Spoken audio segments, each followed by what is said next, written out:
From the Library of the Archive Key. Notes from the Underground by Fyodor Dostoevsky. Part 1. Author's Note. The author of the diary and the diary itself are, of course, imaginary.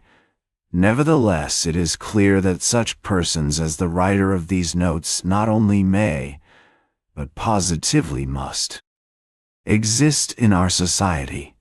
When we consider the circumstances in the midst of which our society is formed, I have tried to expose to the view of the public more distinctly than is commonly done one of the characters of the recent past. He is one of the representatives of a generation still living.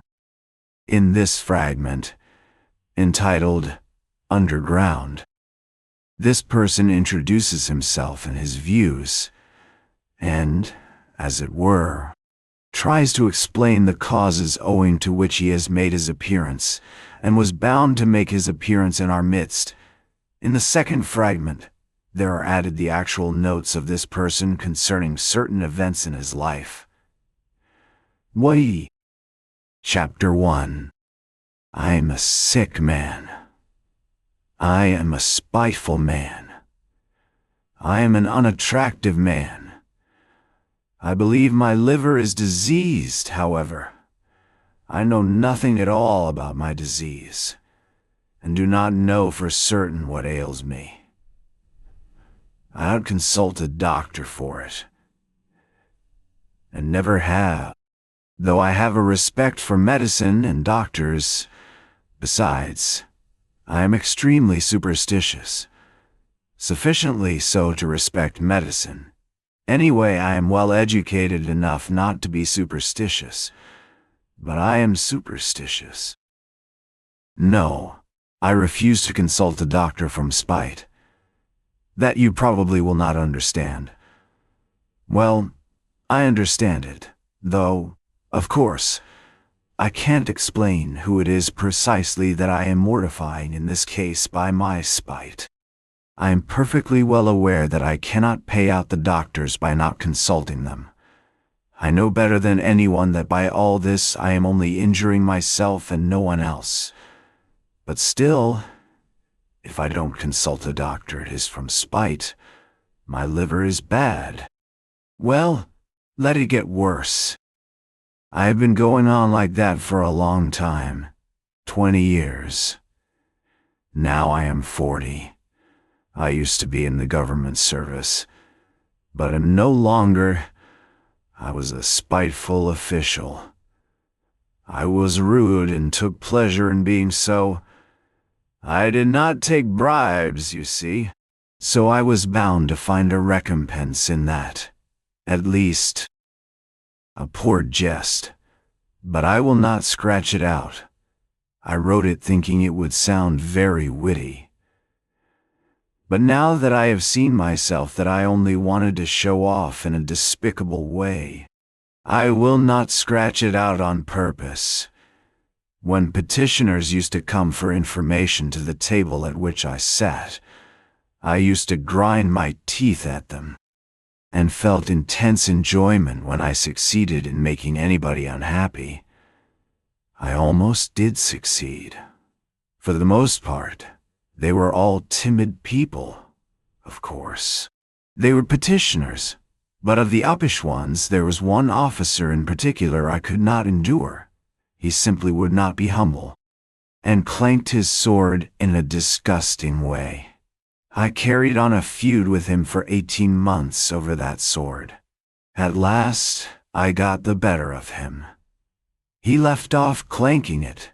That happened in my youth, though. But do you know, gentlemen, what was the chief point about my spite? Why, the whole point, a real sting of it, lay in the fact that continually, even in the moment of the acutest spleen, I was inwardly conscious with shame that I was not only not a spiteful but not even an embittered man, that I was simply scaring sparrows at random and amusing myself by it. I might foam at the mouth, but bring me a doll to play with. Give me a cup of tea with sugar in it, and maybe I should be appeased. I might even be genuinely touched. Though probably I should grind my teeth at myself afterwards, and lie awake at night with shame for months after. That was my way. I was lying when I said just now that I was a spiteful official. I was lying from spite. I was simply amusing myself with the petitioners and with the officer. And in reality, I never could become spiteful. I was conscious every moment in myself of many, very many elements absolutely opposite to that. I felt them positively swarming in me. These opposite elements. I knew that they had been swarming in me all my life, and craving some outlet from me, but I would not let them, purposely would not let them come out. They tormented me till I was ashamed. They drove me to convulsions and sickened me at last. How they sickened me! Now, are not you fancying, gentlemen, that I am expressing remorse for something now, that I am asking your forgiveness for something? I am sure you are fancying that. However, I assure you I do not care if you are. It was not only that I could not become spiteful. I did not know how to become anything. Neither spiteful nor kind, neither a rascal nor an honest man, neither a hero nor an insect. Now I am living out my life in my corner, taunting myself with this spiteful and useless consolation that an intelligent man cannot become anything seriously, and it is only the fool who becomes anything. Yes, a man in the 19th century must and morally ought to be preeminently a characterless creature, a man of character. An active man is preeminently a limited creature. That is my conviction of 40 years. I am 40 years old now, and you know 40 years is a whole lifetime. You know it is extreme old age. To live longer than 40 years is bad manners, is vulgar, immoral. Who does live beyond 40? Answer that. Sincerely and honestly, I will tell you who do. Fools and worthless fellows. I tell all old men that to their face, all these venerable old men, all these silver-haired and reverend seniors, I tell the whole world that to its face. I have a right to say so, for I shall go on living to 60 myself, to 70, to 80. Stay. Let me take breath. You imagine, no doubt, gentlemen, that I want to amuse you. You are mistaken in that, too.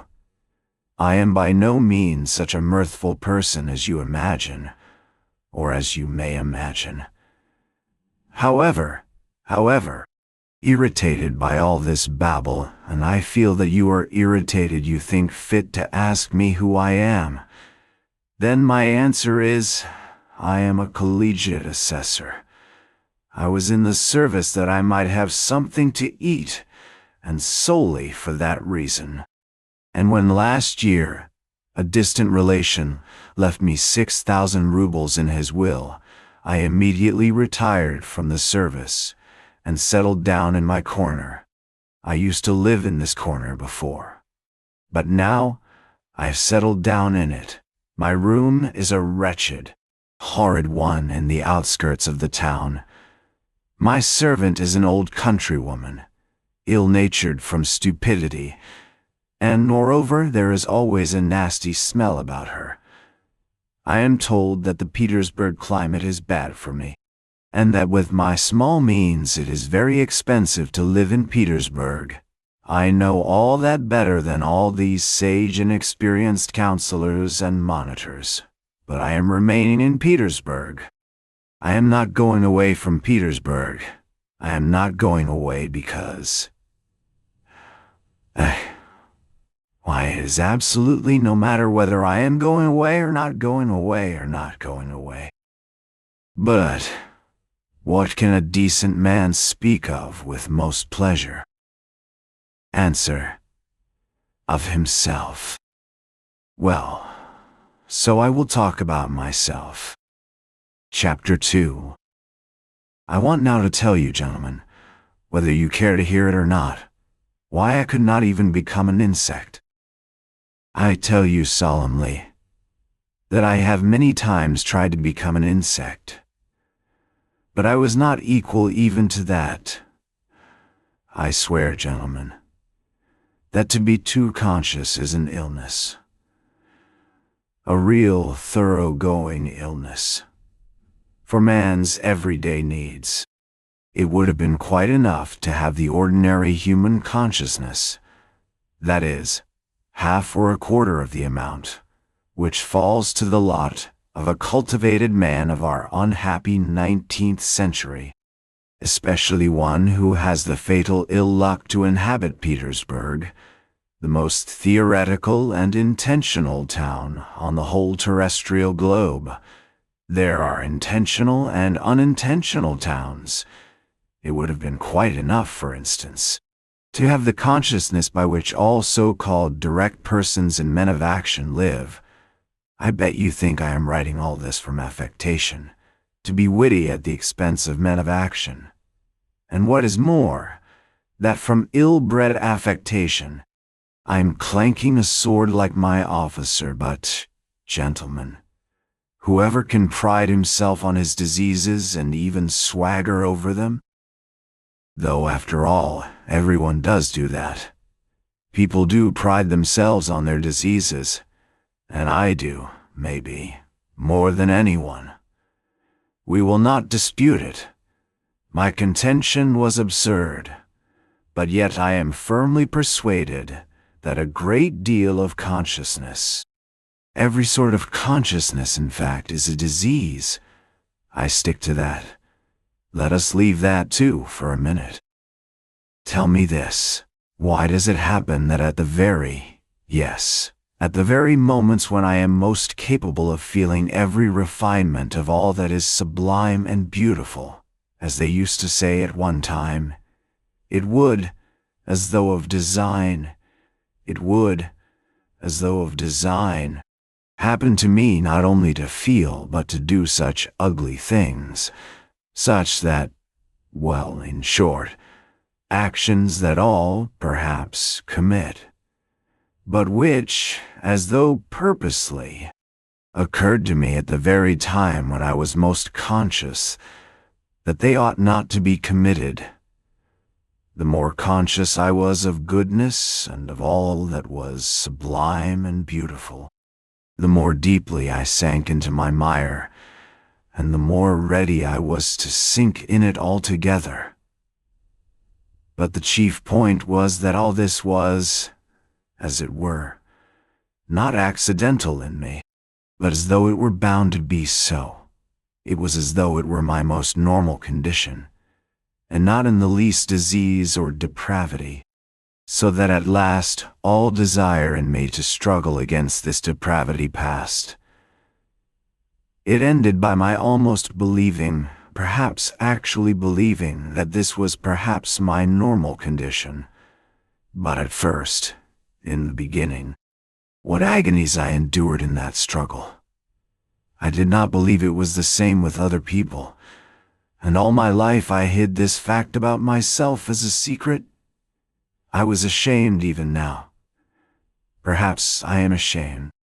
I got to the point of feeling a sort of secret abnormal, despicable enjoyment in returning home to my corner on some disgusting Petersburg night, acutely conscious that that day I had committed a loathsome action again, that what was done could never be undone, and secretly, inwardly gnawing at myself for it, tearing and consuming myself, till at last, The bitterness turned into a sort of shameful, accursed sweetness, and at last, into positive, real enjoyment.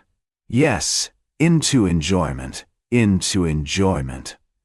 I insist upon that. I have spoken of this because I keep wanting to know for a fact whether other people feel such enjoyment. I will explain. The enjoyment was just from the too intense consciousness of one's own degradation. It was from feeling oneself that one had reached the last barrier, that it was horrible, but that it could not be otherwise, that there was no escape for you, that you never could become a different man, that even if time and faith were still left you to change into something different, you would most likely not wish to change. Or if you did wish to, even then, you would do nothing. Because perhaps in reality there was nothing for you to change into. And the worst of it was, and the root of it all, that it was all in accord with the normal fundamental laws of overacute consciousness, and with the inertia that was the direct result of those laws, and that consequently one was not only unable to change but could do absolutely nothing. Thus it would follow, as the result of acute consciousness, that one is not to blame in being a scoundrel. As though that were any consolation to the scoundrel once he has come to realize that he actually is a scoundrel. But enough. I have talked a lot of nonsense. But what have I explained? How is enjoyment in this to be explained? But I will explain it. I will get to the bottom of it. That is why I have taken up my pen.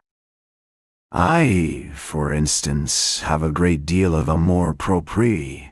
I am as suspicious and prone to take offense as a humpback or a dwarf. But upon my word, I sometimes have had moments when if I had happened to be slapped in the face, I should perhaps, have been positively glad of it. I say, in earnest, that I should probably have been able to discover even in that a peculiar sort of enjoyment. The enjoyment, of course, of despair. But in despair, there are the most intense enjoyments, especially when one is very acutely conscious of the hopelessness of one's position. And when one is slapped in the face, why then the consciousness of being rubbed into a pulp would positively overwhelm one.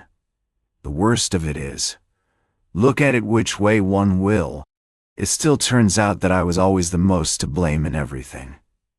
And what is most humiliating of all, to blame for no fault of my own but, so to say, through the laws of nature, in the first place. Through the laws of nature. To blame because I am cleverer than any of the people surrounding me. I have always considered myself cleverer than any of the people surrounding me, and sometimes, would you believe it, have been positively ashamed of it. At any rate, I have all my life, as it were, turned my eyes away and never could look people straight in the face. To blame, finally, because even if I had had magnanimity, I should only have had more suffering from the sense of its uselessness. I should certainly have never been able to do anything from being magnanimous, neither to forgive, for my assailant would perhaps have slapped me from the laws of nature, and one cannot forgive the laws of nature, nor to forget, for even if it were owing to the laws of nature, it is insulting all the same. Finally, even if I had wanted to be anything but magnanimous, had desired, on the contrary, to revenge myself on my assailant, I could not have revenged myself on anyone for anything, because I should certainly never have made up my mind to do anything. Even if I had been able to, why should I not have made up my mind? About that in particular, I want to say a few words. Chapter 3. With people who know how to revenge themselves and to stand up for themselves in general, how is it done?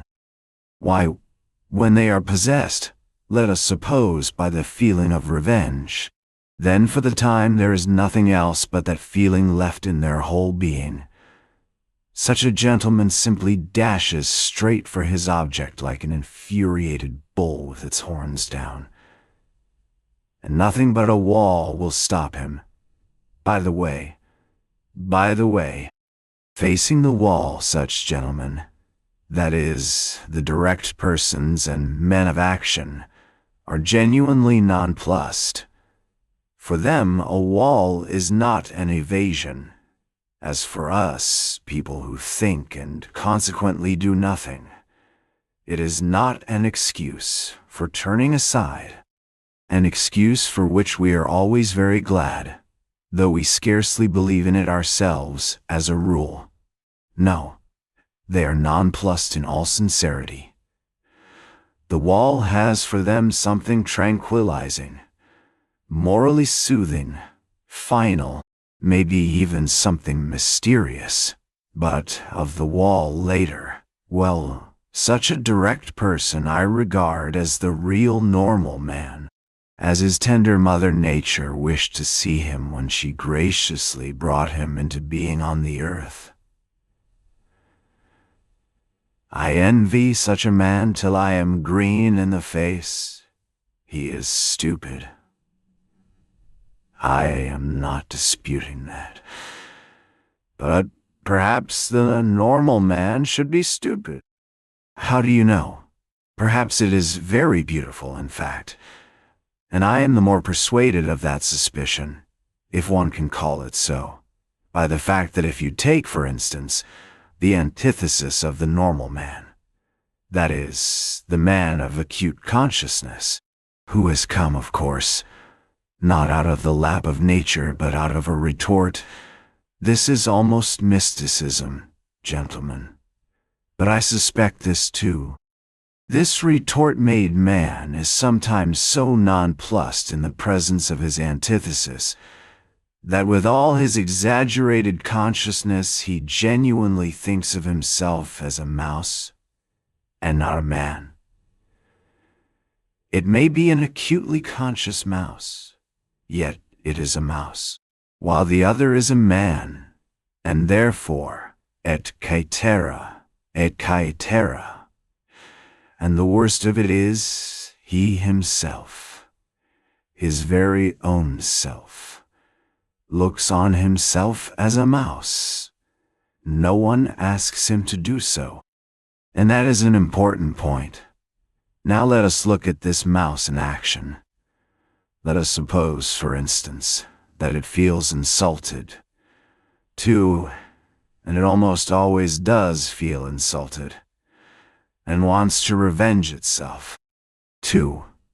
There may even be a greater accumulation of spite in it than in l'homme de la nature et de la vérité, the base and nasty desire to vent that spite on its assailant rankles, perhaps even more nastily in it than in l'homme de la nature et de la vérité. For through his innate stupidity, the latter looks upon his revenge as justice pure and simple, while in consequence of his acute consciousness, the mouse does not believe in the justice of it. To come at last to the deed itself, to the very act of revenge, apart from the one fundamental nastiness, the luckless mouse succeeds in creating around it so many other nastinesses in the form of doubts and questions, adds to the one question so many unsettled questions, that there inevitably works up around it a sort of fatal brew, a stinking mess, made up of its doubts, emotions, and of the contempt spat upon it by the direct men of action who stand solemnly about it as judges and arbitrators, laughing at it till their healthy sides ache. Of course, the only thing left for it is to dismiss all that with a wave of its paw, and with a smile of assumed contempt in which it does not even itself believe, creep ignominiously into its mouse hole. There in its nasty, stinking, underground home, our insulted, crushed, and ridiculed mouse promptly becomes absorbed in cold, malignant, and, above all, everlasting spite. For 40 years together, it will remember its injury down to the smallest, most ignominious details, and every time will add of itself details still more ignominious, spitefully teasing and tormenting itself with its own imagination. It will itself be ashamed of its imaginings, but yet it will recall it all. It will go over and over every detail. It will invent unheard of things against itself, pretending that those things might happen, and will forgive nothing. Maybe it will begin to revenge itself too, but, as it were, piecemeal, in trivial ways, from behind the stove, incognito, without believing either in its own right to vengeance or in the success of its revenge, knowing that from all its efforts at revenge, it will suffer 100 times more than he on whom it revenges itself, while he, I dare say, will not even scratch himself. On its deathbed it will recall it all over again, with interest accumulated over all the years but it is just in that cold, abominable half-despair, half-belief, in that conscious burying oneself, alive for grief in the underworld for 40 years, in that acutely recognized and yet partly doubtful hopelessness of one's position, in that hell of unsatisfied desires turned inward, in that fever of oscillations, of resolutions determined forever and repented of again a minute later, that the savor of that strange enjoyment of which I have spoken lies. It is so subtle, so difficult of analysis, that persons who are a little limited, or even simply persons of strong nerves, will not understand a single atom of it. Possibly, you will add on your own account with a grin, people will not understand it either who have never received a slap in the face. And in that way you will politely hint to me that I, too, perhaps have had the experience of a slap in the face in my life. And so I speak as one who knows. I bet that you are thinking that, but set your minds at rest, gentlemen. I have not received a slap in the face, though it is absolutely a matter of indifference to me what you may think about it. Possibly what you may think about it. I even regret myself that I have given so few slaps in the face during my life. But enough. Not another word on that subject of such extreme interest to you. I will continue calmly concerning persons with strong nerves, who do not understand a certain refinement of enjoyment, though in certain circumstances these gentlemen bellow their loudest like bulls, though this, let us suppose, does them the greatest credit. Yet, as I have said already, confronted with the impossible they subside at once. The impossible means the stone wall. What stone wall? Why, of course, the laws of nature, the deductions of natural science, mathematics. As soon as they prove to you, for instance, that you are descended from a monkey, then it is no use scowling. Accept it for a fact. When they prove to you that in reality 1 drop of your own fat must be dearer to you than 100,000 of your fellow creatures, and that this conclusion is the final solution of all so-called virtues and duties and all such prejudices and fancies, then you have just to accept it. There is no help for it, for twice two is a law of mathematics. Just try refuting it. Upon my word, they will shout at you. It is no use protesting. It is a case of twice two makes four. Nature does not ask your permission. She has nothing to do with your wishes, and whether you like her laws or dislike them, you are bound to accept her as she is, and consequently all her conclusions. A wall, you see, is a wall, and so on, and so on, and so on. Merciful heavens! But what do I care for the laws of nature and arithmetic, when, for some reason, I dislike those laws and the fact that twice two makes four? Of course, I cannot break through the wall by battering my head against it if I really have not the strength to knock it down. But I am not going to be reconciled to it, simply because it is a stone wall, and I have not the strength.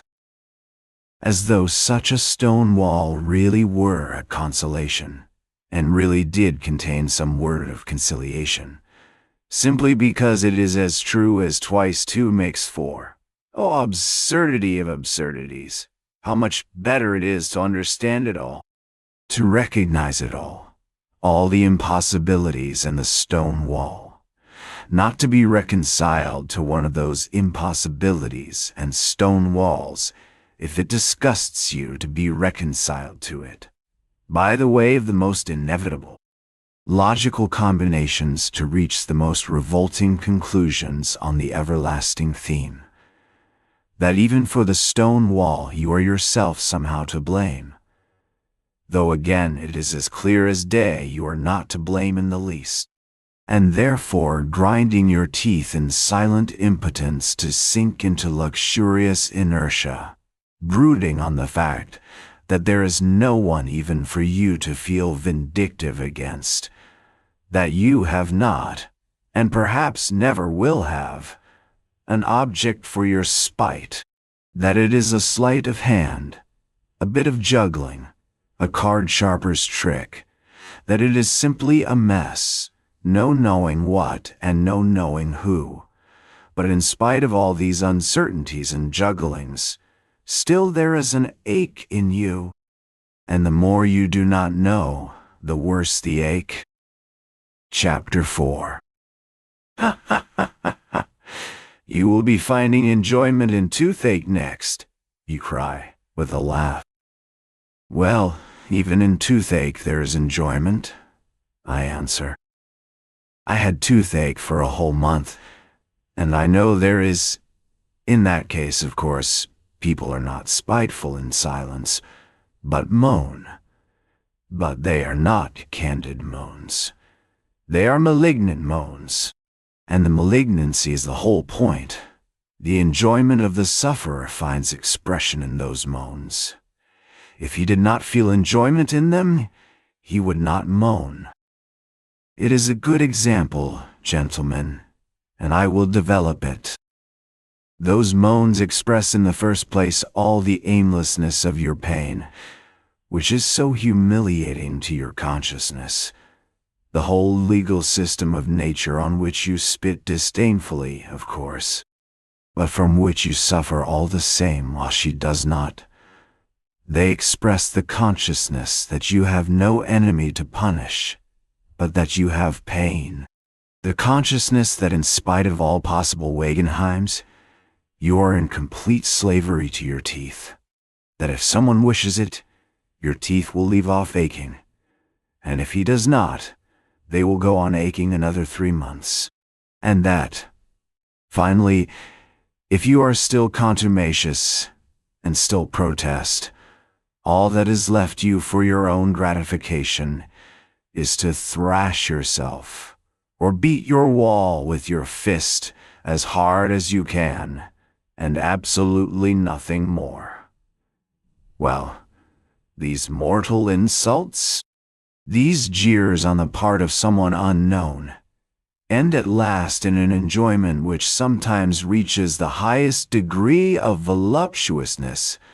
I ask you, gentlemen, listen sometimes to the moans of an educated man of the 19th century, suffering from toothache, on the second or third day of the attack, when he is beginning to moan, not as he moaned on the first day, that is, not simply because he has toothache, not just as any coarse peasant, but as a man affected by progress and European civilization, a man who is divorced from the soil and the national elements. As they express it nowadays, his moans become nasty, disgustingly malignant, and go on for whole days and nights. And of course he knows himself that he is doing himself no sort of good with his moans. He knows better than anyone that he is only lacerating and harassing himself and others for nothing. He knows that even the audience before whom he is making his efforts, and his whole family, listen to him with loathing, do not put a ha'porth of faith in him, and inwardly understand that he might moan differently, more simply without trills and flourishes, and that he is only amusing himself like that from ill humor, from malignancy.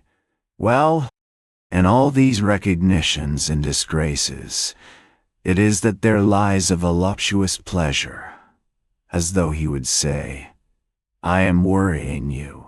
I am lacerating your hearts. I am keeping everyone in the house awake. Well, stay awake then, you too. Feel every minute that I have toothache. I am not a hero to you now, as I tried to seem before, but simply a nasty person, an impostor. Well, so be it then. I am very glad that you see through me. It is nasty for you to hear my despicable moans. Well, let it be nasty. Here I will let you have a nastier flourish in a minute. You do not understand even now, gentlemen? No. It seems our development and our consciousness must go further to understand all the intricacies of this pleasure. You laugh? Delighted? My jests, gentlemen, are of course in bad taste, jerky, involved, lacking self-confidence, but of course that is because I do not respect myself. Can a man of perception respect himself at all? Chapter 5. Come, can a man who attempts to find enjoyment in the very feeling of his own degradation possibly have a spark of respect for himself? I am not saying this now from any mawkish kind of remorse, and, indeed, I could never endure saying, Forgive me, Papa, I won't do it again. Not because I am incapable of saying that, on the contrary, perhaps just because I have been too capable of it. And in what a way, too. As though of design I used to get into trouble in cases when I was not to blame in any way. That was the nastiest part of it. At the same time I was genuinely touched and penitent. I used to shed tears and, of course, deceived myself, though I was not acting in the least, and there was a sick feeling in my heart at the time. For that one could not blame even the laws of nature, though the laws of nature have continually all my life offended me more than anything. It is loathsome to remember it all, but it was loathsome even then, of course. A minute or so later I would realize wrathfully that it was all a lie. A revolting lie, an affected lie. That is, all this penitence, this emotion, these vows of reform. You will ask, why did I worry myself with such antics? Answer: because it was very dull to sit with one's hands folded, and so one began cutting capers. That is really it. Observe yourselves more carefully, gentlemen. Then you will understand that it is so. I invented adventures for myself, and made up a life, so as at least to live in some way. How many times it has happened to me, well, for instance, to take offense simply on purpose, for nothing. And one knows oneself, of course, that one is offended at nothing, that one is putting it on. But yet one brings oneself at last to the point of being really offended. All my life I have had an impulse to play such pranks, so that in the end I could not control it in myself. Another time, twice in fact, I tried hard to be in love. I suffered too, gentlemen. I assure you, in the depth of my heart, there was no faith in my suffering, only a faint stir of mockery. But yet, I did suffer, and in the real, orthodox way. I was jealous beside myself, and it was all from ennui, gentlemen, all from ennui. Inertia overcame me. You know the direct, legitimate fruit of consciousness is inertia. That is, conscious sitting with the hands folded. I have referred to this already. I repeat with emphasis. All directed with emphasis. Persons and men of action are active just because they are stupid and limited. How explain that? I will tell you. In consequence of their limitation, they take immediate and secondary causes for primary ones, and in that way persuade themselves more quickly and easily than other people do that they have found an infallible foundation for their activity, and their minds are at ease, and you know that is the chief thing. To begin to act, you know, begin to act, you must first have your mind completely at ease, and no trace of doubt left in it. Why? How am I, for example, to set my mind at rest? Where are the primary causes on which I am to build? Where are my foundations? Where am I to get them from?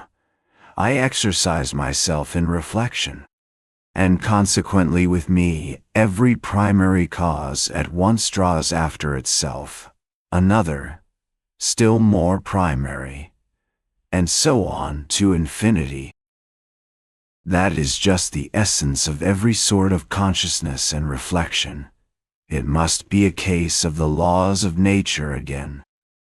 What is the result of it in the end? Why, just the same. Remember, I spoke just now of vengeance. I am sure you did not take it in. I said that a man revenges himself because he sees justice in it. Therefore he has found a primary cause, that is, justice, and so he is at rest on all sides, and consequently he carries out his revenge calmly and successfully, being persuaded that he is doing a just and honest thing. But I see no justice in it. I find no sort of virtue in it either, and consequently if I attempt to revenge myself, it is only out of spite. Spite, of course, might overcome everything, all my doubts, and so might serve quite successfully in place of a primary cause, precisely because it is not a cause. But what is to be done if I have not even spite? I began with that just now. You know, in consequence again of those accursed laws of consciousness, anger in me is subject to chemical disintegration. You look into it. The object flies off into air. Your reasons evaporate. The criminal is not to be found. The wrong becomes not a wrong, but a phantom. Something like the toothache, for which no one is to blame, and consequently, there is only the same outlet left again, that is, to beat the wall as hard as you can, so you give it up with a wave of the hand, because you have not found a fundamental cause, and try letting yourself be carried away by your feelings, blindly, without reflection, without a primary cause, repelling consciousness, at least for a time. Hate or love.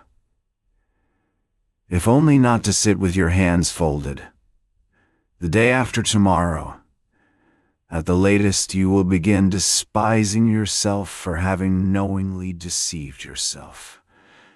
Result: a soap bubble and inertia?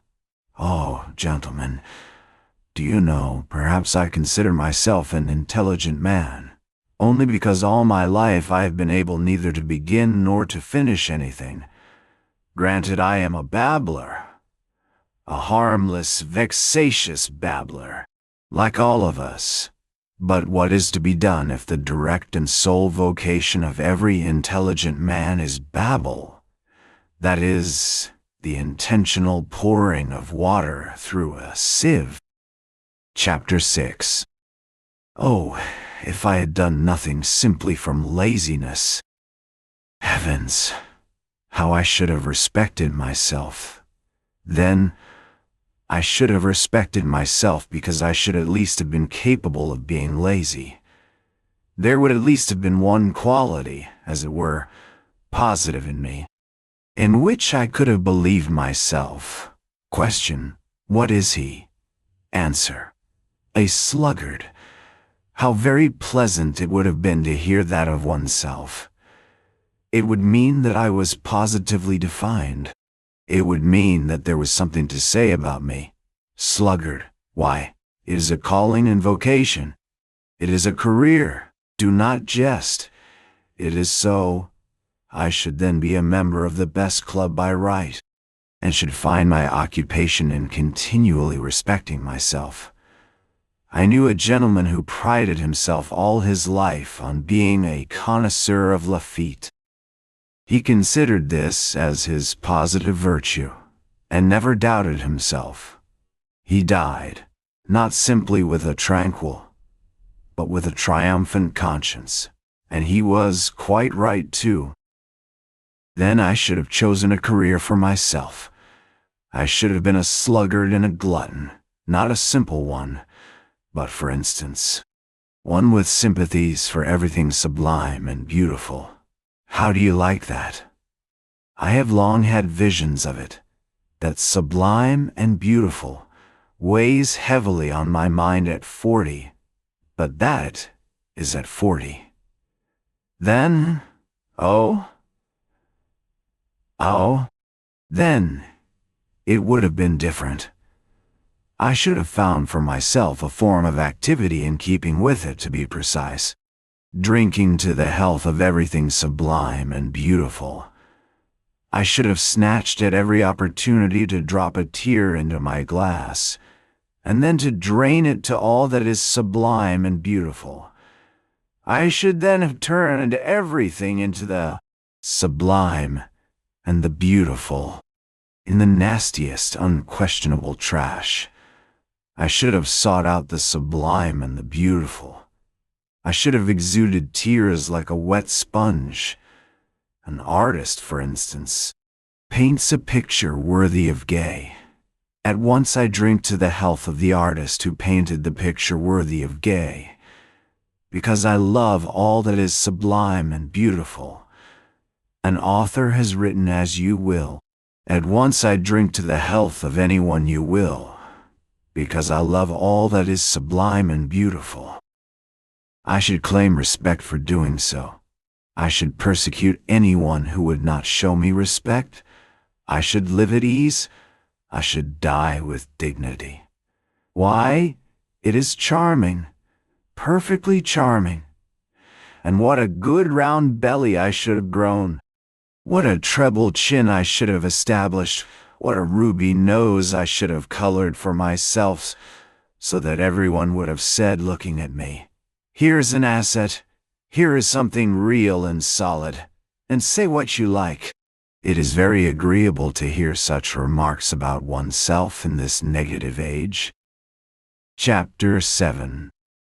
But these are all golden dreams. Oh, tell me, who was it first announced?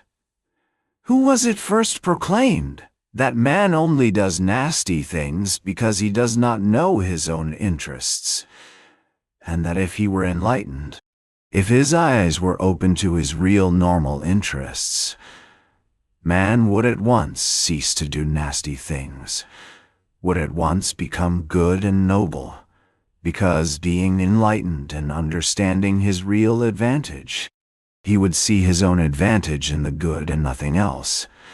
And we all know that not one man can, consciously, act against his own interests.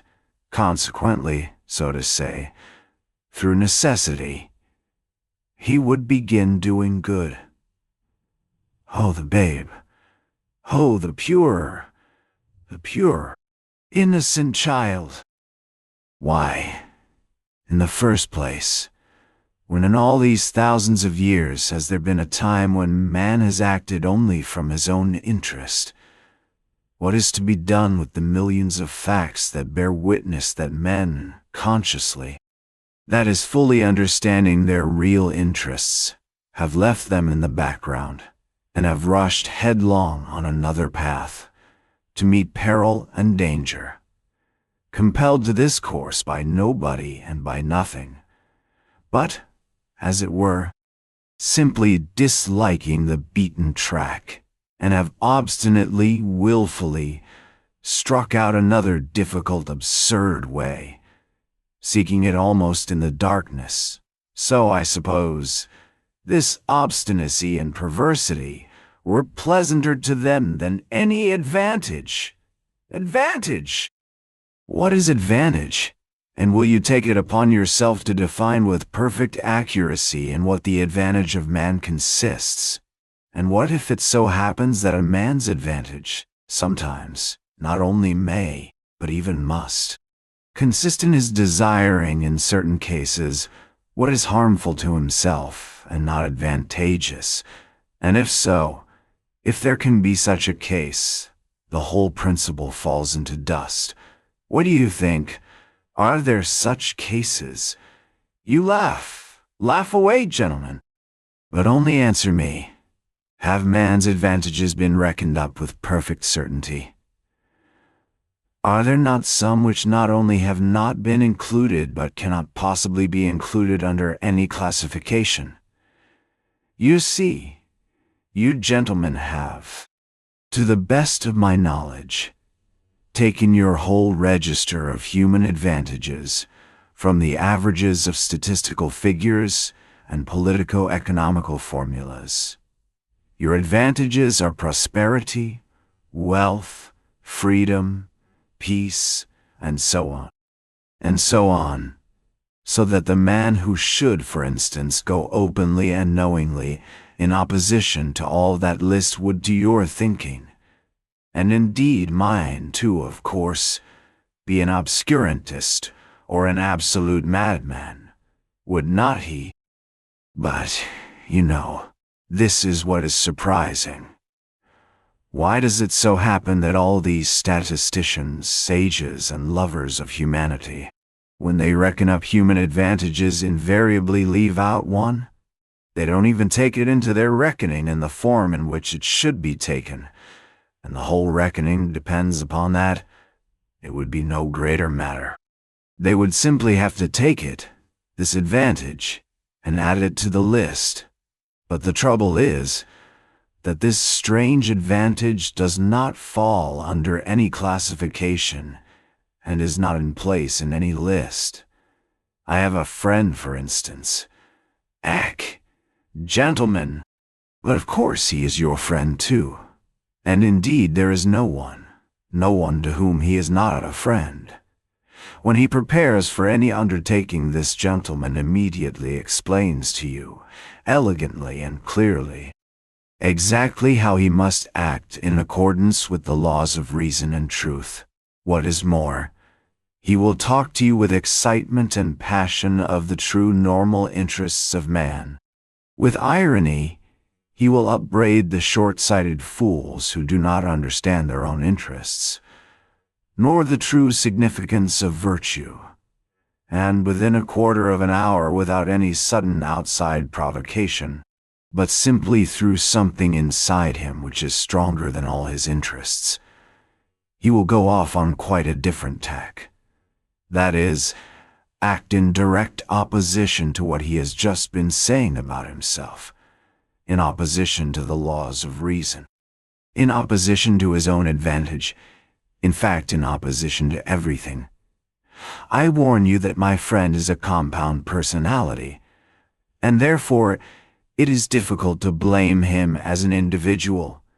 The fact is, gentlemen, it seems there must really exist something that is dearer to almost every man than his greatest advantages. Or not to be illogical, there is a most advantageous advantage, the very one omitted of which we spoke just now, which is more important and more advantageous than all other advantages,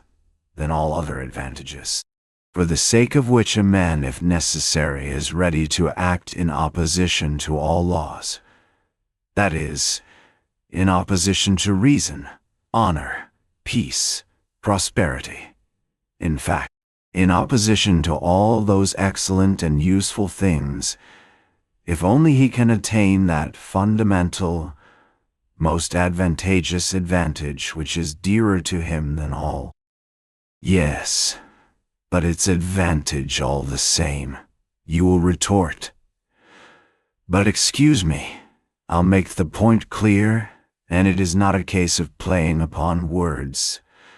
What matters is that this advantage is remarkable from the very fact that it breaks down all our classifications and continually shatters every system constructed by lovers of mankind for the benefit of mankind.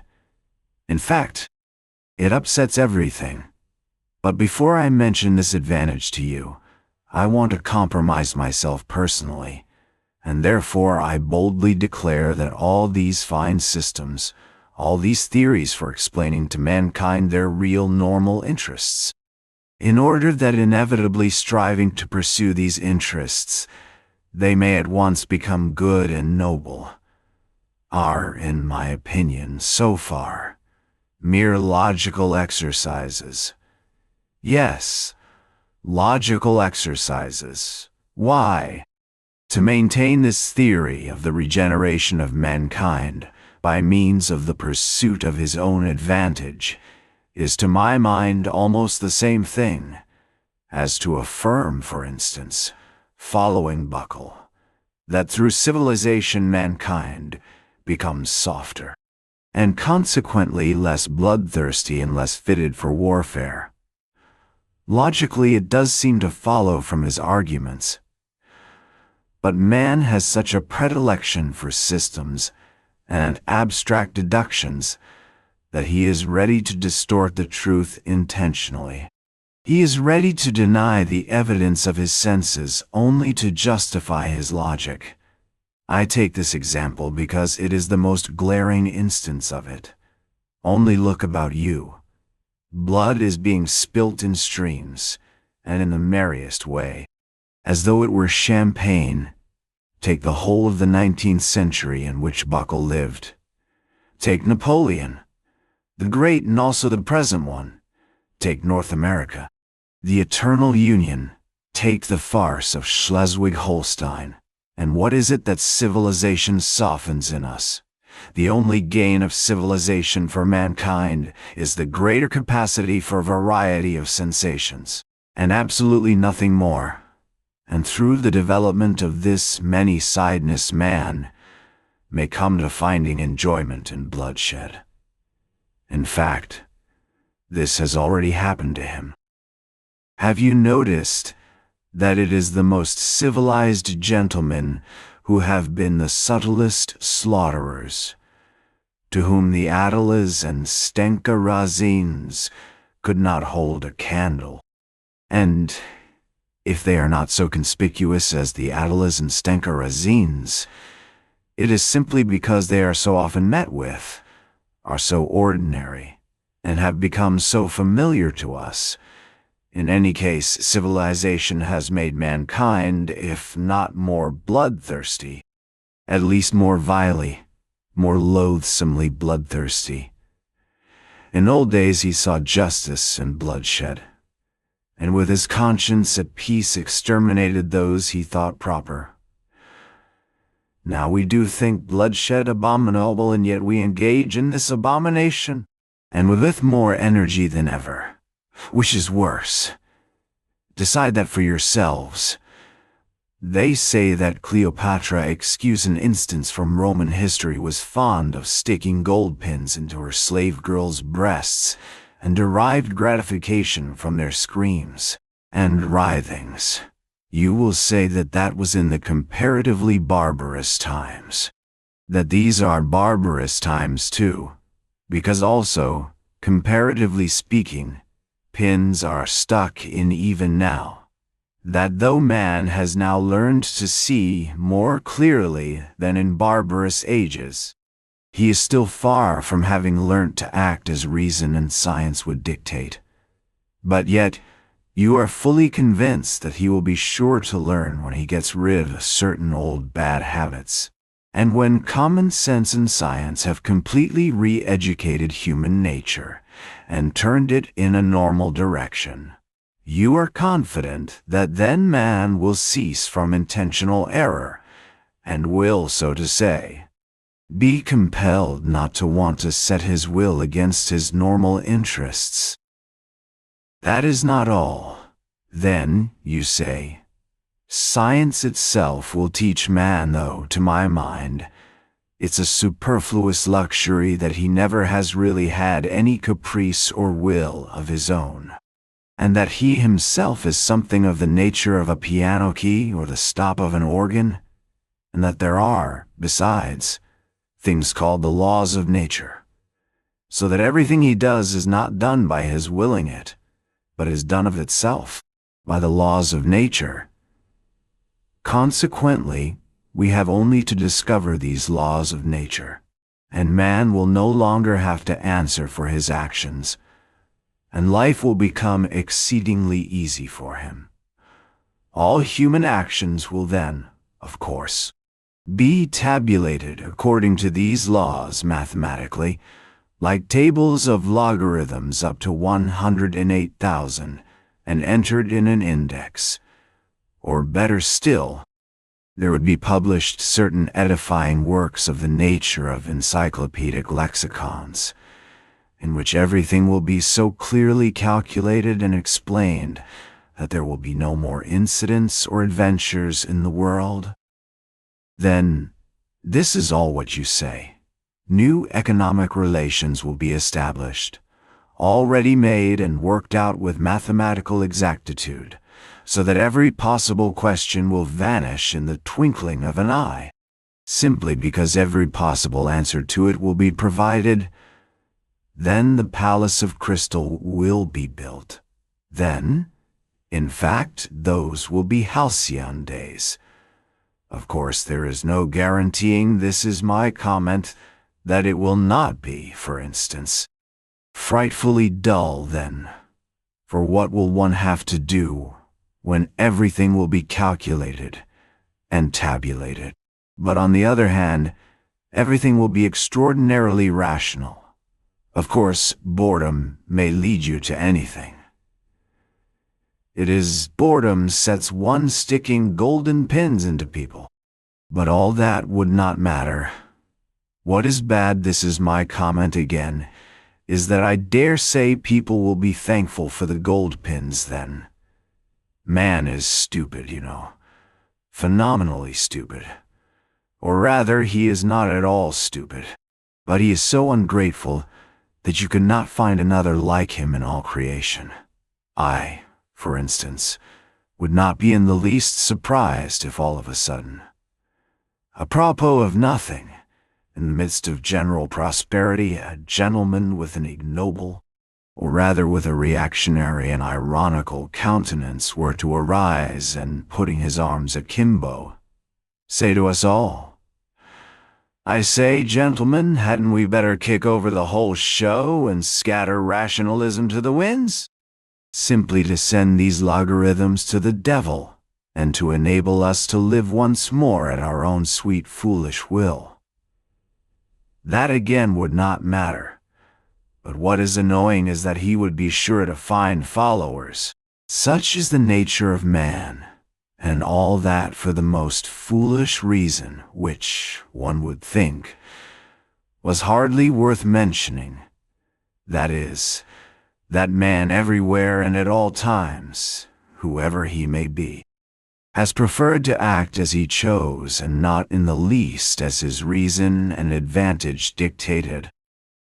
And one may choose what is contrary to one's own interests, and sometimes one positively ought, that is my idea, one's own free, unfettered choice, one's own caprice, however wild it may be, one's own fancy worked up at times to frenzy, is that very most advantageous advantages which we have overlooked, which comes under no classification, and against which all systems and theories are continually being shattered to atoms.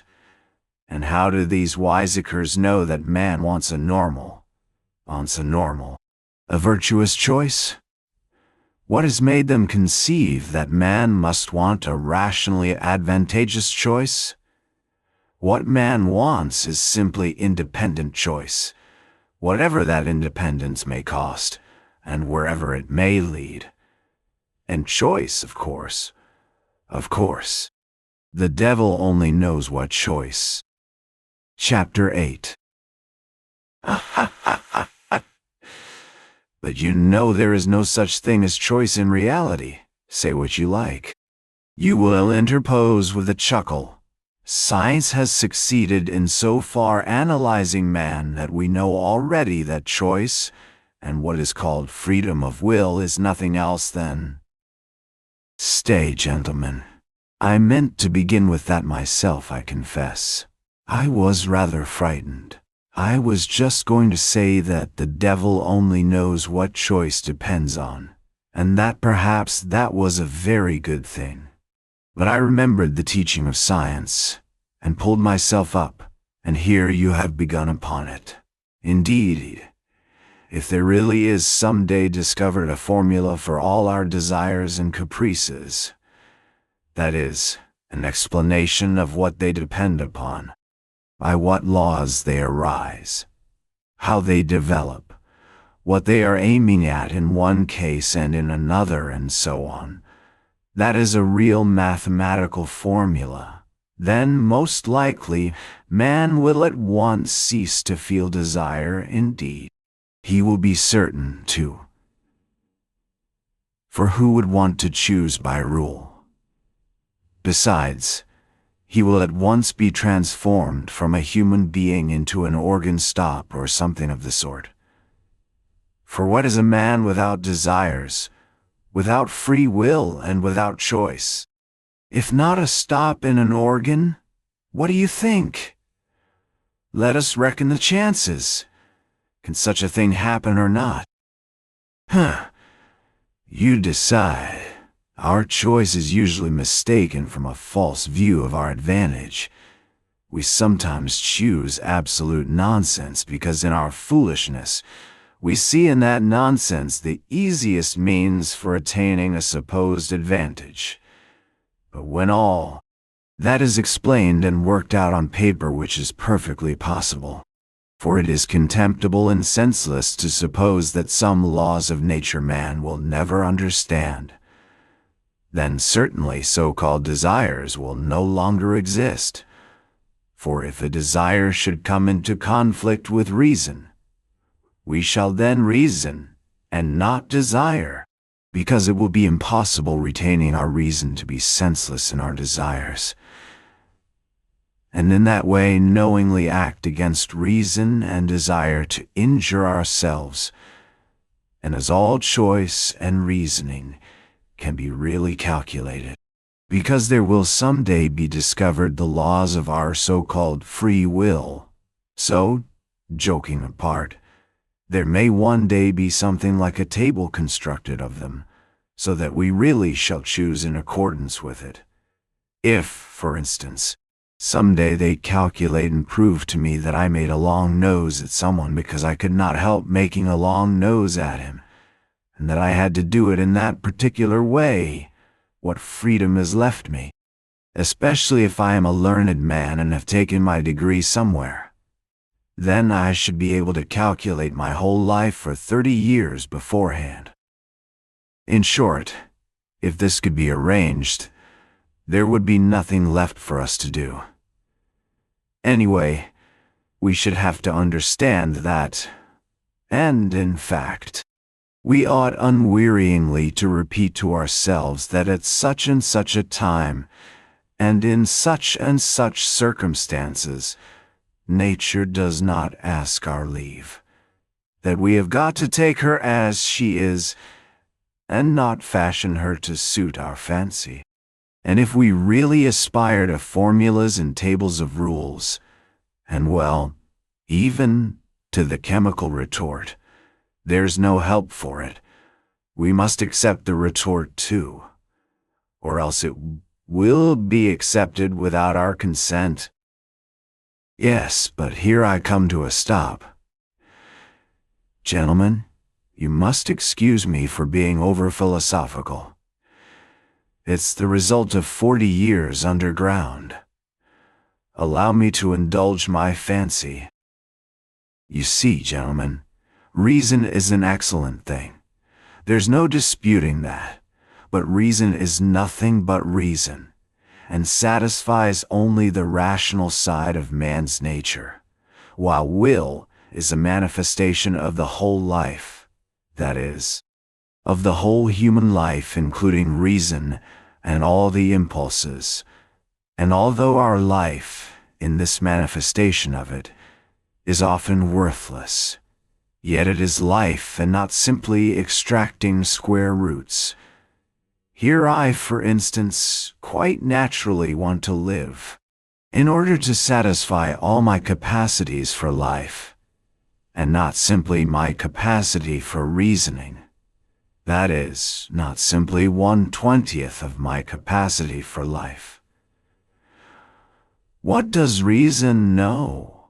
Reason only knows what it has succeeded in learning some things, perhaps. It will never learn.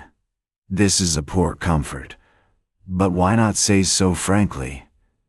And human nature acts as a whole, with everything that is in it, consciously or unconsciously, and, even if it goes wrong, it lives, I suspect, gentlemen, that you are looking at me with compassion.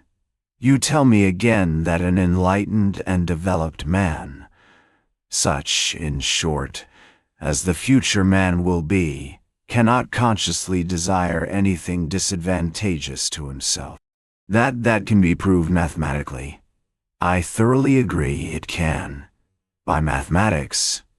But I repeat for the 100th time, there is one case, one only, when man may consciously, purposely, desire what is injurious to himself, what is stupid, very stupid, simply in order to have the right to desire for himself, even what is very stupid, and not to be bound by an obligation to desire only what is sensible. Of course, this very stupid thing, this caprice of ours, may be in reality, gentlemen, more advantageous for us than anything else on earth, especially in certain cases, and in particular it may be more advantageous than any advantage even when it does us obvious harm, and contradicts the soundest conclusions of our reason concerning our advantage, for, in any circumstances it preserves for us what is most precious and most important. That is, our personality, our individuality. Some, you see, maintain that this really is the most precious thing for mankind. Choice can, of course, if it chooses, be in agreement with reason, and especially if this be not abused but kept within bounds. It is profitable and sometimes even praiseworthy. But very often, and even most often, choice is utterly and stubbornly opposed to reason.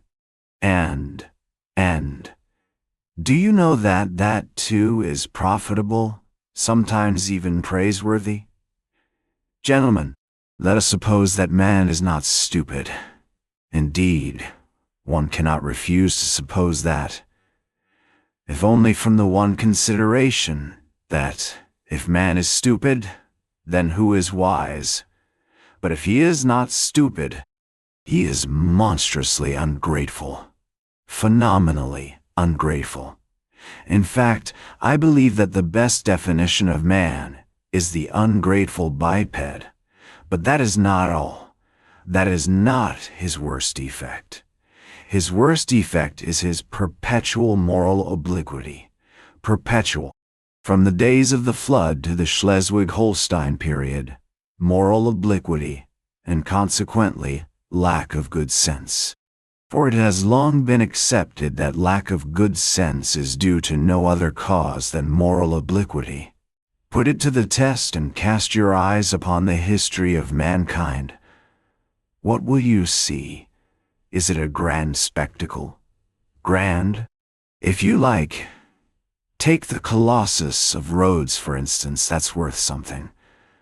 With good reason, Mr. Dostoevsky testifies of it that some say that it is the work of man's hands, while others maintain that it has been created by nature herself. Is it many-colored? Maybe it is many-colored too. If one takes the dress uniforms, military and civilian, of all peoples in all ages, that alone is worth something. And if you take the undress uniforms, you will never get to the end of it. No historian would be equal to the job. Is it monotonous? Maybe it's monotonous too. It's fighting and fighting. They are fighting now. They fought first, and they fought last. You will admit that it is almost too monotonous. In short, one may say anything about the history of the world. Anything that might enter the most disordered imagination. The only thing one can't say is that it's rational. The very word sticks in one's throat. And indeed, this is the odd thing that is continually happening.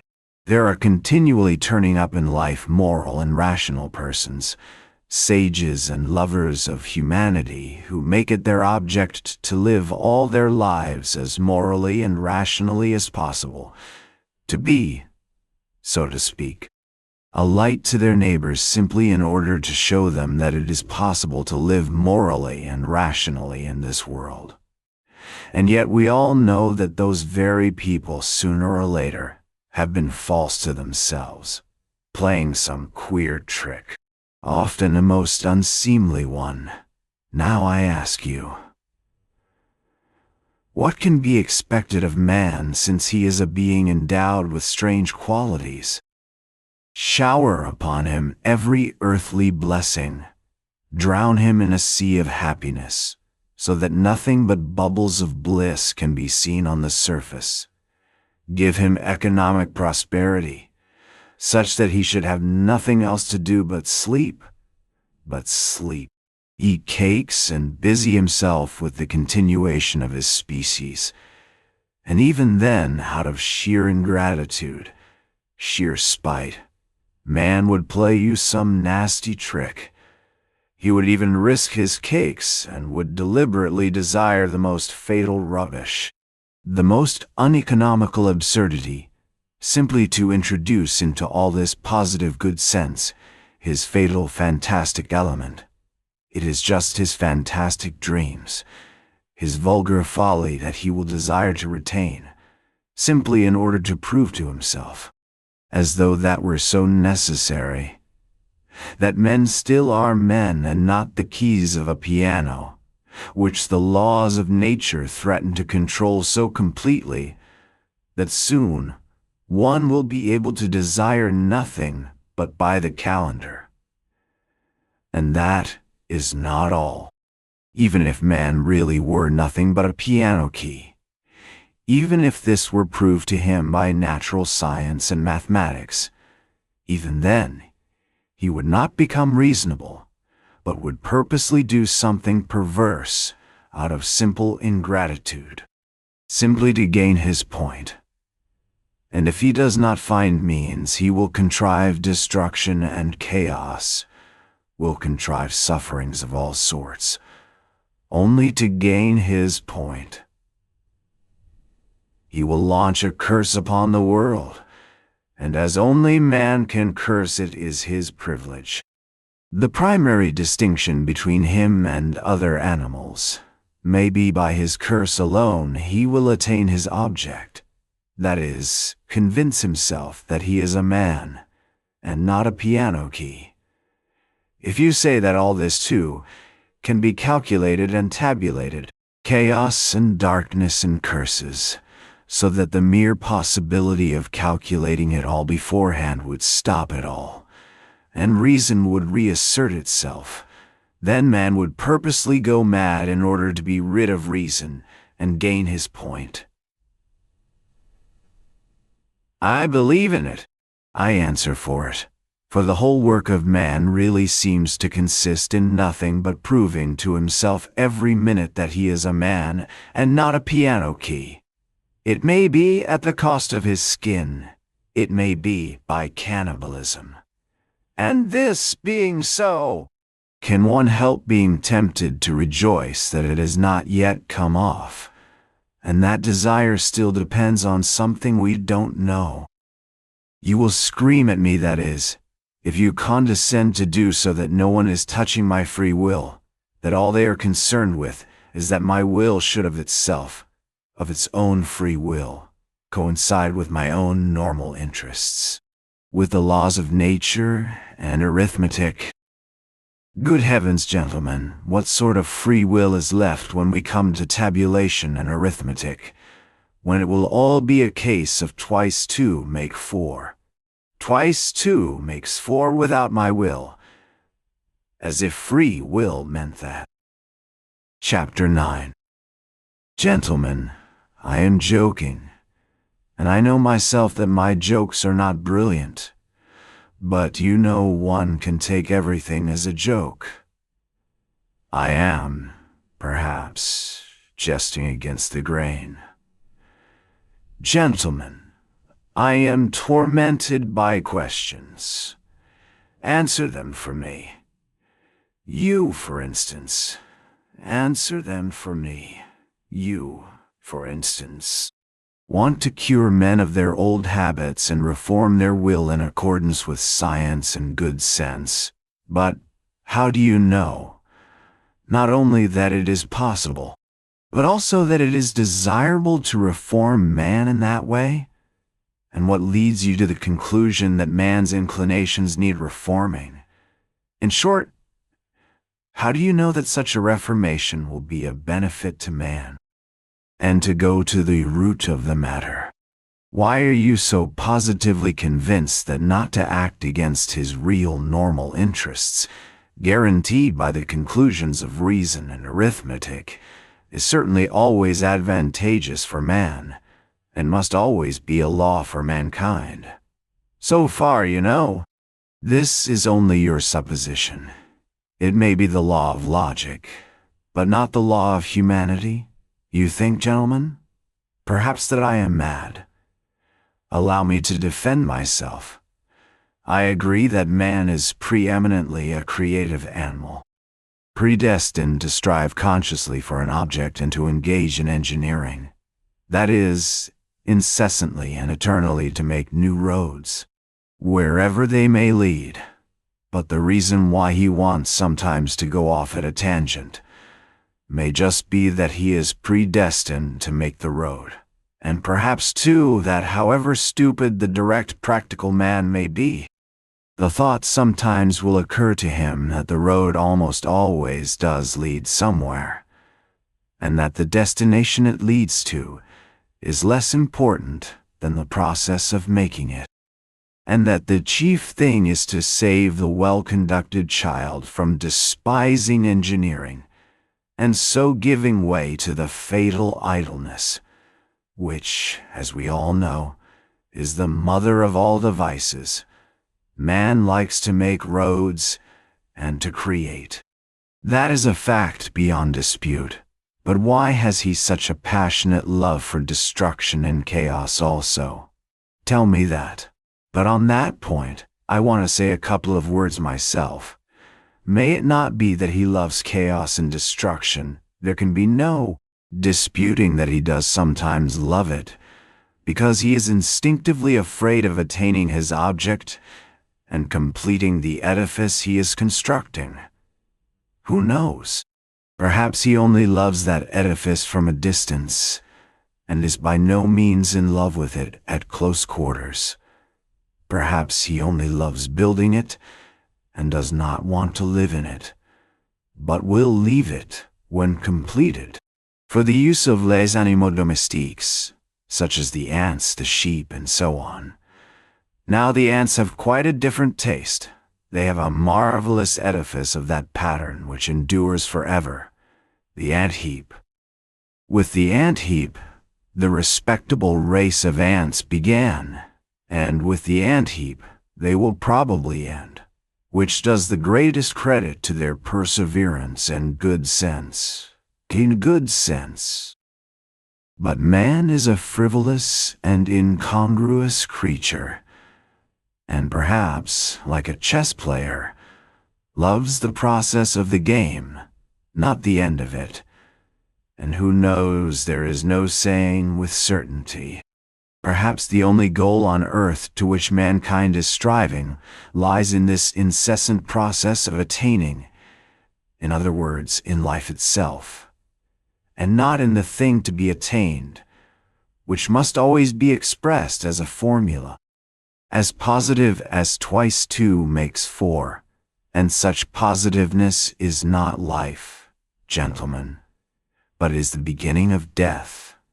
Anyway, man has always been afraid of this mathematical certainty, and I'm afraid of it now. Granted that man does nothing but seek that mathematical certainty. He traverses oceans, sacrifices his life in the quest, but to succeed, really to find it, dreads. I assure you, he feels that, when he has found it, there will be nothing for him to look for. When workmen have finished their work, they do at least receive their pay. They go to the tavern. Then they are taken to the police station, and there is occupation for a week. But where can man go? Anyway, one can observe a certain awkwardness about him when he has attained such objects. He loves the process of attaining, but does not quite like to have attained.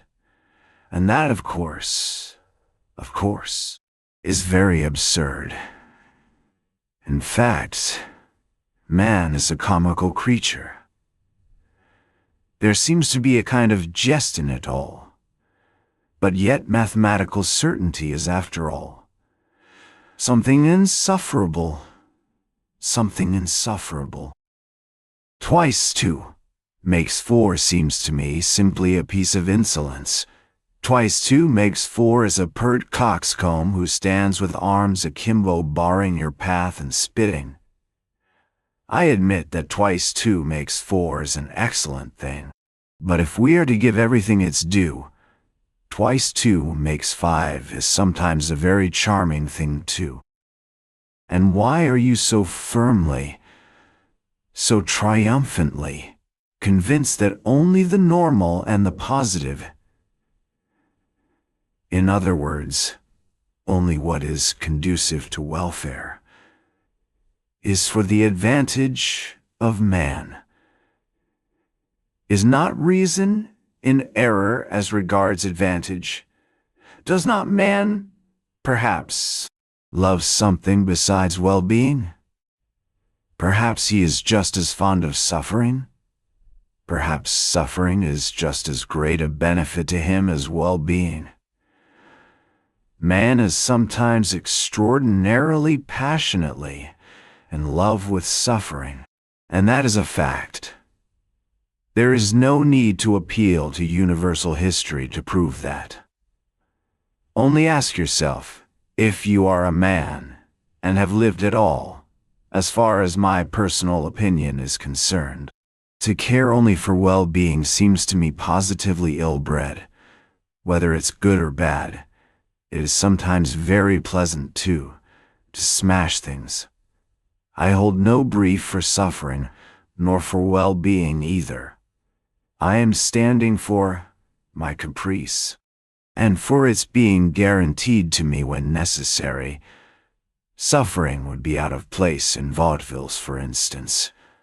I know that, in the palace of crystal, it is unthinkable. Suffering means doubt, negation. And what would be the good of a palace of crystal if there could be any doubt about it?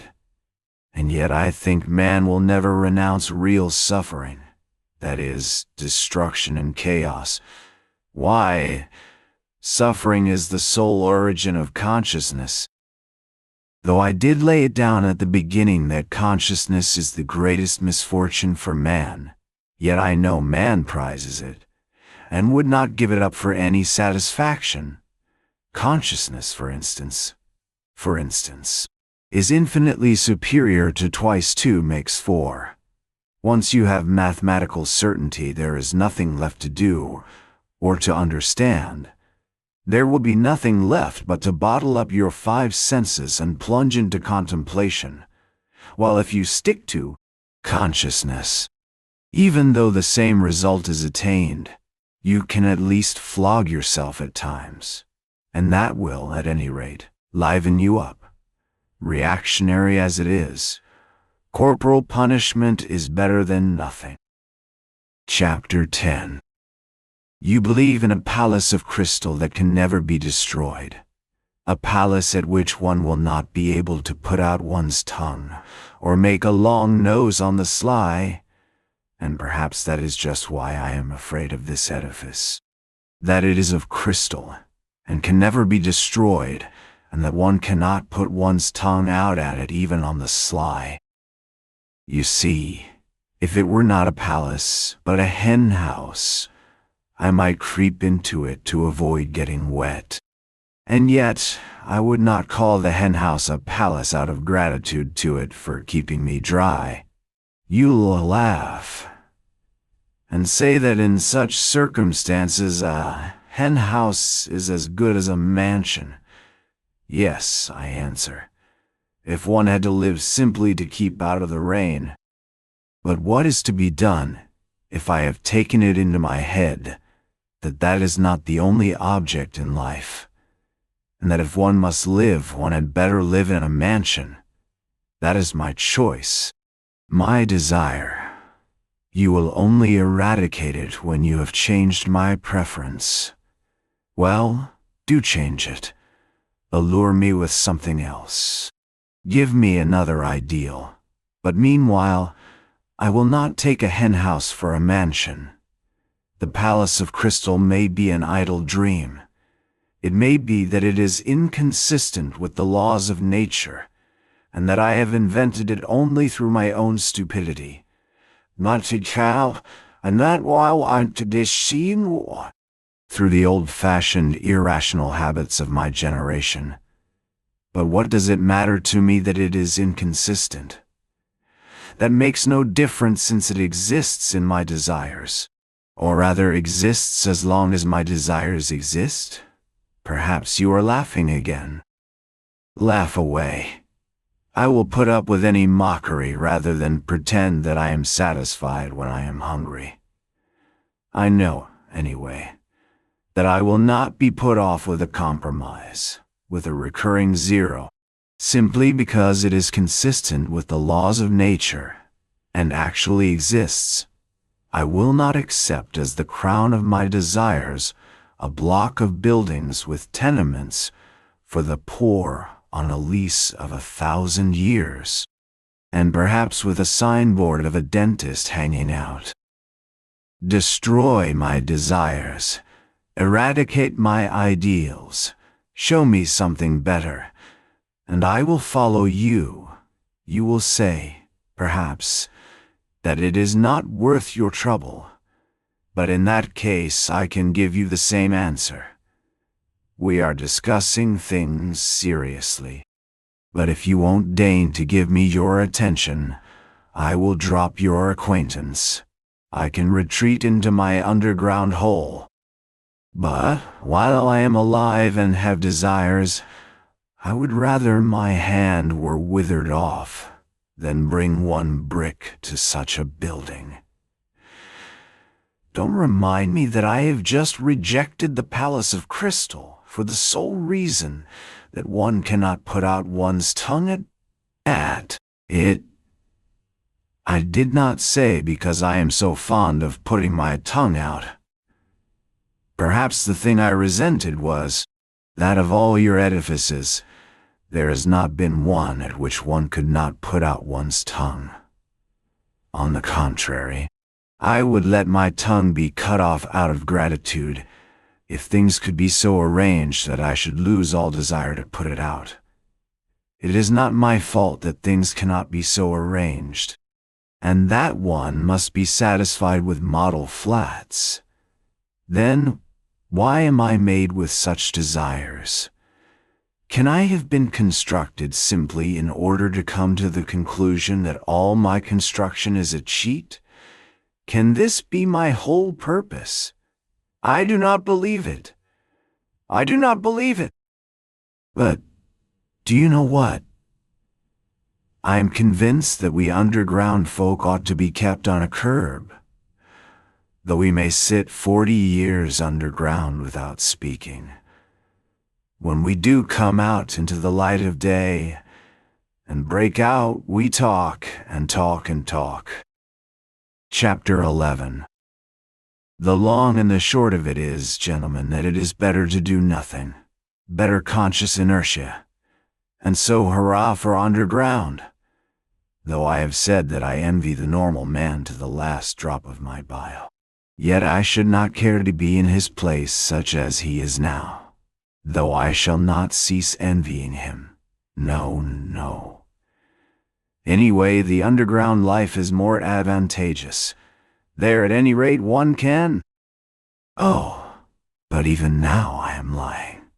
I am lying because I know myself that it is not underground that is better, but something different, quite different, for which I am thirsting, but which I cannot find. Damn underground. I will tell you another thing that would be better, and that is, if I myself believed in anything of what I have just written. I swear to you, gentlemen, there is not one thing, not one word of what I have written that I really believe. That is, I believe it, perhaps, but at the same time I feel and suspect that I am lying like a cobbler. Then why have you written all this? You will say to me, I ought to put you underground for 40 years without anything to do, and then come to you, in your cellar, to find out what stage you have reached. How can a man be left with nothing to do for 40 years? Isn't that shameful? Isn't that humiliating? You will say, perhaps, wagging your heads contemptuously, you thirst for life, and try to settle the problems of life by a logical tangle. And how persistent, how insolent are your sallies, and at the same time, what a scare you are in. You talk nonsense, and are pleased with it.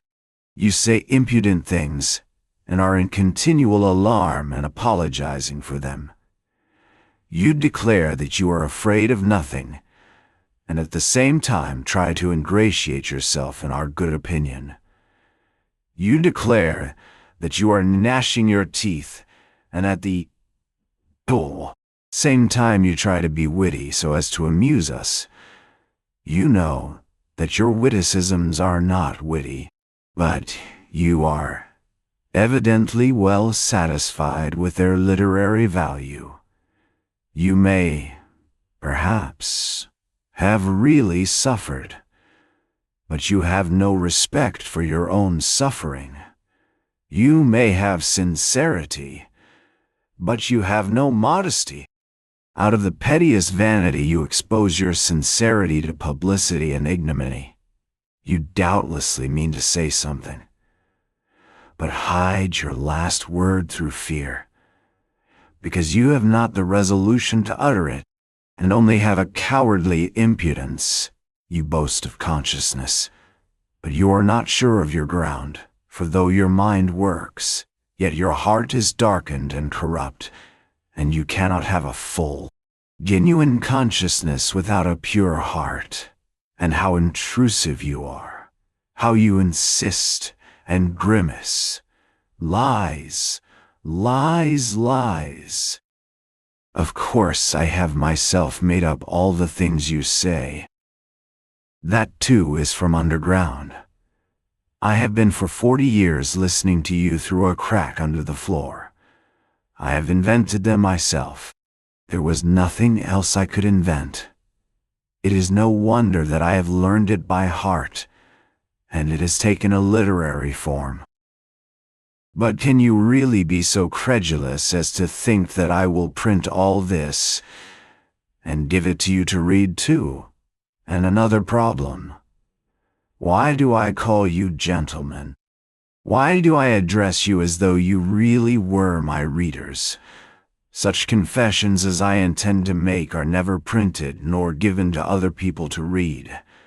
Anyway, I am not strong-minded enough for that, and I don't see why I should be. But you see, a fancy has occurred to me, and I want to realize it at all costs. Let me explain. Every man has reminiscences which he would not tell to everyone, but only to his friends. He has other matters in his mind which he would not reveal even to his friends, but only to himself, and that in secret. But there are other things which a man is afraid to tell even to himself, and every decent man has a number of such things stored away in his mind. The more decent he is, the greater the number of such things in his mind anyway. I have only lately determined to remember some of my early adventures. Till now, I have always avoided them, even with a certain uneasiness. Now, when I am not only recalling them, but have actually decided to write an account of them, I want to try the experiment whether one can, even with oneself, be perfectly open, and not take fright at the whole truth. I will observe, in parenthesis, that Heine says that a true autobiography is almost an impossibility, and that man is bound to lie about himself. He considers that Rousseau certainly told lies about himself in his Confessions, and even intentionally lied, out of vanity. I am convinced that Heine is right. I quite understand how sometimes one may, out of sheer vanity, attribute regular crimes to oneself, and indeed I can very well conceive that kind of vanity. But Heine judged of people who made their confessions to the public. I write only for myself, and I wish to declare once and for all that if I write as though I were addressing readers, that is simply because it is easier for me to write in that form. It is a form, an empty form. I shall never have readers. I have made this plain already. I don't wish to be hampered by any restrictions in the compilation of my notes. I shall not attempt any system or method. I will jot things down as I remember them. But here, perhaps, someone will catch at the word and ask me, if you really don't reckon on readers, why do you make such compacts with yourself? And on paper too. That is, that you won't attempt any system or method, that you jot things down as you remember them, and so on, and so on. Why are you explaining? Why do you apologize? Well, there it is, I answer. There is a whole psychology in all this, though. Perhaps it is simply that I am a coward, and perhaps that I purposely imagine an audience before me, in order that I may be more dignified while I write. There are perhaps thousands of reasons. Again, what is my object, precisely, in writing? If it is not for the benefit of the public, why should I not simply recall these incidents in my own mind, without putting them on paper? Quite so, but yet it is more imposing on paper.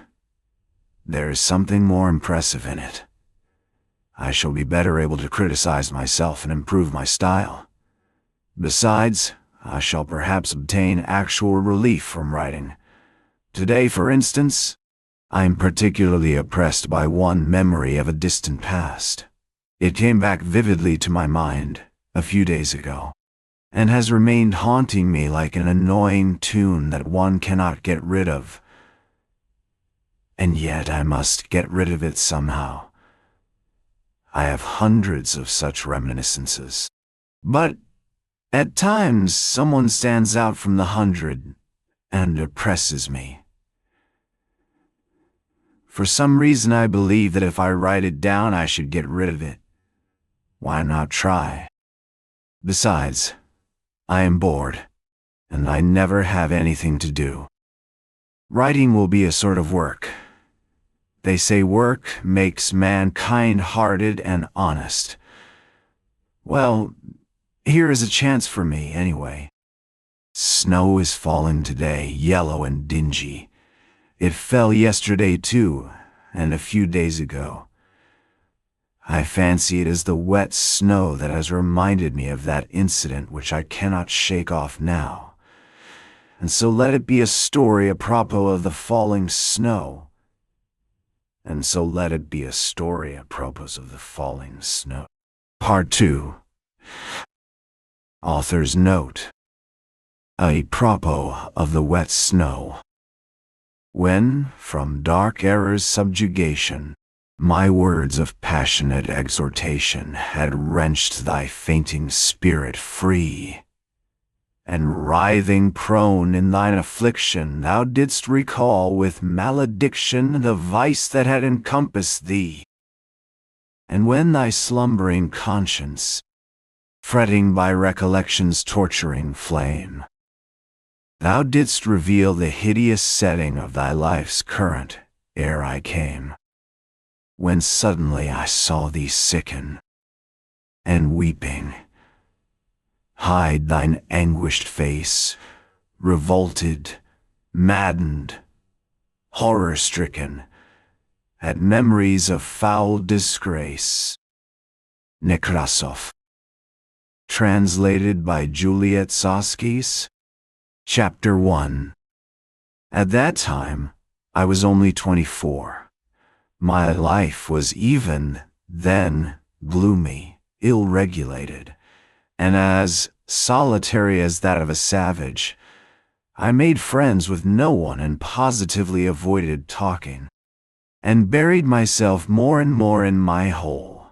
At work in the office I never looked at anyone, and was perfectly well aware that my companions looked upon me, not only as a queer fellow, but even looked upon me. I always fancied this with a sort of loathing. I sometimes wondered why it was that nobody except me fancied that he was looked upon with aversion. One of the clerks had a most repulsive, pock-marked face, which looked positively villainous. I believe I should not have dared to look at anyone with such an unsightly countenance. Another had such a very dirty old uniform that there was an unpleasant odor in his proximity. Yet not one of these gentlemen showed the slightest self-consciousness, either about their clothes or their countenance or their character in any way. Neither of them ever imagined that they were looked at with repulsion. If they had imagined it, they would not have minded, so long as their superiors did not look at them in that way. It is clear to me now that, owing to my unbounded vanity and to the high standard I set for myself, I often looked at myself with furious discontent, which verged on loathing. And so I inwardly attributed the same feeling to everyone. I hated my face, for instance. I thought it disgusting, and even suspected that there was something base in my expression. And so every day when I turned up at the office, I tried to behave as independently as possible, and to assume a lofty expression, so that I might not be suspected of being abject. My face may be ugly, I thought, but let it be lofty, expressive, and above all, extremely intelligent. But I was positively and painfully certain that it was impossible for my countenance ever to express those qualities. And what was worst of all, I thought it actually stupid looking, and I would have been quite satisfied if I could have looked intelligent. In fact, I would even have put up with looking base if, at the same time, my face could have been thought strikingly intelligent. Of course, I hated my fellow clerks one and all, and I despised them all.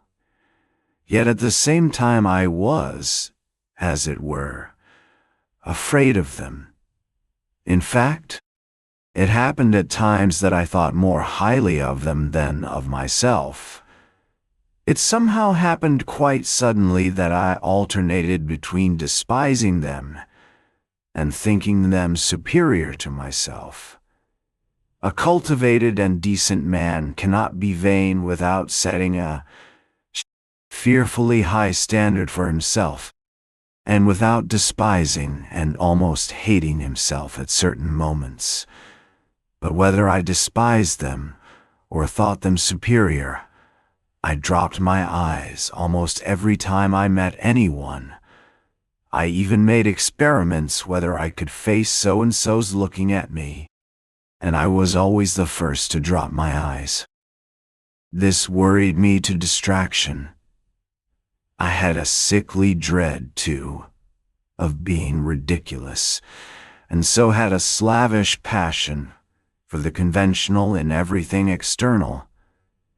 I loved to fall into the common rut, and had a wholehearted terror of any kind of eccentricity in myself. But how could I live up to it? I was morbidly sensitive, as a man of our age should be. They were all stupid, and as like one another as so many sheep. Perhaps I was the only one in the office who fancied that I was a coward and a slave. And I fancied it just because I was more highly developed. But it was not only that I fancied it. It really was so. I was a coward and a slave. I say this without the slightest embarrassment. Every decent man of our age must be a coward and a slave. That is his normal condition. Of that I am firmly persuaded. He is made and constructed to. He is made and constructed to that very end, and not only at the present time, owing to some casual circumstances, but always at all times. A decent man is bound to be a coward and a slave. It is the law of nature for all decent people all over the earth. If any one of them happens to be valiant about something, he need not be comforted nor carried away by that. He would show the white feather just the same before something else. That is how it invariably and inevitably ends. Only donkeys and mules are valiant, and they only till they are pushed up to the wall. it is not worthwhile to pay attention to them, for they really are of no consequence. Another circumstance too worried me in those days, that there was no one like me, and I was unlike anyone else. I am alone, and they are everyone, I thought, and pondered. From that, it is evident that I was still a youngster. The very opposite sometimes happened. It was loathsome sometimes to go to the office. Things reached such a point that I often came home ill. But all at once, apropos of nothing, there would come a phase of skepticism and indifference. Everything happened in phases to me, and I would laugh myself at my intolerance and fastidiousness. I would reproach myself with being romantic. At one time I was unwilling to speak to anyone, while at other times I would not only talk, but go to the length of contemplating making friends with them. All my fastidiousness would suddenly, for no rhyme or reason, vanish. Who knows? Perhaps I never had really had it, and it had simply been affected, and got out of books. I have not decided that question even now.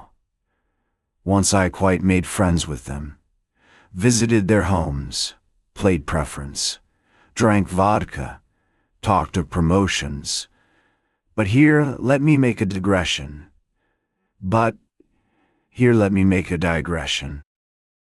We Russians, speaking generally, have never had those foolish transcendental romantics, German, and still more French, on whom nothing produces any effect.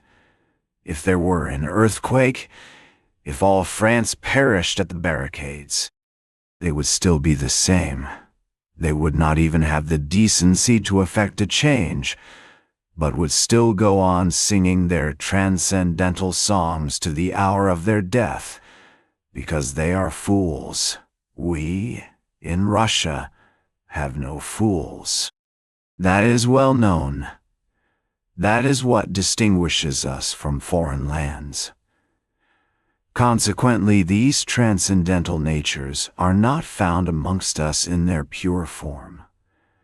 The idea that they are is due to our realistics, journalists, and critics of that day, always on the lookout for Kostanjoglos and Uncle Pyotr Ivaniches, and foolishly accepting them as our ideal. They have slandered our romantics, taking them for the same transcendental sort as in Germany or France. On the contrary, the characteristics of our romantics are absolutely and directly opposed to the transcendental European type, and no European standard can be applied to them.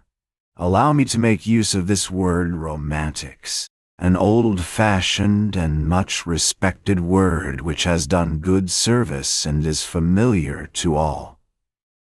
The characteristics of our romantic are to understand everything, to see everything, and to see it often incomparably more clearly than our most realistic minds see it, to refuse to accept anyone or anything, but at the same time not to despise anything, to give way, to yield from policy, never to lose sight of a useful practical object such as rent-free quarters at the government expense, pensions, decorations, to keep their eye on that object through all the enthusiasms and volumes of lyrical poems, and at the same time to preserve the sublime and the beautiful inviolate within them to the hour of their death, and to preserve themselves also, incidentally, like some precious jewel wrapped in cotton wool, if only for the benefit of the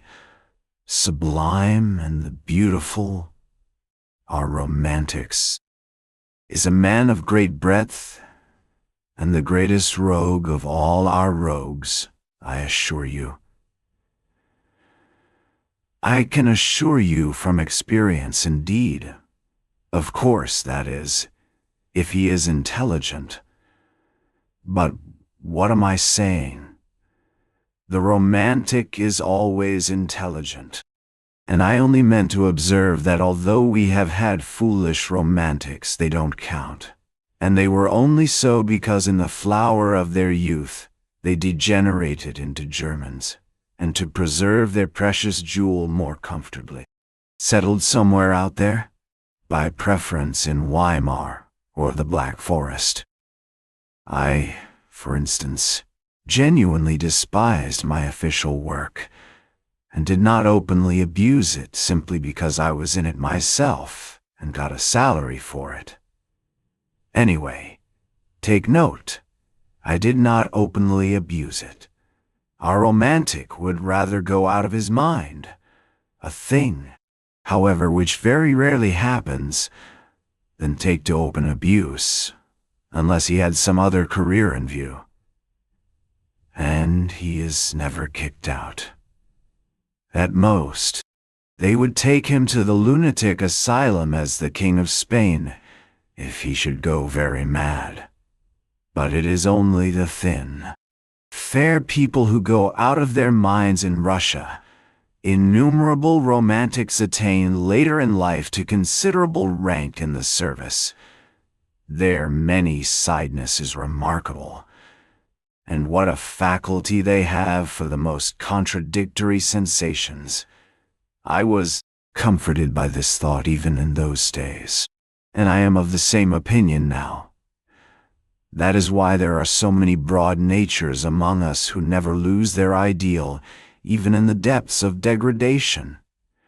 And though they never stir a finger for their ideal, though they are arrant thieves and knaves, yet they tearfully cherish their first ideal, and are extraordinarily honest at heart.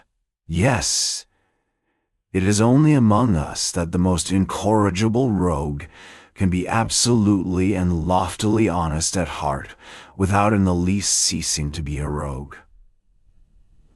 I repeat, our romantics frequently become such accomplished rascals, I use the term rascals affectionately, suddenly display such a sense of reality and practical knowledge that their bewildered superiors and the public generally can only ejaculate in amazement.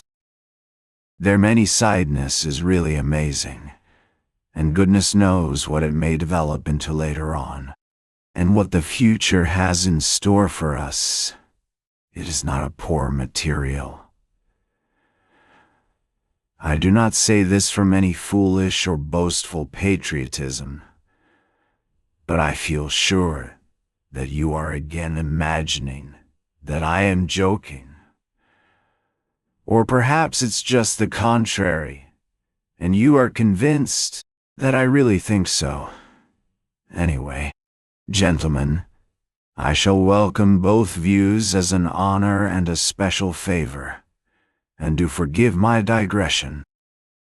I did not, of course, maintain friendly relations with my comrades, and soon was at loggerheads with them, and in my youth and inexperience, I even gave up bowing to them, as though I had cut off all relations. That, however, only happened to me once. As a rule, I was always alone. In the first place, I spent most of my time at home, reading. I tried to stifle all that was continually seething within me, by means of external impressions, and the only external means I had was reading. Reading, of course, was a great help, exciting me, giving me pleasure and pain. But at times it bored me fearfully. One longed for movement in spite of everything, and I plunged all at once into dark, underground, loathsome vice of the pettiest kind. My wretched passions were acute, smarting from my continual, sickly irritability. I had hysterical impulses, with tears and convulsions. I had no resource except reading, That is, there was nothing in my surroundings which I could respect and which attracted me. I was overwhelmed with depression, too. I had an hysterical craving for incongruity and for contrast, and so I took to vice. I have not said all this to justify myself, but no, I am lying. I did want to justify myself. I make that little observation for my own benefit. Gentlemen, I don't want to lie. I vowed to myself I would not. And so, furtively, timidly, in solitude, at night, I indulged in filthy vice, with a feeling of shame which never deserted me, even at the most loathsome moments, and which at such moments nearly made me curse. Already even then I had my underground world in my soul. I was fearfully afraid of being seen, of being met, of being recognized. I visited various obscure haunts. One night as I was passing a tavern, I saw through a lighted window some gentlemen fighting with billiard cues, and saw one of them thrown out of the window. At other times, I should have felt very much disgusted, but I was in such a mood at the time that I actually envied the gentleman thrown out of the window.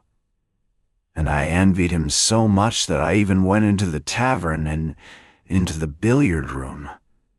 Perhaps I thought, I'll have a fight too, and they'll throw me out of the window. I was not drunk, but what is one to do? Depression will drive a man to such a pitch of hysteria. But nothing happened. It seemed that I was not even equal to being thrown out of the window, and I went away without having my fight. An officer put me in my place from the first moment. I was standing by the billiard table, and in my ignorance blocking up the way, and he wanted to pass. He took me by the shoulders, and without a word, without a warning or explanation, moved me from where I was standing to another spot, and passed by, as though he had not noticed me. I could have forgiven blows, but I could not forgive his having moved me without noticing me. Devil knows what I would have given for a real regular quarrel, a more decent, a more literary one, so to speak. I had been treated like a fly. This officer was over 6 foot, while I was a spindly little fellow. But the quarrel was in my hands. I had only to protest, and I certainly would have been thrown out of the window. But I changed my mind, and preferred to beat a resentful retreat. I went out of the tavern straight home, confused and troubled. And the next night, I went out again with the same lewd intentions. Still more furtively, abjectly and miserably than before. As it were, with tears in my eyes, but still I did go out again. Don't imagine, though, it was cowardice made me slink away from the officer. I never have been a coward at heart, though I have always been a coward in action. Don't be in a hurry to laugh. I assure you I can explain it all. Oh, if only that officer had been one of the sort who would consent to fight a duel. But no, he was one of those gentlemen, alas, long extinct, who preferred fighting with cues, or, like Gogol's Lieutenant Pirogov, appealing to the police.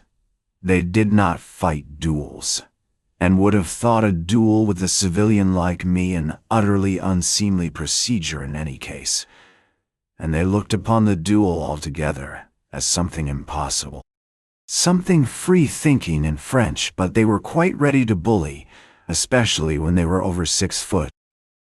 I did not slink away through cowardice, but through an unbounded vanity. I was afraid not of his 6 foot, not of getting a sound thrashing and being thrown out of the window. I should have had physical courage enough, I assure you. But I had not the moral courage. What I was afraid of was that everyone present, from the insolent marker down to the lowest little stinking, pimply clerk in a greasy collar, would jeer at me, and fail to understand when I began to protest and to address them in literary language.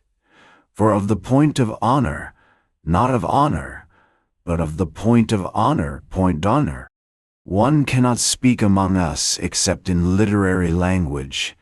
You can't allude to the point of honor in ordinary language.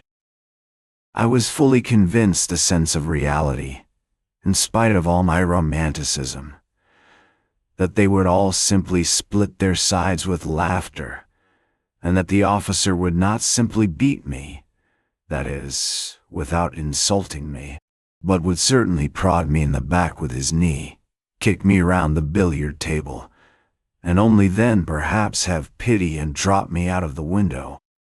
Of course, this trivial incident could not with me end in that. I often met that officer afterwards in the street and noticed him very carefully. I am not quite sure whether he recognized me. I imagine not. I judged from certain signs, but I stared at him with spite and hatred, and so it went on. For several years. My resentment grew even deeper with years. At first I began making stealthy inquiries about this officer. It was difficult for me to do so, for I knew no one. But one day, I heard someone shout his surname in the street, as I was following him at a distance, as though I were tied to him. And so I learned his surname. Another time I followed him to his flat, and for 10 kopecks learned from the porter where he lived, on which story, whether he lived alone or with others, and so on. In fact, everything one could learn from a porter. One morning, though I had never tried my hand with the pen, it suddenly occurred to me to write a satire on this officer in the form of a novel which would unmask his villainy. I wrote the novel with relish. I did unmask his villainy. I even exaggerated it. At first I so altered his surname that it could easily be recognized, but on second thoughts I changed it, and sent the story to the Otechestvenia Zapiski. But at that time, such attacks were not the fashion, and my story was not printed. That was a great vexation to me. Sometimes I was positively choked with resentment. At last I determined to challenge my enemy to a duel. I composed a splendid, charming letter to him, imploring him to apologize to me, and hinting rather plainly at a duel in case of refusal. The letter was so composed that if the officer had had the least understanding of the sublime and the beautiful, he would certainly have flung himself on my neck, and have offered me his friendship. And how fine that would have been! How we should have got on together! He could have shielded me with his higher rank, while I could have improved his mind with my culture. And, well, my ideas, and all sorts of things might have happened.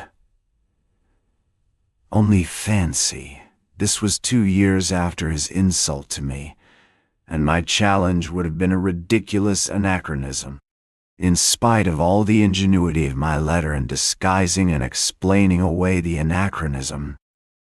But, thank God, to this day, I thank the Almighty with tears in my eyes, I did not send the letter to him. Cold shivers run down my back when I think of what might have happened if I had sent it. And all at once I revenged myself in the simplest way, by a stroke of genius. A brilliant thought suddenly dawned upon me. Sometimes on holidays I used to stroll along the sunny side of the Nevsky, about 4 o'clock in the afternoon, though it was hardly a stroll so much as a series of innumerable miseries, humiliations, and resentments. But no doubt that was just what I wanted. I used to wriggle along in a most unseemly fashion, like an eel, continually moving aside to make way for generals, for officers of the guards and the hussars, or for ladies. At such minutes there used to be a convulsive twinge at my heart, and I used to feel hot all down my back at the mere thought of the wretchedness of my attire, of the wretchedness and abjectness of my little scurrying figure. This was a regular martyrdom, a continual, intolerable humiliation at the thought, which passed into an incessant and direct sensation that I was a mere fly in the eyes of all this world, a nasty, disgusting fly, more intelligent, more highly developed, more refined in feeling than any of them, of course, but a fly that was continually making way for everyone, insulted and injured by everyone. Why I inflicted this torture upon myself, why I went to the Nevsky, I don't know. I felt simply drawn there at every possible opportunity. Already then I began to experience a rush of the enjoyment of which I spoke in the first chapter. After my affair with the officer, I felt even more drawn there than before. It was on the Nevsky that I met him most frequently. There I could admire him. He too went there chiefly on holidays. He too turned out of his path for generals and persons of high rank, and he too wriggled between them like an eel. But people like me, or even better dressed than me, he simply walked over. He made straight for them as though there was nothing but empty space before him, and never, under any circumstances, turned aside. I gloated over my resentment watching him, and always resentfully made way for him. It exasperated me that even in the street I could not be on an even footing with him. Why must you invariably be the first to move aside? I kept asking myself in hysterical rage, waking up sometimes at 3 o'clock in the morning. Why is it you and not he? There is no regulation about it. There is no written law. Let the making way be equal as it usually is when refined people meet. He moves halfway, and you move halfway. You pass with mutual respect. But that never happened, and I always moved aside, while he did not even notice my making way for him. And lo and behold, a bright idea dawned upon me. What? I thought, if I meet him and don't move on one side? What if I don't move aside on purpose, even if I knock up against him? How would that be? This audacious idea took such a hold on me that it gave me no peace. I was dreaming of it continually, horribly, and I purposely went more frequently to the Nevsky in order to picture more vividly how I should do it when I did do it. I was delighted. This intention seemed to me more and more practical and possible. Of course I shall not really push him, I thought, already more good-natured in my joy.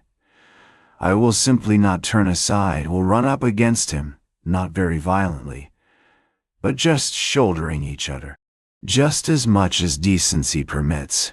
I will push against him just as much as he pushes against me.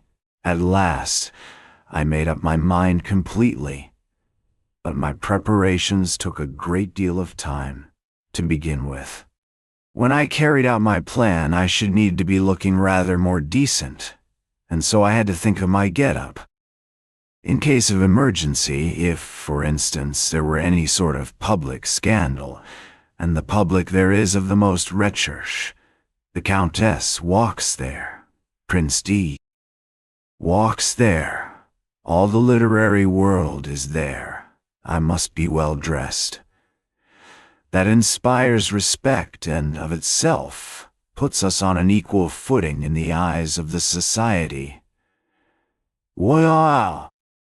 With this object I asked for some of my salary in advance, and bought at Churkin's a pair of black gloves and a decent hat. Black gloves seemed to me both more dignified and bon ton than the lemon-colored ones which I had contemplated at first. The color is too gaudy. It looks as though one were trying to be conspicuous, and I did not take the lemon-colored ones. I had got ready long beforehand a good shirt, with white bone studs. My overcoat was the only thing that held me back. The coat in itself was a very good one. It kept me warm, but it was wadded, and it had a raccoon collar which was the height of vulgarity. I had to change the collar at any sacrifice, and to have a beaver one like an officer's. For this purpose I began visiting the Gostiny Dvor, and after several attempts I pitched upon a piece of cheap German beaver, though these German beavers soon grow shabby and look wretched. Yet at first they look exceedingly well, and I only needed it for the occasion. I asked the price. Even so, it was too expensive. After thinking it over thoroughly, I decided to sell my raccoon collar. The rest of the money, a considerable sum for me, I decided to borrow from Anton Antonich Syatochkin, my immediate superior, an unassuming person. Though grave and judicious, he never lent money to anyone, but I had, on entering the service, been specially recommended to him by an important personage who had got me my berth. I was horribly worried. To borrow from Anton Antonich seemed to me monstrous and shameful. I did not sleep for 2 or 3 nights. Indeed, I did not sleep well at that time. I was in a fever. I had a vague sinking at my heart, or else a sudden throbbing. Anton Antonich was surprised at first. Then he frowned. Then he reflected, and did after all lend me the money, receiving from me a written authorization to take from my salary, a fortnight later, the sum that he had lent me. In this way, everything was at last ready. The handsome beaver replaced the mean-looking raccoon, and I began by degrees to get to work. It would never have done to act offhand, at random. The plan had to be carried out skillfully, by degrees, but I must confess that after many efforts I began to despair. We simply could not run into each other. I made every preparation. I was quite determined. It seemed as though we should run into one another directly, and before I knew what I was doing, I had stepped aside for him again, and he had passed without noticing me. I even prayed as I approached him that God would grant me determination. One time I had made up my mind thoroughly, but it ended in my stumbling and falling at his feet, because at the very last instant, when I was 6 inches from him, my courage failed me. He very calmly stepped over me, while I flew on one side like a ball. That night I was ill again, feverish and delirious. And suddenly it ended most happily. The night before I had made up my mind not to carry out my fatal plan, and to abandon it all. And with that object, I went to the Nevsky for the last time, just to see how I would abandon it all. Suddenly, 3 paces from my enemy, I unexpectedly made up my mind. I closed my eyes, and we ran full tilt, shoulder to shoulder, against one another. I did not budge an inch and passed him on a perfectly equal footing. He did not even look round and pretended not to notice it. But he was only pretending.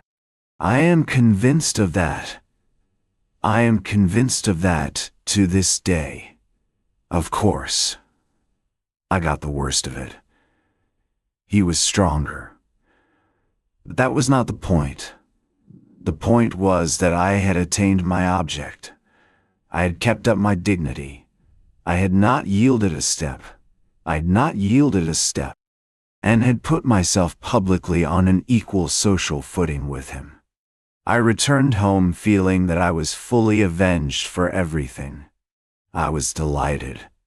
I was triumphant, and sang Italian arias, of course. I will not describe to you what happened to me 3 days later. If you have read my first chapter, you can guess for yourself. The officer was afterwards transferred.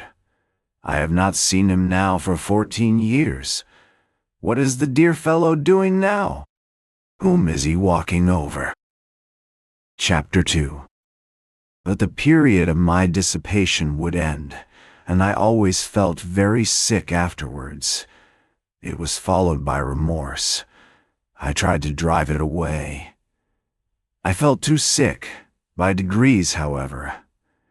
I grew used to that too. I grew used to everything.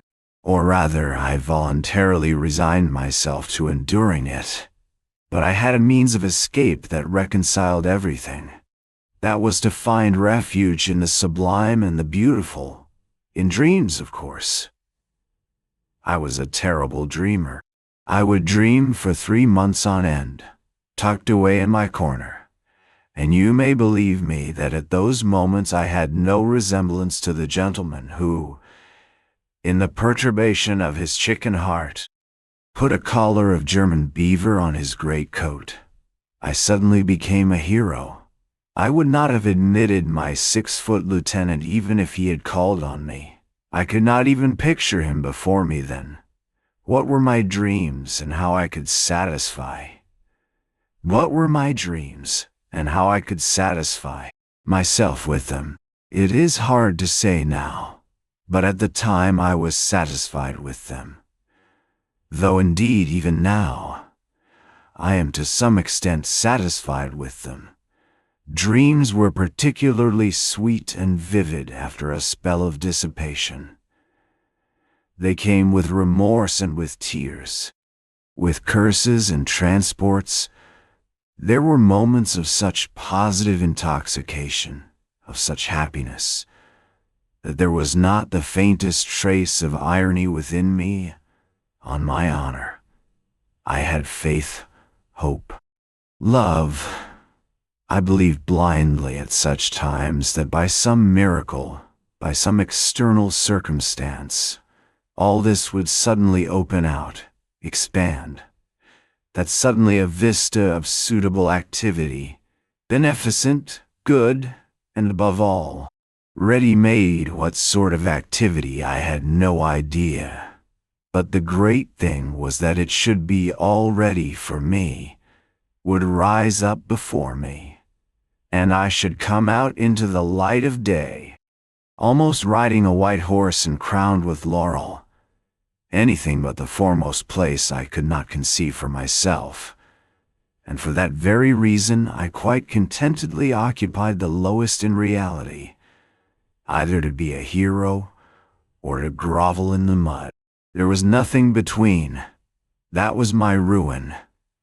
For when I was in the mud, I comforted myself with the thought that at other times I was a hero, and the hero was a cloak for the mud. For an ordinary man it was shameful to defile himself, but a hero was too lofty to be utterly defiled, and so he might defile himself. It is worth noting that these attacks of the sublime and the beautiful visited me even during the period of dissipation, and just at the times when I was touching the bottom. They came in separate spurts, as though reminding me of themselves, but did not banish the dissipation by their appearance. On the contrary, They seemed to add a zest to it by contrast, and were only sufficiently present to serve as an appetizing sauce. That sauce was made up of contradictions and sufferings, of agonizing inward analysis, and all these pangs and pinpricks gave a certain piquancy, even a significance to my dissipation. In fact, completely answered the purpose of an appetizing sauce. There was a certain depth of meaning in it, and I could hardly have resigned myself to the simple, vulgar, direct debauchery of a clerk and have endured all the filthiness of it. What could have allured me about it then, and have drawn me at night into the street? No, I had a lofty way of getting out of it all.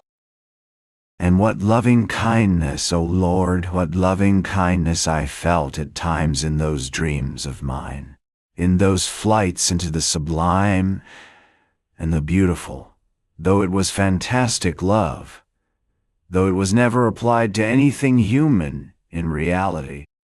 Yet there was so much of this love that one did not feel afterwards even the impulse to apply it in reality. That would have been superfluous. Everything, however, passed satisfactorily by a lazy and fascinating transition into the sphere of art, that is, into the beautiful forms of life, lying ready, largely stolen from the poets and novelists, and adapted to all sorts of needs and uses. I, for instance, was triumphant over everyone. Everyone, of course, was in dust and ashes, and was forced spontaneously to recognize my superiority, and I forgave them all. I was a poet, and a grand gentleman. I fell in love. I came in for countless millions, and immediately devoted them to humanity. And at the same time I confessed before all the people my shameful deeds, which, of course, were not merely shameful, but had in them much that was sublime and beautiful, something in the Manfred style. Everyone would kiss me and weep what idiots they would be if they did not, while I should go barefoot and hungry preaching new ideas and fighting a victorious Austerlitz against the obscurantists. Then the band would play a march. An amnesty would be declared. The Pope would agree to retire from Rome to Brazil. Then there would be a ball for the whole of Italy at the Villa Borghese on the shores of Lake Como. Lake Como being for that purpose transferred to the neighborhood of Rome. Then would come a scene in the bushes, and so on, as though you did not know all about it. You will say that it is vulgar and contemptible to drag all this into public after all the tears and transports which I have myself confessed. But why is it contemptible? Can you imagine that I am ashamed? That I am ashamed of it all, and that it was stupider than anything in your life, gentlemen. And I can assure you that some of these fancies were by no means badly composed.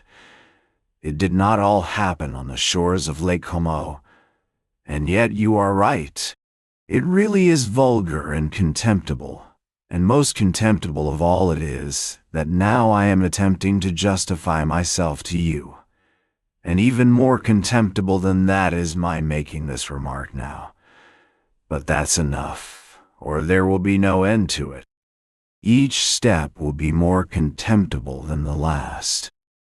I could never stand more than 3 months of dreaming at a time without feeling an irresistible desire to plunge into society. To plunge into society meant to visit my superior at the office, Anton Antonich Sayatochkin. He was the only permanent acquaintance I have had in my life, and I wonder at the fact myself now. But I only went to see him when that phase came over me, And when my dreams had reached such a point of bliss that it became essential at once to embrace my fellows and all mankind, and for that purpose I needed at least one human being actually existing.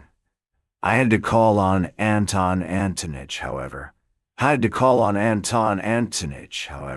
On Tuesday, his at-home day. So I had always to time my passionate desire to embrace humanity so that it might fall on a Tuesday. This Anton Antonitch lived on the 4th story in a house in 5 corners, in 4 low-pitched rooms, one smaller than the other, of a particularly frugal and sallow appearance. He had 2 daughters and their aunt, who used to pour out the tea. Of the daughters, one was 13 and another 14. They both had snub noses, and I was awfully shy of them because they were always whispering and giggling together. The master of the house usually sat in his study on a leather couch in front of the table with some gray-headed gentlemen, usually a colleague from our office or some other department. I never saw more than 2 or 3 visitors there, always the same. They talked about the excise duty, about business in the Senate, about salaries, about promotions, about His Excellency, and the best means of pleasing him, and so on.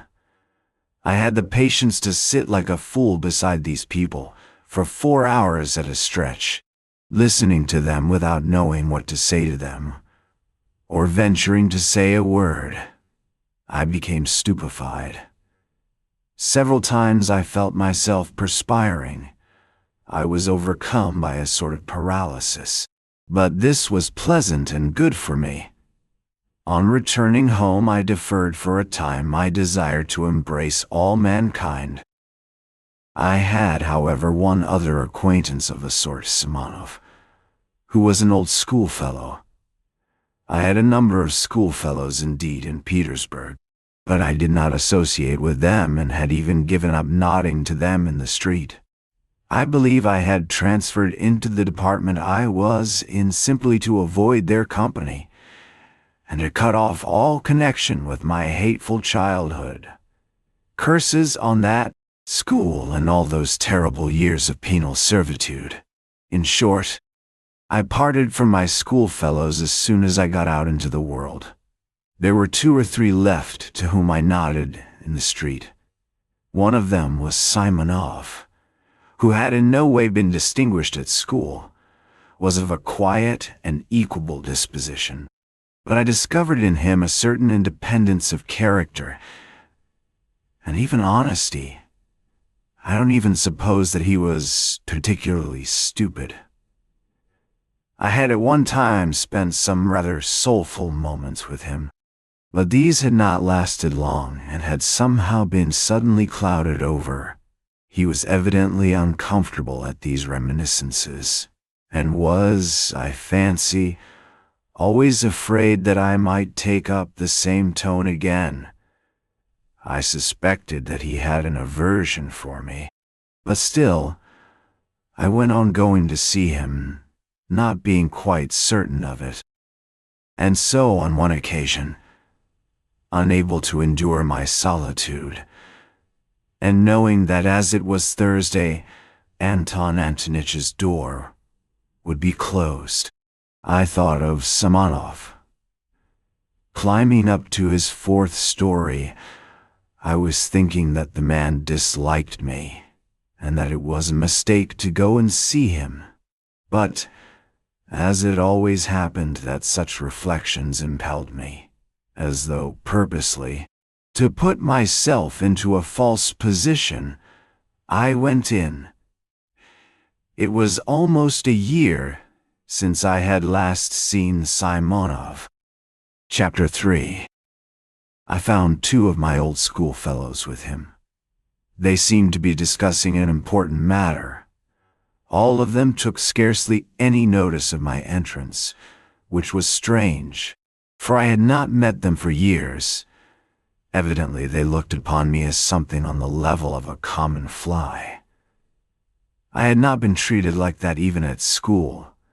Though they all hated me, I knew, of course, that they must despise me now for my lack of success in the service, and for my having let myself sink so low, going about badly dressed and so on, which seemed to them a sign of my incapacity and insignificance.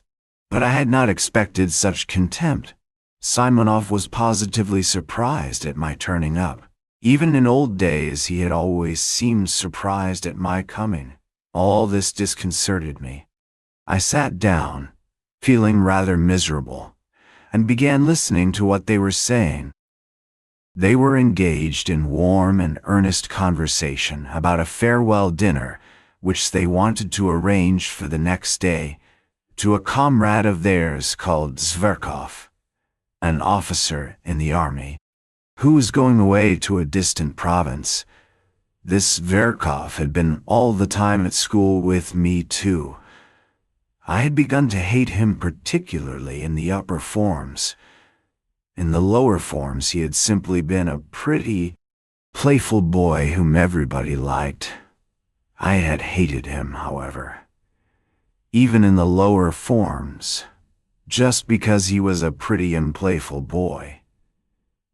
He was always bad at his lessons and got worse and worse as he went on. However, he left with a good certificate, as he had powerful interests. During his last year at school, he came in for an estate of 200 serfs, and as almost all of us were poor, he took up a swaggering tone among us.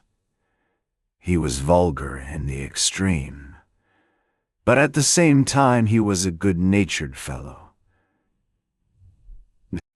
Even in his swaggering, in spite of superficial, fantastic, and sham notions of honor and dignity, all but very few of us positively groveled before Zverkov, and the more so, the more he swaggered, and it was not from any interested motive that they groveled, but simply because he had been favored by the gifts of nature. Moreover, it was, as it were, an accepted idea among us that Zverkov was a specialist in regard to tact and the social graces. This last fact particularly infuriated me. I hated the abrupt, self-confident tone of his voice, his admiration of his own witticisms, which were often frightfully stupid, though he was bold in his language. I hated his handsome, but stupid face, for which I would, however, have gladly exchanged my intelligent one, and the free and easy military manners in fashion in the 40s. I hated the way in which he used to talk of his future conquests of women. He did not venture to begin his attack upon women until he had the epaulettes of an officer, and was looking forward to them with impatience, and boasted of the duels he would constantly be fighting. I remember how I, invariably so taciturn, suddenly fastened upon Zverkov, when one day talking at a leisure moment with his schoolfellows of his future relations with the fair sex, and growing as sportive as a puppy in the sun, he all at once declared that he would not leave a single village girl on his estate unnoticed, that was his droit de seigneur, and that if the peasants dared to protest, he would have them all flogged and double the tax on them. The bearded rascals, our servile rabble, applauded, but I attacked him, not from compassion for the girls and their fathers, but simply because they were applauding such an insect. I got the better of him on that occasion. But though Zverkov was stupid, he was lively and impudent, and so laughed it off, and in such a way that my victory was not really complete. The laugh was on his side. He got the better of me on several occasions afterwards, but without malice. Jestingly, casually, I remained angrily and contemptuously silent, and would not answer him. When we left school, he made advances to me. I did not rebuff them, for I was flattered. But we soon parted, and quite naturally. Afterwards I heard of his barrack room success as a lieutenant, and of the fast life he was leading. Then there came other rumors of his successes in the service. By then he had taken to cutting me in the street, and I suspected that he was afraid of compromising himself by greeting a personage as insignificant as me. I saw him once in the theater, in the third tier of boxes. By then he was wearing shoulder straps. He was twisting and twirling about, ingratiating himself with the daughters of an ancient general. In 3 years he had gone off considerably, though he was still rather handsome and adroit. One could see that by the time he was 30 he would be corpulent. So it was to this Zverkov that my schoolfellows were going to give a dinner on his departure. They had kept up with him for those 3 years, though privately they did not consider themselves on an equal footing with him. I am convinced of that. Of Simonov's 2 visitors, one was Ferfitchkin, a Russianized German, a little fellow with the face of a monkey, a blockhead who was always deriding everyone, a very bitter enemy of mine from our days in the lower forms, a vulgar, impudent, swaggering fellow, who affected a most sensitive feeling of personal honor, though, of course, he was a wretched little coward at heart. He was one of those worshippers of Zverkov who made up to the latter from interested motives, and often borrowed money from him. Simonov's other visitor, Trudolyubov, was a person in no way remarkable. A tall young fellow, in the army, with a cold face, fairly honest, though he worshipped success of every sort, and was only capable of thinking of promotion.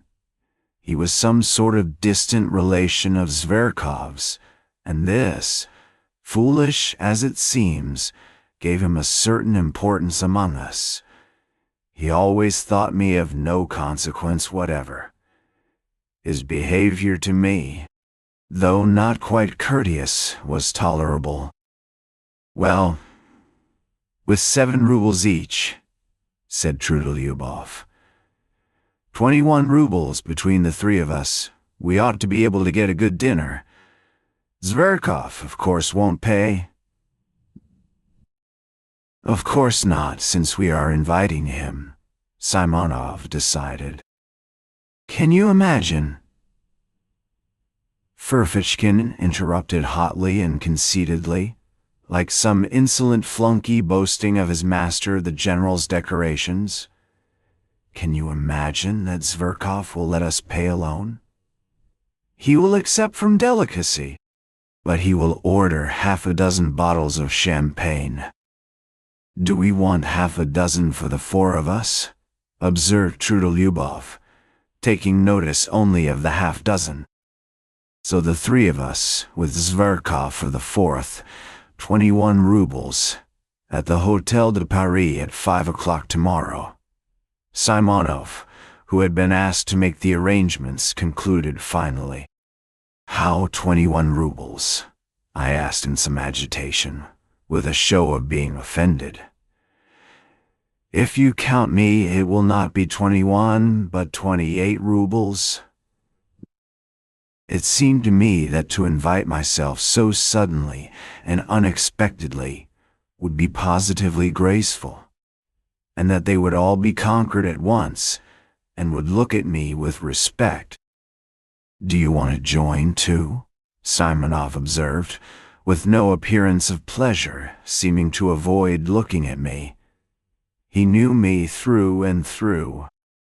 It infuriated me that he knew me so thoroughly. Why not? I am an old schoolfellow of his too, I believe, and I must own I feel hurt that you have left me out, I said, boiling over again. And where were we to find you? Ferfitchkin put in roughly. You never were on good terms with Zverkov. Trudolyubov added, frowning. But I had already clutched at the idea and would not give it up. It seems to me that no one has a right to form an opinion upon that, I retorted in a shaking voice, as though something tremendous had happened. Perhaps that is just my reason for wishing it now, that I have not always been on good terms with him. Huh. Oh, there's no making you out. With these refinements, Trudolyubov jeered. We'll put your name down, Simonov decided, addressing me. Tomorrow at 5 o'clock at the Hotel de Paris. What about the money? Ferfitchkin began in an undertone, indicating me to Simonov, but he broke off, for even Simonov was embarrassed. That will do, said Trudolyubov, getting up. If he wants to come so much, let him. But it's a private thing between us friends, Ferfitchkin said crossly as he too picked up his hat. It's not an official gathering. It's not an official gathering. We do not want it all, perhaps. They went away. Ferfitchkin did not greet me in any way as he went out. Trudolyubov barely nodded. Simonov, with whom I was left tête-à-tête, was in a state of vexation and perplexity, and looked at me queerly.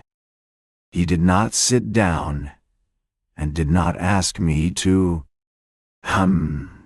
yes, tomorrow then. Will you pay your subscription now? I just ask so as to know, he muttered in embarrassment. I flushed crimson. As I did so, I remembered that I had owed Simonov 15 rubles for ages, which I had indeed never forgotten, though I had not paid it. You will understand, Simonov, that I could have no idea when I came here. I am very much vexed that I have forgotten. All right. That doesn't matter. You can pay tomorrow after the dinner. I simply wanted to know. Please don't. He broke off and began pacing the room, still more vexed. As he walked, he began to stamp with his heels. Am I keeping you? I asked, after 2 minutes of silence. Oh, he said, starting. That is, to be truthful. Yes. I have to go and see someone, not far from here, he added in an apologetic voice, somewhat abashed. My goodness, why didn't you say so? I cried, seizing my cap with an astonishingly free and easy air, which was the last thing I should have expected of myself. It's close by, not 2 paces away, Simonov repeated, accompanying me to the front door with a fussy air which did not suit him at all. So 5 o'clock punctually tomorrow? He called down the stairs after me. He was very glad to get rid of me. I was in a fury. What possessed me? What possessed me to force myself upon them? I wondered, grinding my teeth as I strode along the street. For a scoundrel, a pig like that Zverkov. Of course I had better not go. Of course, I must just snap my fingers at them. I am not bound in any way. I'll send Simonov a note by tomorrow's post. But what made me furious was that I knew for certain that I should go. That I should make a point of going. And the more tactless, the more unseemly my going would be, the more certainly I would go. And there was a positive obstacle to my going. I had no money. All I had was 9 rubles. I had to give 7 of that to my servant, Apollon, for his monthly wages. That was all I paid him. He had to keep himself. Not to pay him was impossible, considering his character. But I will talk about that fellow, about that plague of mine, another time. However, I knew I should go and should not pay him his wages. That night I had the most hideous dreams. No wonder. All the evening I had been oppressed by memories of my miserable days at school, and I could not shake them off. I was sent to the school by distant relations, upon whom I was dependent, and of whom I have heard nothing since.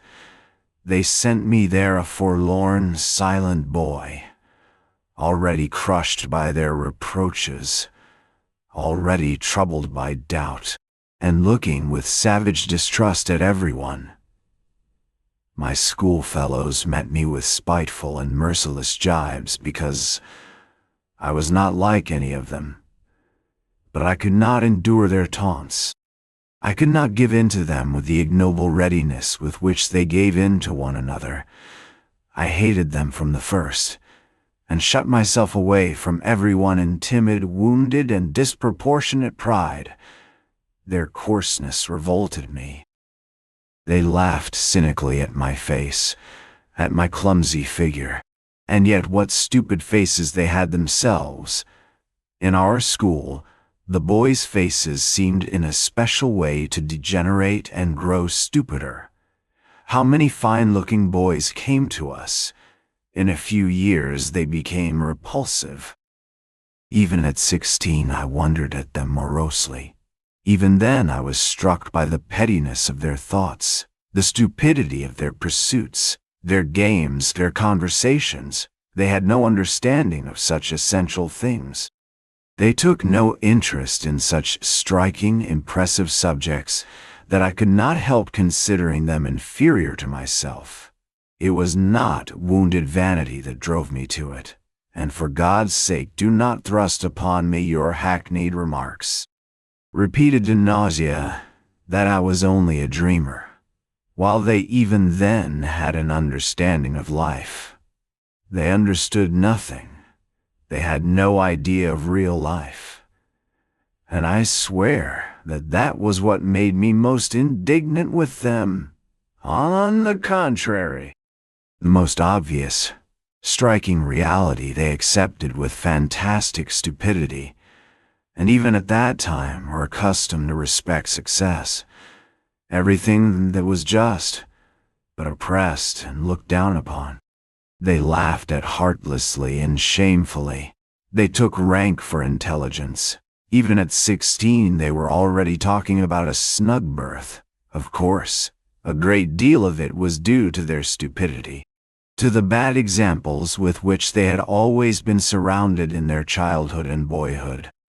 They were monstrously depraved. Of course, a great deal of that, too, was superficial, and an assumption of cynicism. Of course, there were glimpses of youth and freshness even in their depravity. But even that freshness was not attractive, and showed itself in a certain rakishness. I hated them horribly, though perhaps I was worse than any of them.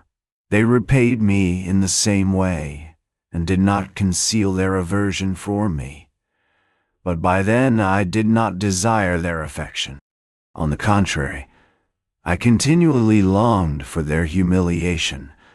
To escape from their derision I purposely began to make all the progress I could with my studies, and forced my way to the very top. This impressed them, moreover. They all began by degrees to grasp that I had already read books none of them could read, and understood things not forming part of our school curriculum, of which they had not even heard. They took a savage and sarcastic view of it, but were morally impressed, especially as the teachers began to notice me on those grounds. The mockery ceased, But the hostility remained, and cold and strained relations became permanent between us. In the end, I could not put up with it. With years, a craving for society, for friends, developed in me. I attempted to get on friendly terms with some of my schoolfellows, but somehow or other, my intimacy with them was always strained, and soon ended of itself. Once indeed, I did have a friend, but I was already a tyrant at heart. I wanted to exercise unbounded sway over him. I tried to instill into him a contempt for his surroundings. I required of him a disdainful and complete break with those surroundings. I frightened him with my passionate affection. I reduced him to tears, to hysterics. He was a simple and devoted soul, but when he devoted himself to me entirely, I began to hate him immediately and repulsed him, as though all I needed him for was to win a victory over him, to subjugate him and nothing else. But I could not subjugate all of them. My friend was not at all like them either. He was, in fact, a rare exception. The first thing I did on leaving school was to give up the special job for which I had been destined, so as to break all ties, to curse my past and shake the dust from off my feet. And goodness knows why, after all that, I should go trudging off to Simonov's. Early next morning I roused myself and jumped out of bed with excitement, as though it were all about to happen at once. But I believed that some radical change in my life was coming, and would inevitably come that day. Owing to its rarity, perhaps, any external event, however trivial, always made me feel as though some radical change in my life were at hand. I went to the office, however, as usual, but sneaked away home 2 hours earlier to get ready. The great thing, I thought, is not to be the first to arrive, or they will think I am overjoyed at coming. But there were thousands of such great points to consider, and they all agitated and overwhelmed me. I polished my boots a second time with my own hands. Nothing in the world would have induced Apollon to clean them twice a day, as he considered that it was more than his duties required of him. I stole the brushes to clean them from the passage, being careful he should not detect it, for fear of his contempt. Then I minutely examined my clothes, and thought that everything looked old, worn and threadbare. I had let myself get too slovenly. My uniform, perhaps, was tidy, but I could not go out to dinner in my uniform. The worst of it was that on the knee of my trousers was a big yellow stain. I had a foreboding that stain would deprive me of 9/10 of my personal dignity. I knew, too, that it was very poor to think so. But this is no time for thinking. Now I am in for the real thing, I thought, and my heart sank. I knew, too, perfectly well even then, that I was monstrously exaggerating the facts. But how could I help it? I could not control myself and was already shaking with fever.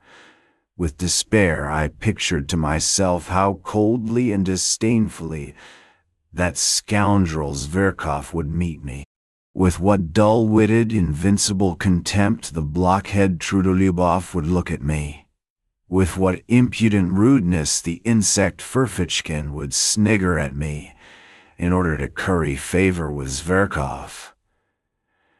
How completely Simonov would take it all in, and how he would despise me for the abjectness of my vanity and lack of spirit. And worst of all, how paltry, unliterary, commonplace it would all be. Of course, The best thing would be not to go at all. But that was most impossible of all. If I feel impelled to do anything, I seem to be pitchforked into it. I should have jeered at myself ever afterwards. So you funked it. You funked it. You funked the real thing. On the contrary, I passionately longed to show all that rabble that I was by no means such a spiritless creature as I seemed to myself. What is more, even in the acutest paroxysm of this cowardly fever, I dreamed of getting the upper hand, of dominating them, carrying them away, making them like me, if only for my elevation of thought and unmistakable wit. They would abandon Zverkov. He would sit on one side, silent and ashamed, while I should crush him. Then, perhaps, we would be reconciled and drink to our everlasting friendship. But what was most bitter and humiliating for me was that I knew even then, knew fully and for certain, that I needed nothing of all this really, that I did not really want to crush, to subdue, to attract them, and that I did not care a straw really for the result, even if I did achieve it. Oh, how I prayed for the day to pass quickly. In unutterable anguish, I went to the window, opened the movable pane and looked out into the troubled darkness of the thickly falling wet snow. At last, my wretched little clock hissed out 5. I seized my hat, and trying not to look at Apollon, who had been all day expecting his month's wages, but in his foolishness was unwilling to be the first to speak about it, I slipped between him and the door and, jumping into a high-class sledge, on which I spent my last half-ruble, I drove up in grand style to the Hôtel de Paris. Chapter 4. I had been certain the day before that I should be the first to arrive, but it was not a question of being the first to arrive. Not only were they not there, but I had difficulty in finding our room. The table was not laid even. What did it mean? After a good many questions, I elicited from the waiters that the dinner had been ordered not for 5, but for 6 o'clock. This was confirmed at the buffet, too. I felt really ashamed to go on questioning them. It was only 25 minutes past 5. If they changed the dinner hour, they ought at least to have let me know. That is what the post is for, and not to have put me in an absurd position in my own eyes and even before the waiters.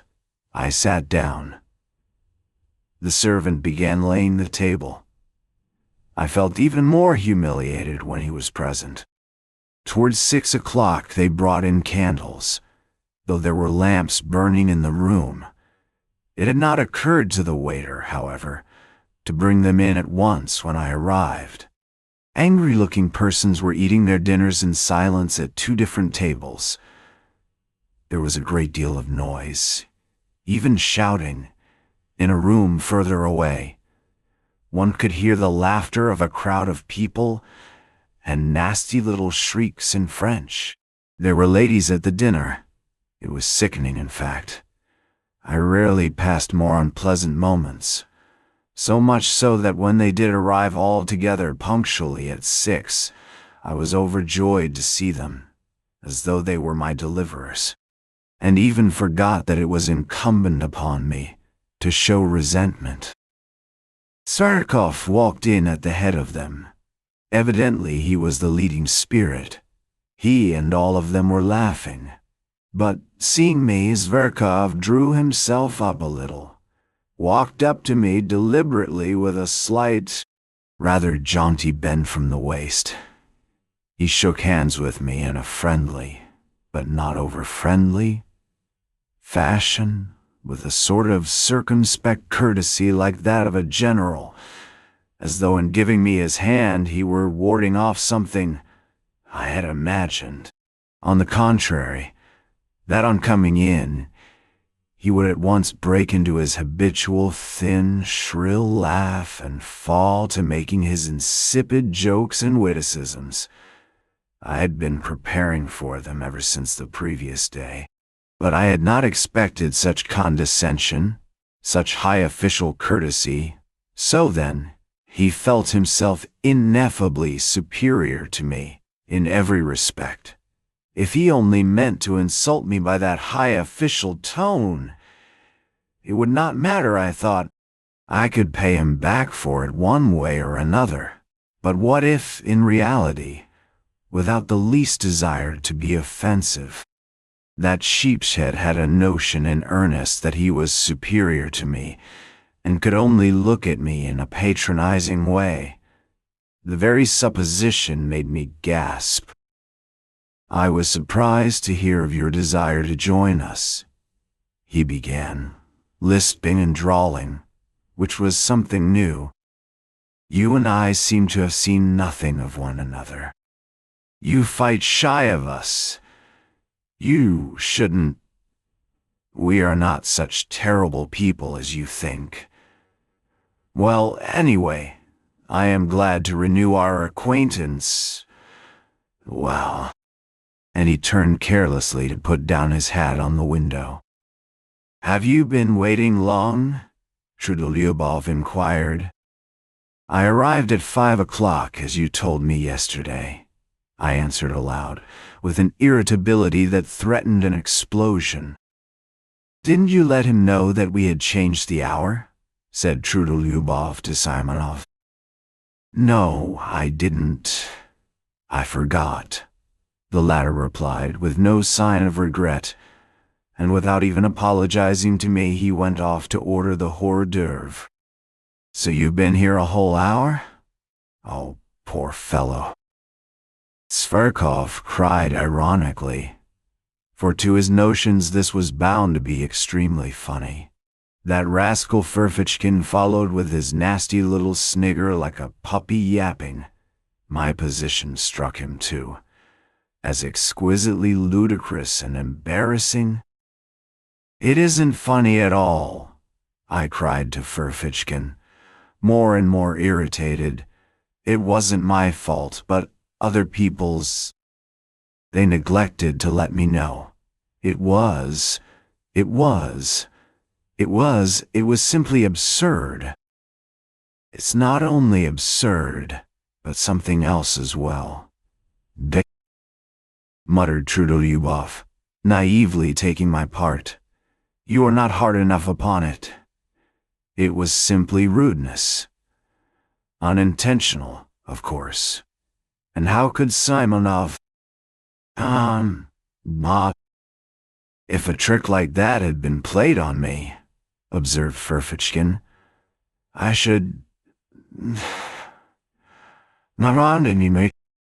but you should have ordered something for yourself," Zverkov interrupted, "or simply asked for dinner without waiting for us." "You will allow that I might have done that without your permission," I rapped out. "If I waited, it was. Let us sit down, gentlemen," cried Simonov, coming in. "Everything is ready. I can answer for the champagne. It is capitally frozen. You see, I did not know your address. Where was I to look for you?" He suddenly turned to me, but again he seemed to avoid looking at me. Evidently he had something against me. It must have been what happened yesterday. All sat down. I did the same. It was a round table. Trudolyubov was on my left, Simonov on my right. Zverkov was sitting opposite, Ferfitchkin next to him. Between him and Trudolyubov. "Tell me, are you in a government office?" Zverkov went on, attending to me. Seeing that I was embarrassed, he seriously thought that he ought to be friendly to me, and, so to speak, Cheer me up. Does he want me to throw a bottle at his head? I thought in a fury. In my novel surroundings, I was unnaturally ready to be irritated. In the office, I answered jerkily, with my eyes on my plate. And have you a go-odd berth? I say. What made you leave your original job? What made me was that I wanted to leave my original job. I drawled more than he, hardly able to control myself. Ferfitchkin went off into a guffaw. Simonov looked at me ironically. Trudolyubov left off eating and began looking at me with curiosity. Zverkov winced, but he tried not to notice it. And the remuneration? What? Remuneration? I mean your salary? Why are you cross-examining me? However, I told him at once what my salary was. I turned horribly red. It is not very handsome, Zverkov observed majestically. Yes, you can't afford to dine at cafes on that, Ferfitchkin added insolently. To my thinking, it's very poor, Trudolyubov observed gravely. And how thin you have grown, how you have changed, added Zverkov, with a shade of venom in his voice, scanning me and my attire with a sort of insolent compassion. Oh, spare his blushes, cried Ferfitchkin, sniggering. My dear sir, allow me to tell you I am not blushing. I broke out at last. Do you hear? I am dining here, at this cafe, at my own expense, not at other people's. Note that, Mr. Ferfitchkin. What? Isn't everyone here dining at his own expense? You would seem to be. Ferfitchkin flew out at me, turning as red as a lobster, and looking me in the face with fury. That, I answered, feeling I had gone too far. And I imagine it would be better to talk of something more intelligent. Even to be or memoir, dorando, do, but be. You intend to show off your intelligence, I suppose. Don't disturb yourself. That would be quite out of place here. Why are you clacking away like that, my good sir, eh? Have you gone out of your wits in your office? Enough, gentlemen, enough, Zverkov cried, authoritatively. How stupid it is, muttered Simonov. It really is stupid. We have met here a company of friends, for a farewell dinner to a comrade, and you carry on an altercation, said Trudolyubov, rudely addressing himself to me alone. You invited yourself to join us, so don't disturb the general harmony. No, diranto diwa, deantoishano, my janor, diu sad duard. Enough, enough, cried Zverkov. Give over, gentlemen, it's out of place. Better let me tell you how I nearly got married the day before yesterday. And then followed a burlesque narrative of how this gentleman had almost been married 2 days before. There was not a word about the marriage, however, but the story was adorned with generals, colonels, and kammerjunkers, while Zverkov almost took the lead among them. It was greeted with approving laughter. Ferfitchkin positively squealed. No one paid any attention to me, and I sat crushed and humiliated. Good heavens, These are not the people for me, I thought, and what a fool I have made of myself before them. I let Ferfitchkin go too far. Though the brutes imagine they are doing me an honor in letting me sit down with them. They don't understand that it's an honor to them and not to me. I've grown thinner. My clothes. Oh, damn my trousers. Zverkov noticed the yellow stain on the knee as soon as he came in. But what's the use? I must get up at once this very minute. Take my hat and simply go without a word, with contempt. And tomorrow I can send a challenge. The scoundrels. As though I cared about the 7 rubles. They may think, damn it, I don't care about the 7 rubles. I'll go this minute. Of course I remained. I drank sherry and Lafitte by the glassful in my discomfiture. Being unaccustomed to it, I was quickly affected. My annoyance increased as the wine went to my head. I longed all at once to insult them all in a most flagrant manner, and then go away, to seize the moment and show what I could do, so that they would say, he's clever, though he is absurd, and, in fact, damn them all. I scanned them all insolently with my drowsy eyes, but they seemed to have forgotten me altogether.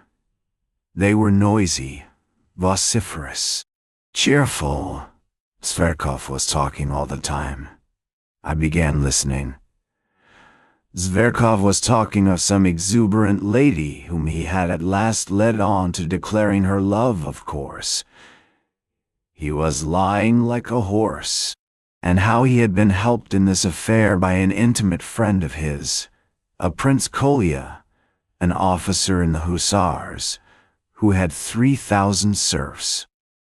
And yet this Kolya, who has 3,000 serfs, has not put in an appearance here tonight to see you off. I cut in suddenly. For 1 minute, everyone was silent. You are drunk already. Trudolyubov deigned to notice me at last, glancing contemptuously in my direction. Zverkov, without a word, examined me as though I were an insect. I dropped my eyes. Simonov made haste to fill up the glasses with champagne. Trudolyubov raised his glass, as did everyone else but me. Your health and good luck on the journey, he cried to Zverkov. To old times, to our future, hurrah! They all tossed off their glasses and crowded round Zverkov to kiss him. I did not move. My full glass stood untouched before me. Why, aren't you going to drink it? Roared Trudolyubov, losing patience and turning menacingly to me. I want to make a speech separately, on my own account, and then I'll drink it, Mr. Trudolyubov. Spiteful brute, muttered Simonov. I drew myself up in my chair and feverishly seized my glass, prepared for something extraordinary, though I did not know myself precisely what I was going to say.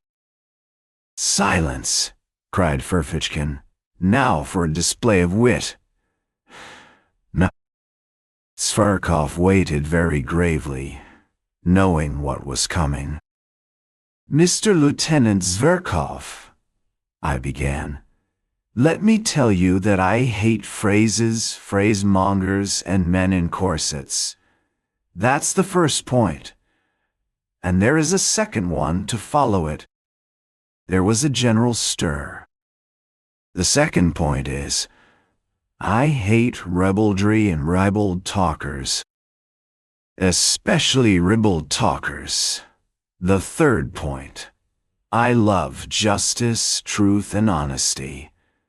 I went on almost mechanically, for I was beginning to shiver with horror myself, and had no idea how I came to be talking like this.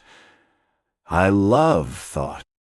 Monsieur Zverkov, I love true comradeship, on an equal footing and not but, however, why not? I will drink your health too, Mr. Zverkov. Seduce the Circassian girls, shoot the enemies of the fatherland, and to your health, Monsieur Zverkov. Zverkov got up from his seat, bowed to me and said, I am very much obliged to you. He was frightfully offended and turned pale. Damn the fellow, roared Trudolyubov, bringing his fist down on the table. Well, he wants a punch in the face for that, squealed Ferfitchkin. We ought to turn him out, muttered Simonov. Not a word, gentlemen, not a movement, cried Zverkov solemnly, checking the general indignation. I thank you all, but I can show him for myself how much value I attach to his words. Mr. Ferfitchkin, you will give me satisfaction tomorrow for your words just now, I said aloud, turning with dignity to Ferfitchkin. A duel, you mean? Certainly, he answered. But probably I was so ridiculous as I challenged him, and it was so out of keeping with my appearance that everyone, including Ferfitchkin, was prostrate with laughter. Yes, let him alone, of course. He is quite drunk. Trudolyubov said with disgust. I shall never forgive myself for letting him join us. Simonov muttered again. Now is the time to throw a bottle at their heads, I thought to myself. I picked up the bottle and filled my glass. No, I'd better sit on to the end. I went on thinking, you would be pleased, my friends. If I went away, nothing will induce me to go. I'll go on sitting here and drinking to the end on purpose, as a sign that I don't think you of the slightest consequence. I will go on sitting and drinking, because this is a public house, and I paid my entrance money. I'll sit here and drink, for I look upon you as so many pawns, as inanimate pawns. I'll sit here and drink, and sing if I want to. Yes, sing, for I have the right to sing. But I did not sing. I simply tried not to look at any of them. I assumed most unconcerned attitudes and waited with impatience for them to speak first. But alas, they did not address me. And oh, how I wished at that moment to be reconciled to them. It struck 8, at last 9. They moved from the table to the sofa. Zverkov stretched himself on a lounge and put one foot on a round table. Wine was brought there. He did, as a fact, order 3 bottles on his own account. I, of course, was not invited to join them. They all sat round him on the sofa. They listened to him, almost with reverence. It was evident that they were fond of him. What for? What for? I wondered. From time to time they were moved to drunken enthusiasm and kissed each other. They talked of the Caucasus, of the nature of true passion, of snug berths in the service, of the income of an hussar called Podharshevsky, whom none of them knew personally, and rejoiced in the largeness of it, of the extraordinary grace and beauty of a Princess D, whom none of them had ever seen. Then it came to Shakespeare's being immortal. I smiled contemptuously and walked up and down the other side of the room, opposite the sofa, from the table to the stove and back again. I tried my very utmost to show them that I could do without them, and yet I purposely made a noise with my boots, thumping with my heels. But it was all in vain. They paid no attention. I had the patience to walk up and down in front of them from 8 o'clock till 11, in the same place, from the table to the stove and back again. I walk up and down to please myself, and no one can prevent me. The waiter who came into the room stopped, from time to time, to look at me. I was somewhat giddy from turning round so often. At moments it seemed to me that I was in delirium. During those 3 hours I was 3 times soaked with sweat and dry again. At times, with an intense, acute pang, I was stabbed to the heart by the thought that 10 years, 20 years, 40 years would pass, and that even in 40 years, I would remember with loathing and humiliation those filthiest, most ludicrous, and most awful moments of my life. No one could have gone out of his way to degrade himself more shamelessly, and I fully realized it, fully, and yet I went on pacing up and down from the table to the stove. Oh, if you only knew what thoughts and feelings I am capable of, how cultured I am. I thought at moments, mentally addressing the sofa on which my enemies were sitting. But my enemies behaved as though I were not in the room. Once, only once, they turned towards me, just when Zverkov was talking about Shakespeare, and I suddenly gave a contemptuous laugh. I laughed in such an affected and disgusting way that they all at once broke off their conversation, and silently and gravely for 2 minutes watched me walking up and down from the table to the stove, taking no notice of them, but nothing came of it. They said nothing, and 2 minutes later they ceased to notice me again. It struck 11. "Friends," cried Zverkov, getting up from the sofa, "let us all be off now, there. Of course, the others assented. I turned sharply to Zverkov. I was so harassed, so exhausted, that I would have cut my throat to put an end to it. I was in a fever. My hair, soaked with perspiration, stuck to my forehead and temples. "Zverkov, I beg your pardon," I said abruptly and resolutely. "Ferfitchkin, yours too, and everyone's. I have insulted you all. "Aha! A duel is not in your line, old man," Ferfitchkin hissed venomously. It sent a sharp pain to my heart. "No, it's not the duel I am afraid of, Ferfitchkin. I am ready to fight you tomorrow after we are reconciled. I insist upon it, in fact, and you cannot refuse. I want to show you that I am not afraid of a duel. You shall fire first, and I shall fire into the air." "He is comforting himself," said Simonov. "He's simply raving," said Trudolyubov. "But let us pass. Why are you barring our way? What do you want?" Zverkov answered disdainfully. They were all flushed, their eyes were bright.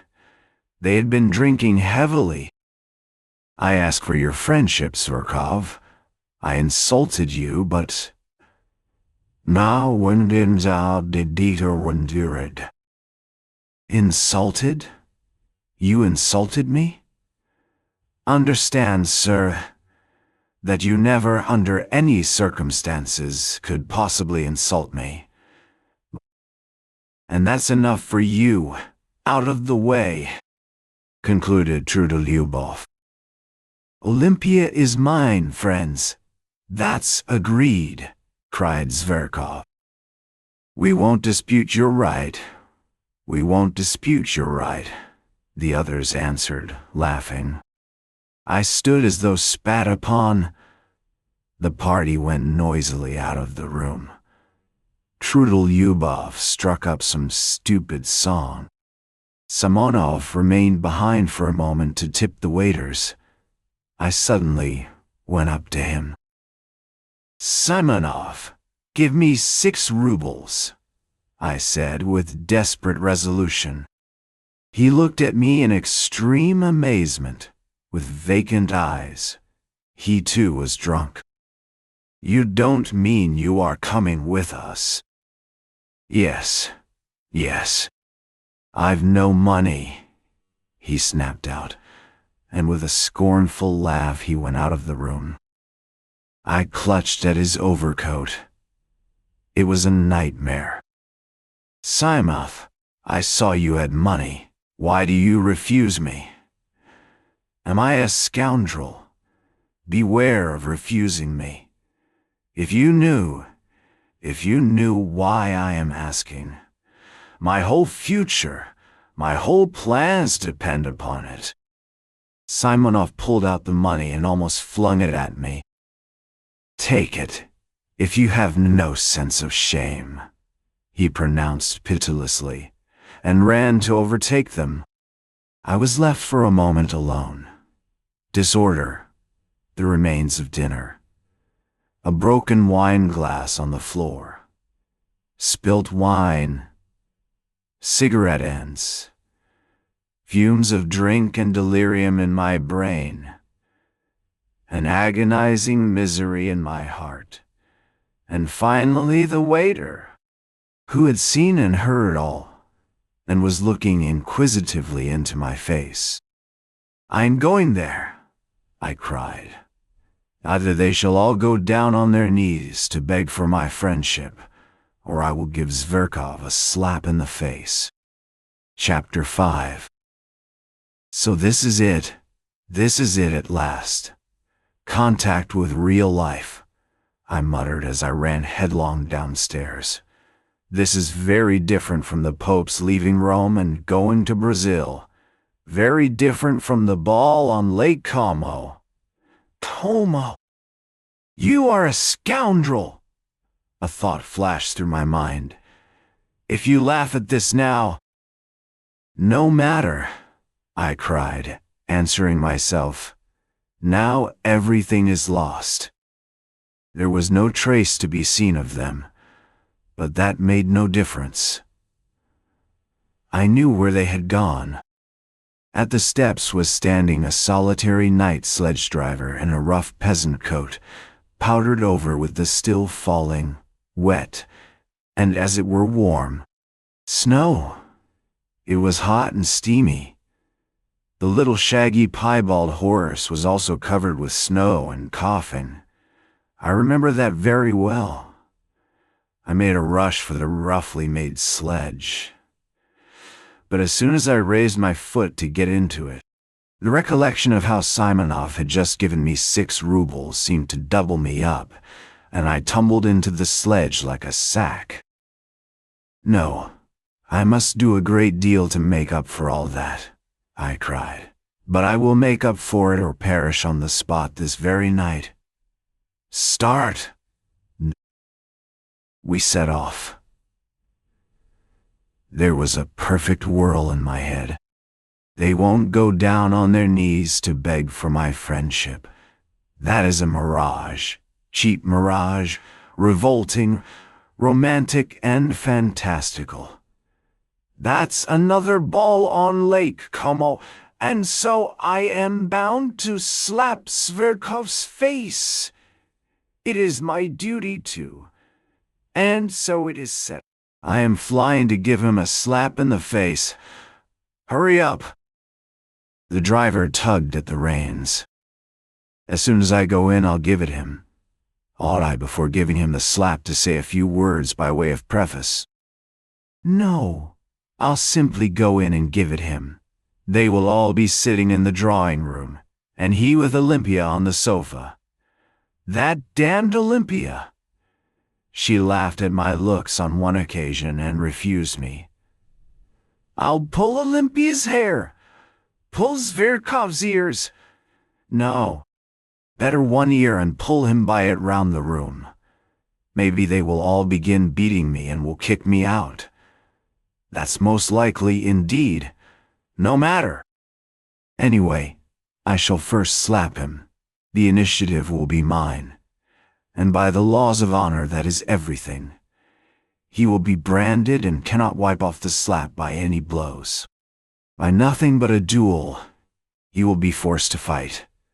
And let them beat me now. Let them, the ungrateful wretches. Trudolyubov will beat me hardest. He is so strong. Ferfitchkin will be sure to catch hold sideways and tug at my hair. But no matter. No matter. That's what I am going for. The blockheads will be forced at last to see the tragedy of it all. When they drag me to the door, I shall call out to them that in reality they are not worth my little finger. "Get on, driver, get on!" I cried to the driver. He started and flicked his whip. I shouted so savagely, "We shall fight at daybreak. That's a settled thing. I've done with the office. Ferfitchkin made a joke about it just now. But where can I get pistols? Nonsense. I'll get my salary in advance and buy them, and powder and bullets. That's the second's business. And how can it all be done by daybreak? And where am I to get a second? I have no friends. Nonsense," I cried, lashing myself up more and more. "It's of no consequence. The first person I meet in the street is bound to be my second. Just as he would be bound to pull a drowning man out of water. The most eccentric things may happen. Even if I were to ask the director himself to be my second tomorrow, he would be bound to consent, if only from a feeling of chivalry. And to keep the secret, Anton Antonitch. The fact is, that at that very minute, the disgusting absurdity of my plan and the other side of the question was clearer and more vivid to my imagination than it could be to anyone on earth. But, "Get on, driver, get on, you rascal, get on!" "Ugh, sir," said the son of toil. Cold shivers suddenly ran down me. Wouldn't it be better to go straight home? My God, why did I invite myself to this dinner yesterday? But no, it's impossible. Am I walking up and down for 3 hours from the table to the stove? No, they and no one else must pay for my walking up and down. They must wipe out this dishonor. Drive on. And what if they give me into custody? They won't dare. They'll be afraid of the scandal. And what if Zverkov is so contemptuous that he refuses to fight a duel? He is sure to. But in that case, I'll show them. I will turn up at the posting station when he's setting off tomorrow. I'll catch him by the leg. I'll pull off his coat when he gets into the carriage. I'll get my teeth into his hand. I'll bite him. See what lengths you can drive a desperate man to. He may hit me on the head and they may belabor me from behind. I will shout to the assembled multitude. Look at this young puppy who is driving off to captivate the Circassian girls after letting me spit in his face. Of course, after that, everything will be over. The office will have vanished off the face of the earth. I shall be arrested. I shall be tried. I shall be dismissed from the service, thrown in prison, sent to Siberia. Never mind. In 15 years, when they let me out of prison, I will trudge off to him. A beggar, in rags. I shall find him in some provincial town. He will be married and happy. He will have a grown-up daughter. I shall say to him, Look, monster, at my hollow cheeks and my rags. I've lost everything. My career, my happiness, art, science, the woman I loved, and all through you. Here are pistols. I have come to discharge my pistol and I forgive you. Then I shall fire into the air, and he will hear nothing more of me. I was actually on the point of tears, though I knew perfectly well at that moment that all this was out of Pushkin's Silvio and Lermontov's Masquerade. And all at once I felt horribly ashamed. So ashamed that I stopped the horse, got out of the sledge, and stood still in the snow in the middle of the street. The driver gazed at me, sighing and astonished. What was I to do? I could not go on there. It was evidently stupid, and I could not leave things as they were, because that would seem as though... Heavens! How could I leave things? And after such insults... No, I cried, throwing myself into the sledge again. It is ordained. It is fate. Drive on, drive on. And in my impatience I punched the sledge driver on the back of the neck. What are you up to? What are you hitting me for? The peasant shouted. But he whipped up his nag so that it began kicking. The wet snow was falling in big flakes. I unbuttoned myself regardless of it. I forgot everything else, for I had finally decided on the slap, and felt with horror that it was going to happen now, at once, and that no force could stop it. The deserted street lamps gleamed sullenly in the snowy darkness like torches at a funeral. The snow drifted under my greatcoat, under my coat, under my cravat. I did not wrap myself up. I melted there. I did not wrap myself up. All was lost. Anyway. At last we arrived. I jumped out, almost unconscious, ran up the steps and began knocking and kicking at the door. I felt fearfully weak, particularly in my legs and knees. The door was opened quickly, as though they knew I was coming. As a fact, Simonov had warned them that perhaps another gentleman would arrive, and this was a place in which one had to give notice and to observe certain precautions. It was one of those millinery establishments which were abolished by the police a good time ago. By day, it really was a shop. But at night, it really was a shop. But at night, if one had an introduction, one might visit it for other purposes. I walked rapidly through the dark shop into the familiar drawing room, where there was only one candle burning, and stood still in amazement. There was no one there. "Where are they?" I asked somebody. But by now, of course, they had separated. Before me was standing a person with a stupid smile, the madam herself who had seen me before. A minute later, a door opened and another person came in. Taking no notice of anything, I strode about the room.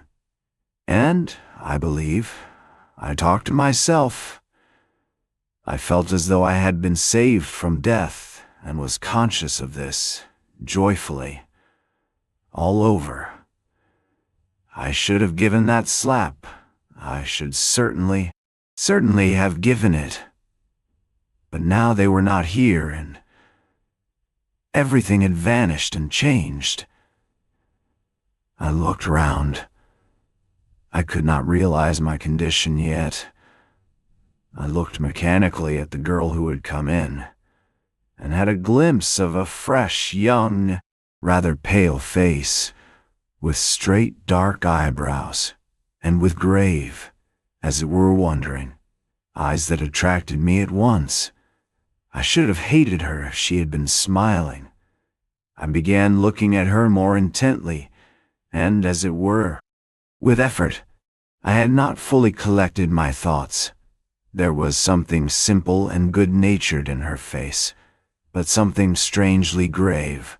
I am sure that this stood in her way here, and no one of those fools had noticed her. She could not, however, have been called a beauty, though she was tall, strong-looking, and well-built. She was very simply dressed. Something loathsome stirred within me. I went straight up to her. I chanced to look into the glass. My harassed face struck me as revolting in the extreme, pale, angry, abject, with disheveled hair. No matter, I am glad of it, I thought. I am glad that I shall seem repulsive to her. I like that. Like that. Chapter 6. Somewhere behind a screen, a clock began wheezing, as though oppressed by something, as though someone were strangling it. After an unnaturally prolonged wheezing there followed a shrill, nasty, and as it were unexpectedly rapid chime, as though someone were suddenly jumping forward. It struck 2. I woke up, though I had indeed not been asleep, but lying half-conscious. It was almost completely dark in the narrow, cramped, low-pitched room, cumbered up with an enormous wardrobe and piles of cardboard boxes and all sorts of frippery and litter. The candle end that had been burning on the table was going out and gave a faint flicker from time to time. In a few minutes there would be complete darkness. I was not long in coming to myself. Everything came back to my mind at once, without an effort, as though it had been in ambush to pounce upon me again. And indeed, even while I was unconscious, a point seemed continually to remain in my memory unforgotten, and round it my dreams moved drearily. But strange to say, everything that had happened to me in that day seemed to me now, on waking, to be in the far, far away past, as though I had long ago lived all that down. My head was full of fumes. Something seemed to be hovering over me, rousing me, exciting me, and making me restless. Misery and spite seemed surging up in me again, and seeking an outlet.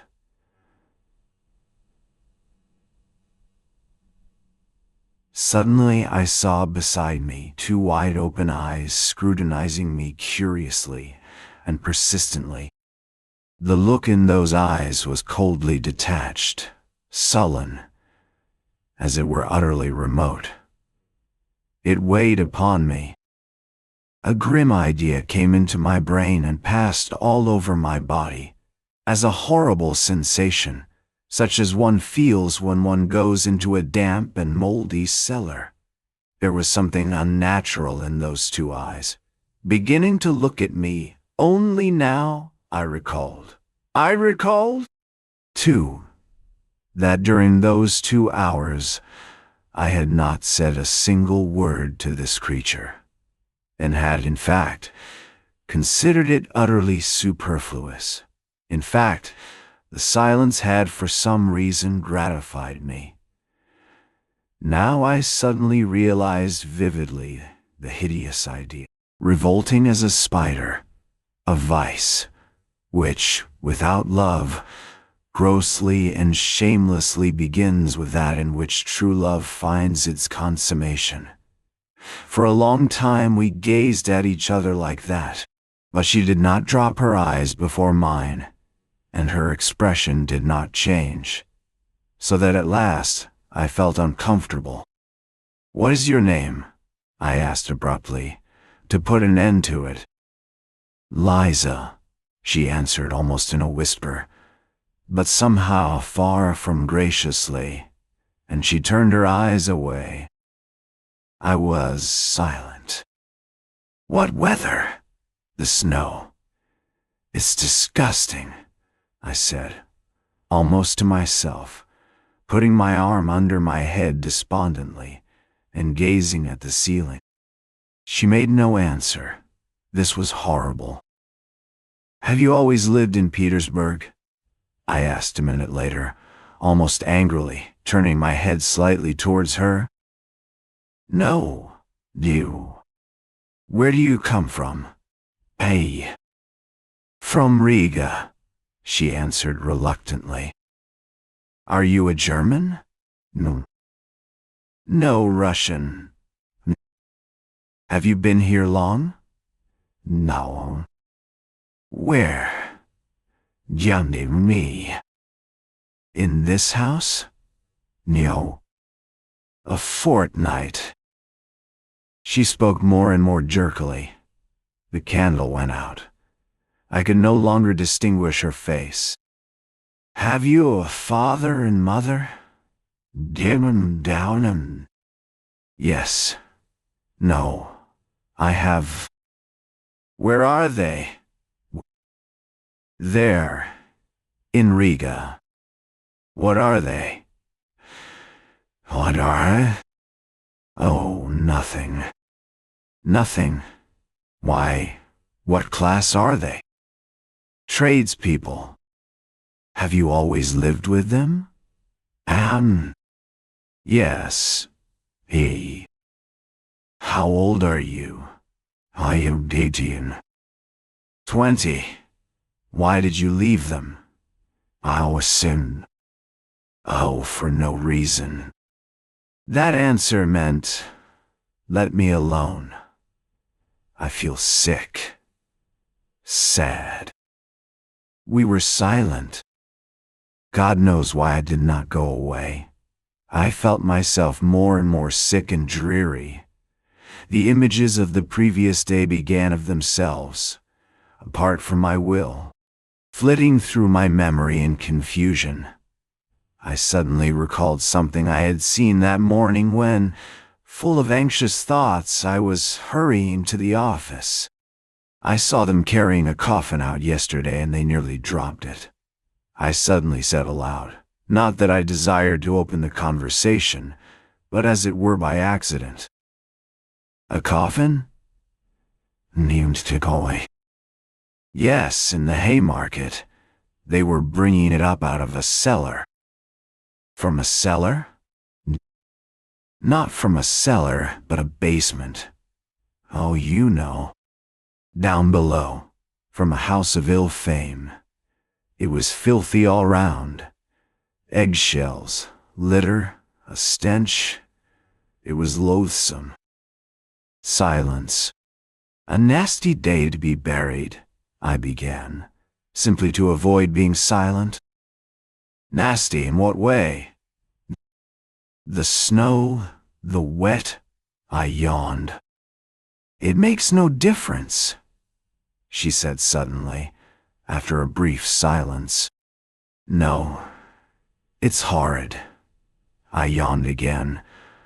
The gravediggers must have sworn at getting drenched by the snow, and there must have been water in the grave.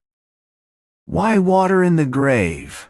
She asked with a sort of curiosity, but speaking even more harshly and abruptly than before. I suddenly began to feel provoked. Why, there must have been water at the bottom a foot deep. You can't dig a dry grave in Volkovo Cemetery. Why? Why? Why? Why, the place is waterlogged. It's a regular marsh, so they bury them in water. I've seen it myself. Many times. I had never seen it once. Indeed, I had never been in Volkovo, and had only heard stories of it. Do you mean to say you don't mind how you die? But why should I die? She answered, as though defending herself. Why, someday you will die, and you will die just the same as that dead woman. She was a girl like you. She died of consumption. A wench would have died in hospital. She knows all about it already. She said, wench, not girl. She was in debt to her, madam, I retorted, more and more provoked by the discussion, and went on earning money for her up to the end, though she was in consumption. Some sledge drivers standing by were talking about her to some soldiers and telling them so. No doubt they knew her. They were laughing. They were going to meet in a pothouse to drink to her memory. They were going to meet in a pothouse. A great deal of this was my invention. Silence followed. Profound silence. She did not stir. And is it better to die in a hospital? Isn't it just the same? Besides, why should I die? She added irritably, if not now, a little later. Why a little later? Why indeed? Now you are young, pretty fresh, you fetch a high price. In a year? Ow. Anyway, in a year you will be worth less, I continued malignantly. You will go from here to something lower, another house. A year later to a third, lower and lower. And in 7 years you will come to a basement in the Haymarket. That will be if you were lucky. But it would be much worse if you got some disease, consumption, say, and caught a chill, or something or other. It's not easy to get over an illness in your way of life.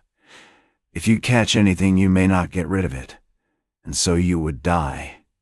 And so you would die. Oh well, then I shall die, she answered, quite vindictively, and she made a quick movement. But one is sorry. Sorry for whom? No. Sorry for life.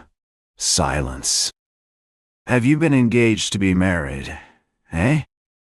What's that to you? You? Oh, I am not cross-examining you. It's nothing to me. Why are you so cross? Of course you may have had your own troubles. What is it to me? It's simply that I felt sorry. Ja, sentai. Sorry for whom? Sorry for you. Ein serde mein, et bilwainan. No need, she whispered hardly audibly, and again made a faint movement. That incensed me at once. What? I was so gentle with her, and she... Why do you think that you are on the right path? I don't think... anything. That's what's wrong, that you don't think. Realize it while there is still time. There still is time. You are still young, good-looking. You might love, be married, be happy. Not all married women are happy, she snapped out in the rude, abrupt tone she had used at first. Not all, of course, but anyway, it is much better than the life here, infinitely better. Besides, with love, one can live even without happiness. Even in sorrow, life is sweet. Life is sweet. However one lives, but here, what is there but foulness? Phoo! I turned away with disgust. I was no longer reasoning coldly. I began to feel myself what I was saying and warm to the subject. I was already longing to expound the cherished ideas I had brooded over in my corner. something suddenly flared up in me. An object had appeared before me. Never mind my being here, I am not an example for you. I am, perhaps, worse than you are. I was drunk when I came here, though. I hastened, however, to say in self-defense. Besides, a man is no example for a woman. It's a different thing. I may degrade and defile myself, but I am not anyone's slave. I come and go, and that's an end of it. I shake it off, and I am a different man. But you are a slave from the start. Yes, a slave. You give up everything, your whole freedom. If you want to break your chains afterwards, you won't be able to. You will be more and more fast in the snares. It is an accursed bondage. I know it. I won't speak of anything else. Maybe you won't understand, but tell me. No doubt you are in debt to your madam. There, you see, I added, though she made no answer but only listened in silence, entirely absorbed. That's a bondage for you. You will never buy your freedom. They will see to that. It's like selling your soul to the devil. And besides, perhaps I too am just as unlucky. How do you know? And wallow in the mud on purpose, out of misery. You know, men take to drink from grief. Well, maybe I am here from grief. Come, tell me, what is there good here?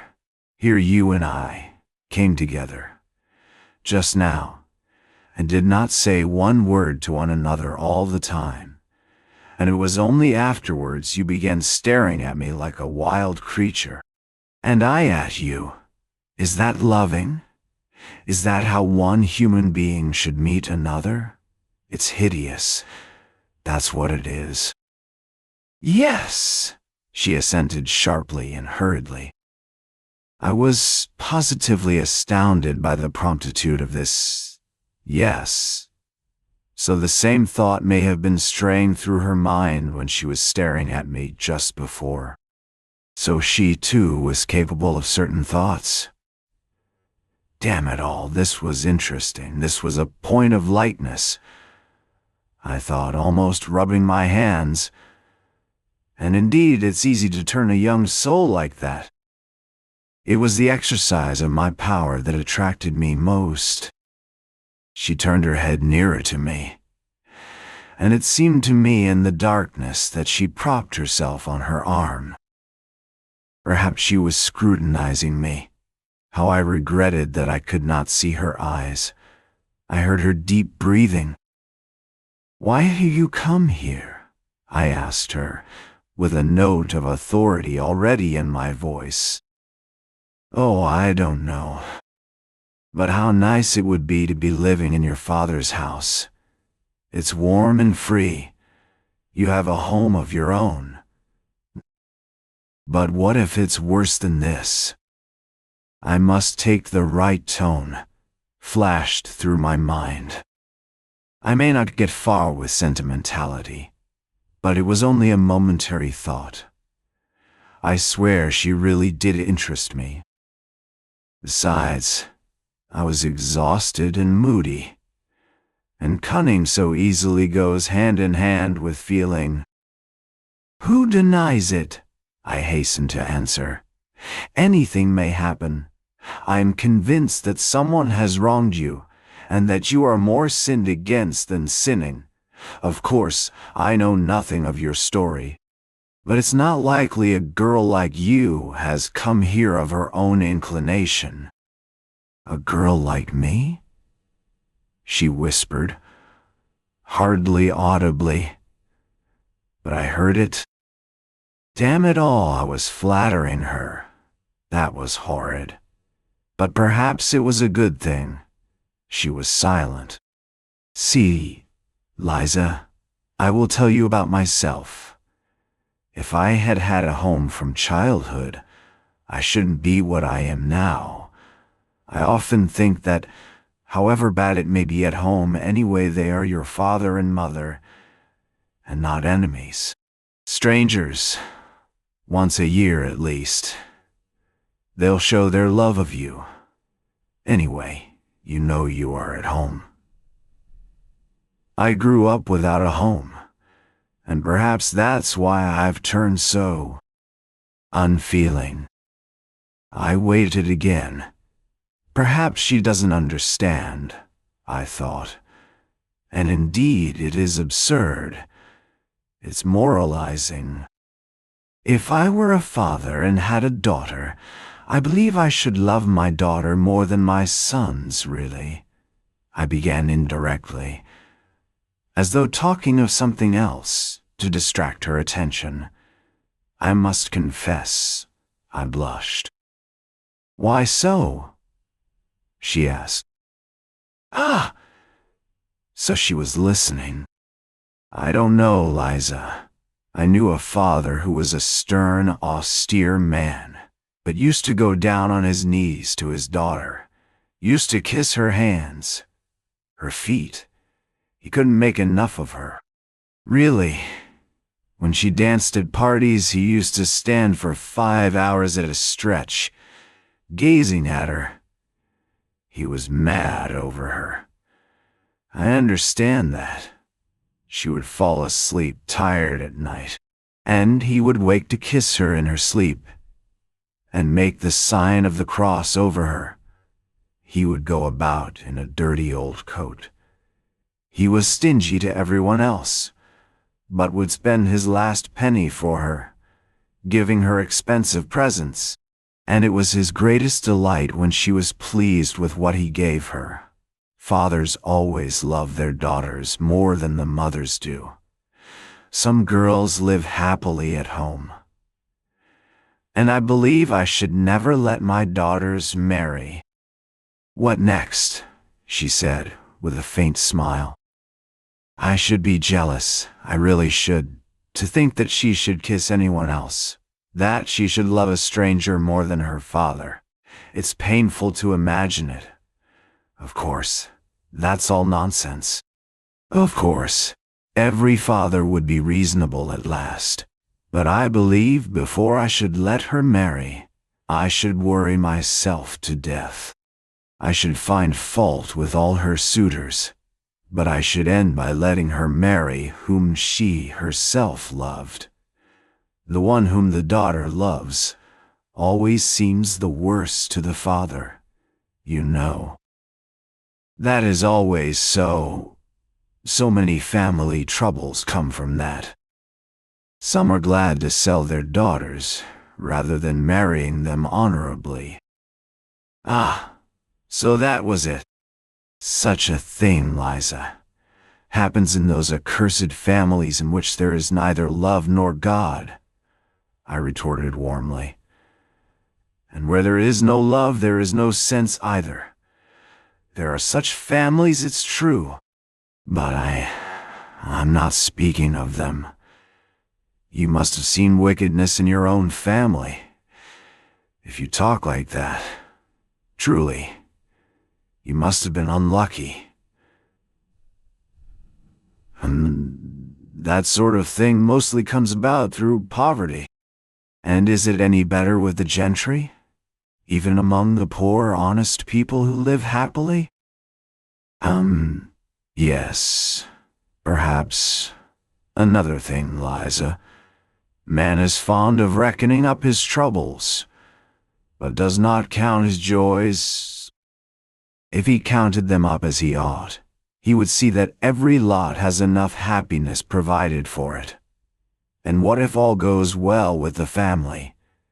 If the blessing of God is upon it, if the husband is a good one, loves you, cherishes you, never leaves you, there is happiness in such a family. Even sometimes there is happiness in the midst of sorrow, and indeed sorrow is everywhere. If you marry, you will find out for yourself. But think of the first years of married life with one you love. What happiness! What happiness there sometimes is in it, and indeed is the ordinary thing. In those early days, even quarrels with one's husband end happily. Some women get up quarrels with their husbands just because they love them. Indeed, I knew a woman like that. She seemed to say that because she loved him, she would torment him and make him feel it. You know that you may torment a man on purpose through love. Women are particularly given to that, thinking to themselves, I will love him so, I will make so much of him afterwards, that it's no sin to torment him a little now, and all in the house rejoice in the sight of you, and you are happy, and gay, and peaceful, and honorable. Then there are some women who are jealous if he went off anywhere. I knew one such woman. She couldn't restrain herself, but would jump up at night and run off on the sly to find out where he was, whether he was with some other woman. That's a pity. And the woman knows herself it's wrong, and her heart fails her, and she suffers. But she loves. It's all through love. And how sweet it is to make up after quarrels, to own herself in the wrong or to forgive him. And they both are so happy all at once, as though they had met anew, been married over again, as though their love had begun afresh, and no one should know what passes between husband and wife if they love one another. And whatever quarrels there may be between them, they ought not to call in their own mother to judge between them and tell tales of one another. They are their own judges. Love is a holy mystery, and ought to be hidden from all other eyes. Whatever happens, that makes it holier and better. They respect one another more, and much is built on respect. And if once there has been love, if they have been married for love, why should love pass away? Surely one can keep it. It is rare that one cannot keep it. And if the husband is kind and straightforward, why should not love last? The first phase of married love will pass, it is true. But then there will come a love that is better still. Then there will be the union of souls. They will have everything in common. There will be no secrets between them. And once they have children, the most difficult times will seem to them happy. So long as there is love and courage, even toil will be a joy. You may deny yourself bread for your children, and even that will be a joy. They will love you for it afterwards. So you are laying by for your future. As the children grow up, you feel that you are an example, a support for them. That even after you die, your children will always keep your thoughts and feelings because they have received them from you. They will take on your semblance and likeness. So you see, this is a great duty. How can it fail to draw the father and mother nearer? People say it's a trial to have children. Well, who says that? It is heavenly happiness. Are you fond of little children, Liza? I'm awfully fond of them. You know, a little rosy baby boy at your bosom, and what husband's heart is not touched? Seeing his wife nursing his child, a plump little rosy baby, sprawling and snuggling, chubby little hands and feet, clean tiny little nails, so tiny that it makes one laugh to look at them, eyes that look as if they understand everything, and while it sucks, it clutches at your bosom with its little hand, plays. When its father comes up, the child tears itself away from the bosom, flings itself back, looks at its father, laughs, as though it were fearfully funny, and falls to sucking again. or it will bite its mother's breast when its little teeth are coming, while it looks sideways at her with its little eyes as though to say, "Look, I am biting." Is not all that happiness when they are the three together, husband, wife, and child? One can forgive a great deal for the sake of such moments.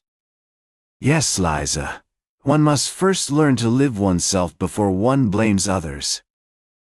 It's by pictures like that one must get at you. I thought to myself, though I did speak with real feeling, and all at once I flushed crimson. What if she were suddenly to burst out laughing? What should I do then? That idea drove me to fury. Towards the end of my speech, I really was excited, and now my vanity was somehow wounded. The silence continued. I almost nudged her. "Why are you—" She began and stopped. But I understood. There was a quiver of something different in her voice, not abrupt, harsh and unyielding as before, but something soft and shamefaced, so shamefaced that I suddenly felt ashamed and guilty. "What?" I asked with tender curiosity. "Why, you... What? Why, you... Speak somehow like a book," she said, and again there was a note of irony in her voice. That remark sent a pang to my heart. It was not what I was expecting. I did not understand that she was hiding her feelings under irony, that this is usually the last refuge of modest and chaste-souled people, when the privacy of their soul is coarsely and intrusively invaded, and that their pride makes them refuse to surrender till the last moment and shrink from giving expression to their feelings before you. I ought to have guessed the truth from the timidity with which she had repeatedly approached her sarcasm, only bringing herself to utter it at last with an effort, but I did not guess, and an evil feeling took possession of me. Wait a bit, I thought. Chapter 7. Oh, hush, Liza. How can you talk about being like a book when it makes even me, an outsider, feel sick?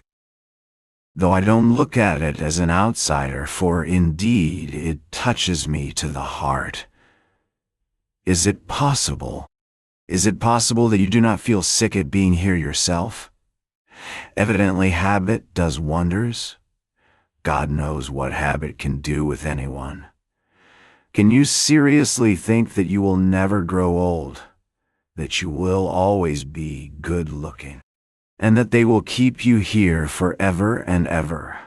I say nothing of the loathsomeness of the life here. Though let me tell you this about it. About your present life, I mean. Here, though you are young now, attractive, nice, with soul and feeling, yet you know as soon as I came to myself, just now I felt at once sick at being here with you. One can only come here when one is drunk, but if you were anywhere else, living as good people live, I should perhaps be more than attracted by you, should fall in love with you, should be glad of a look from you, let alone a word. I should hang about your door, should go down on my knees to you, should look upon you as my betrothed and think it an honor to be allowed to. I should not dare to have an impure thought about you. But here, you see, I know that I have only to whistle and you have to come with me whether you like it or not. I don't consult your wishes but you mine. The lowest laborer hires himself as a workman, but he doesn't make a slave of himself altogether. Besides, he knows that he will be free again presently. But when are you free? Only think what you are giving up here. What is it you are making a slave of? It is your soul, together with your body. You are selling your soul, which you have no right to dispose of. You give your love to be outraged by every drunkard. Love. But that's everything, you know. It's a priceless diamond. It's a maiden's treasure. Love.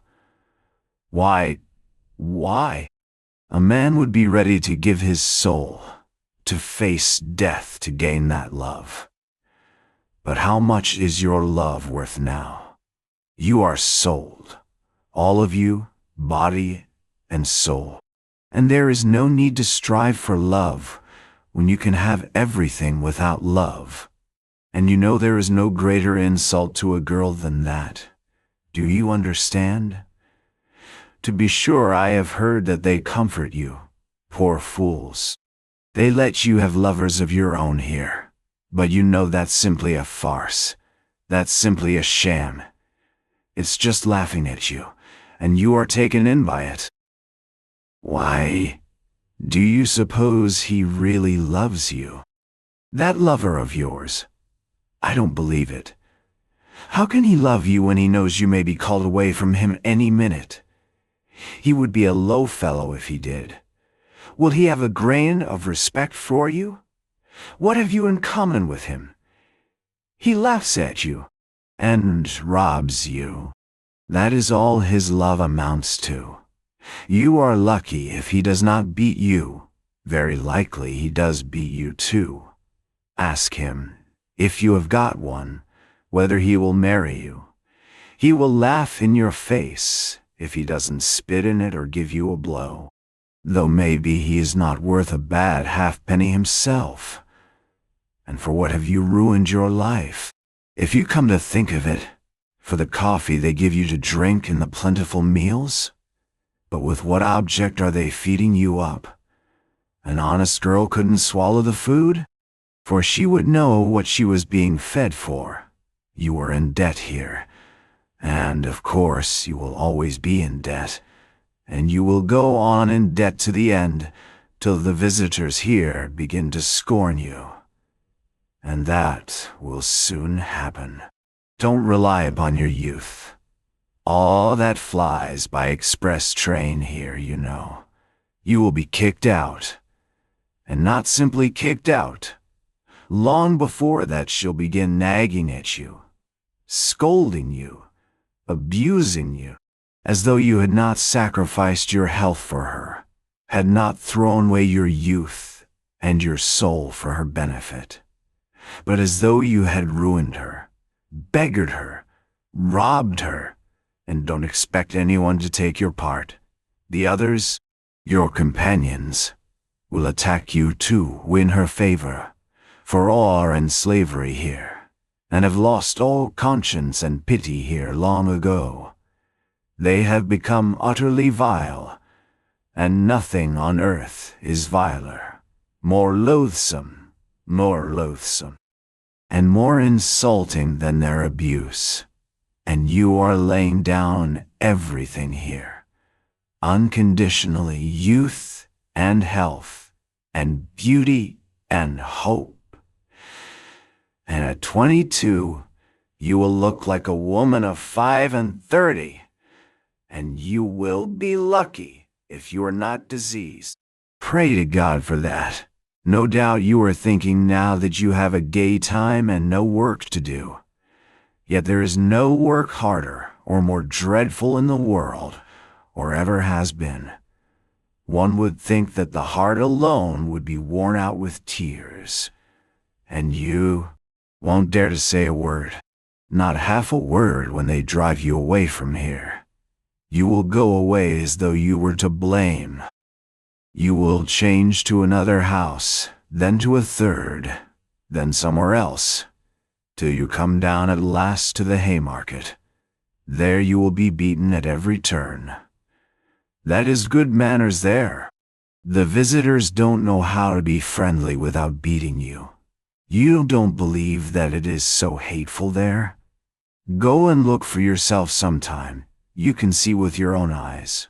Once, one New Year's Day, I saw a woman at a door. They had turned her out as a joke, to give her a taste of the frost because she had been crying so much, and they shut the door behind her. At 9 o'clock in the morning she was already quite drunk, disheveled, half naked, covered with bruises. Her face was powdered, but she had a black eye.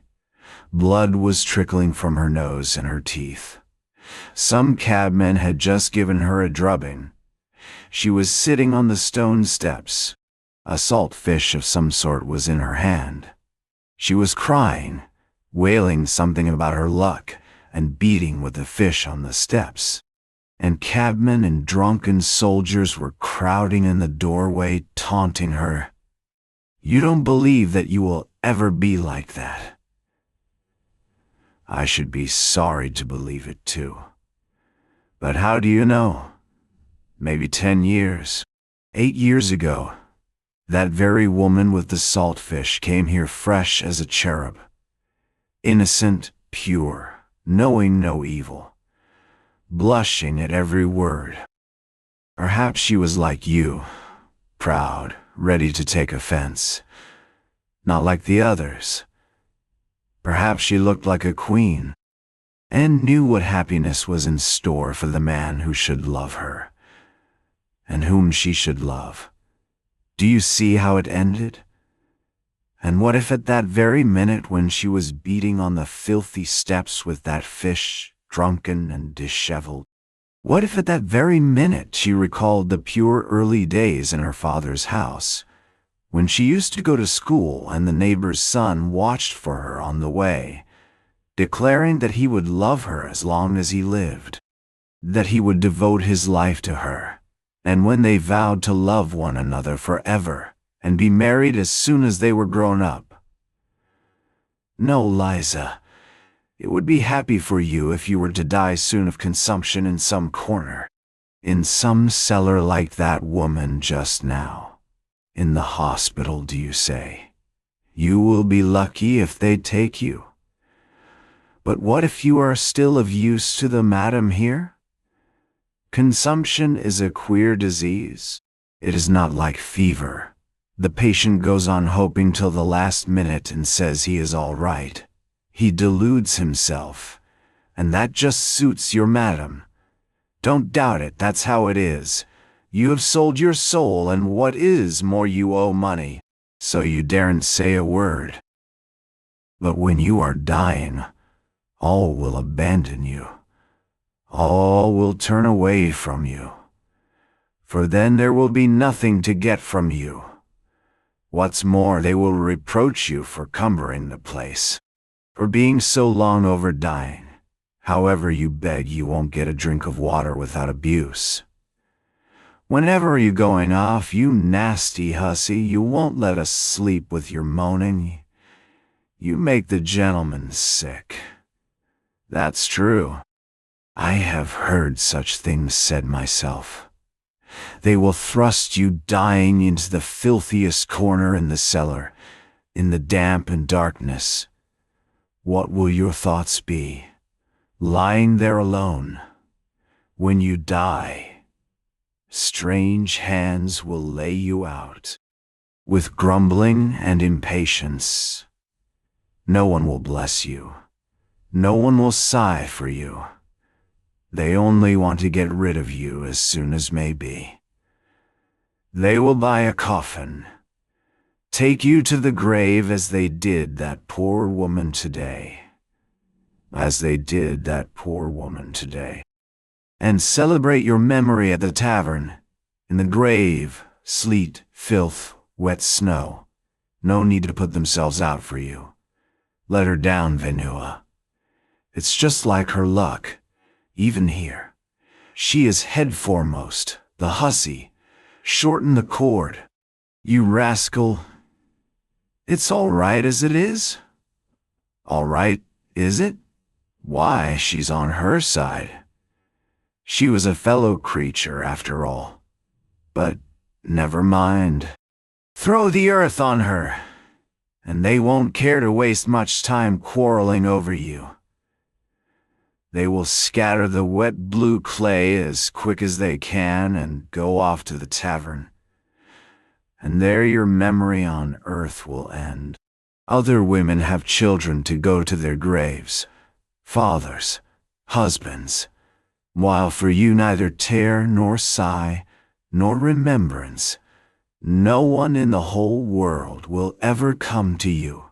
Your name will vanish from the face of the earth, as though you had never existed, never been born at all.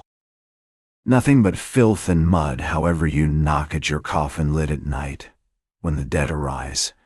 However you cry, "Let me out, kind people, to live in the light of day." My life was no life at all.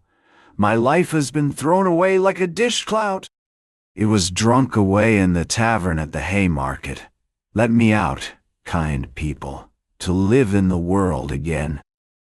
And I worked myself up to such a pitch that I began to have a lump in my throat myself. And all at once I stopped, sat up in dismay, and bending over apprehensively, began to listen with a beating heart. I had reason to be troubled. I had felt for some time that I was turning her soul upside down and rending her heart, and the more I was convinced of it, the more eagerly I desired to gain my object as quickly and as effectually as possible. It was the exercise of my skill that carried me away. Yet it was not merely sport. I knew I was speaking stiffly, artificially, even bookishly, in fact. I could not speak except like a book, But that did not trouble me. I knew. I felt that I should be understood, and that this very bookishness might be an assistance. But now, having attained my effect, I was suddenly panic-stricken. Never before had I witnessed such despair. She was lying on her face, thrusting her face into the pillow and clutching it in both hands. Her heart was being torn. Her youthful body was shuddering all over, as though in convulsions. Suppressed sobs rent her bosom and suddenly burst out in weeping and wailing. Then she pressed closer into the pillow. She did not want anyone here, not a living soul, to know of her anguish and her tears. She bit the pillow, bit her hand till it bled. I saw that afterwards, or, thrusting her fingers into her disheveled hair, seemed rigid with the effort of restraint, holding her breath and clenching her teeth. I began saying something, begging her to calm herself, but felt that I did not dare. And all at once, in a sort of cold shiver, almost in terror, began fumbling in the dark, trying hurriedly to get dressed to go. It was dark. Though I tried my best, I could not finish dressing quickly. Suddenly, I felt a box of matches and a candlestick with a whole candle in it. As soon as the room was lighted up, Liza sprang up, sat up in bed, and with a contorted face, with a half-insane smile, looked at me almost senselessly. I sat down beside her and took her hands. She came to herself, made an impulsive movement towards me, would have caught hold of me, but did not dare, and slowly bowed her head before me. "Liza, my dear, I was wrong. Forgive me, my dear," I began. But she squeezed my hand in her fingers so tightly that I felt I was saying the wrong thing, and stopped. "This is my address, Liza. Come to me." "I will come," she answered resolutely, her head still bowed. "But now I am going. Goodbye, till we meet again." I got up. She, too, stood up and suddenly flushed all over, gave a shudder, snatched up a shawl that was lying on a chair and muffled herself in it to her chin. As she did this, she gave another sickly smile, blushed, and looked at me strangely. I felt wretched. I was in haste to get away, to disappear. "Wait a minute," she said suddenly, in the passage just at the doorway, stopping me with her hand on my overcoat. She put down the candle in hot haste and ran off. Evidently, she had thought of something or wanted to show me something. As she ran away, she flushed. Her eyes shone, and there was a smile on her lips. What was the meaning of it? Against my will, I waited. She came back a minute later with an expression that seemed to ask forgiveness for something. In fact, it was not the same face, not the same look as the evening before. Sullen, not the same look as the evening before. Mistrustful and obstinate. Her eyes now were imploring, soft, and at the same time trustful, caressing, timid. The expression with which children look at people they are very fond of whom they are asking a favor. Her eyes were a light hazel. Her eyes were a light hazel.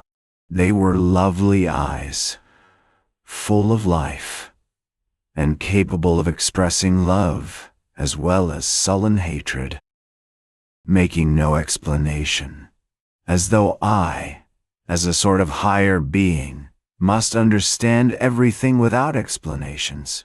She held out a piece of paper to me. Her whole face was positively beaming at that instant with naive, almost childish, triumph. I unfolded it. It was a letter to her from a medical student or someone of that sort. A very high-flown and flowery, but extremely respectful love letter. I don't recall the words now, but I remember well that through the high-flown phrases there was apparent a genuine feeling, which cannot be feigned. When I had finished reading it, I met her glowing, questioning, and childishly impatient eyes fixed upon me. She fastened her eyes upon my face and waited impatiently for what I should say. In a few words, hurriedly, but with a sort of joy and pride, she explained to me that she had been to a dance somewhere in a private house, a family of very nice people who knew nothing, absolutely nothing, for she had only come here so lately, and it had all happened. And she hadn't made up her mind to stay, and was certainly going away as soon as she had paid her debt. And at that party, there had been the student who had danced with her all the evening. He had talked to her, and it turned out that he had known her in old days at Riga when he was a child. They had played together, but a very long time ago, and he knew her parents. But about this he knew nothing, nothing whatever, and had no suspicion. And the day after the dance 3 days ago, he had sent her that letter through the friend with whom she had gone to the party. And, well, that was all. Well, she dropped her shining eyes with a sort of bashfulness as she finished.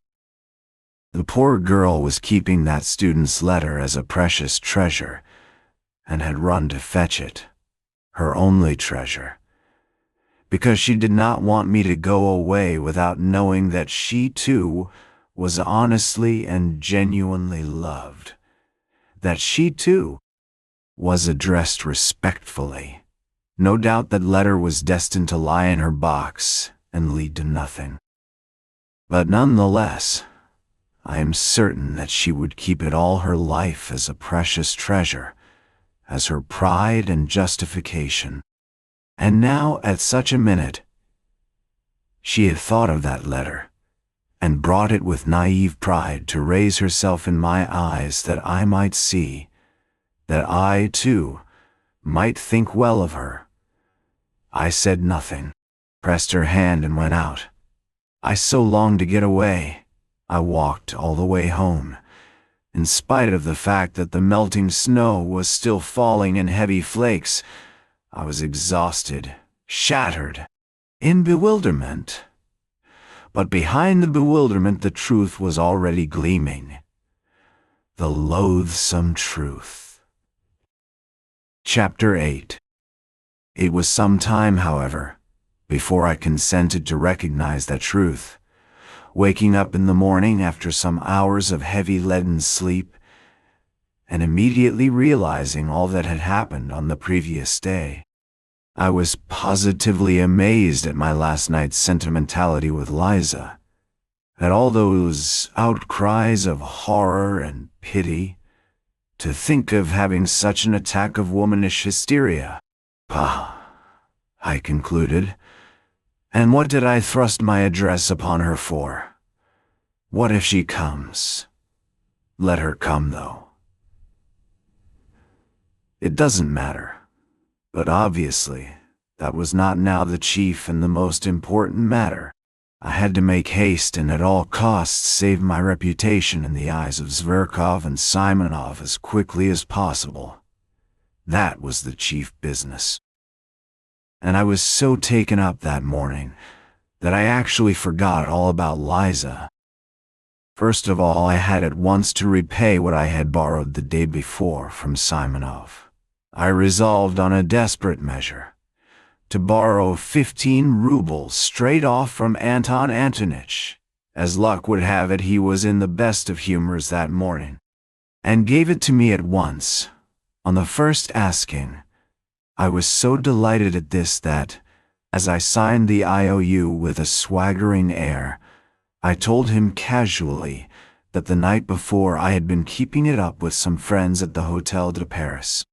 We were giving a farewell party to a comrade, in fact, I might say a friend of my childhood, and you know, a desperate rake, fearfully spoilt. Of course, he belongs to a good family, and has considerable means, a brilliant career. He is witty, charming, a regular Lovelace, you understand. We drank an extra half-dozen. And it went off all right. All this was uttered very easily, unconstrainedly, and complacently. On reaching home, I promptly wrote to Simonov.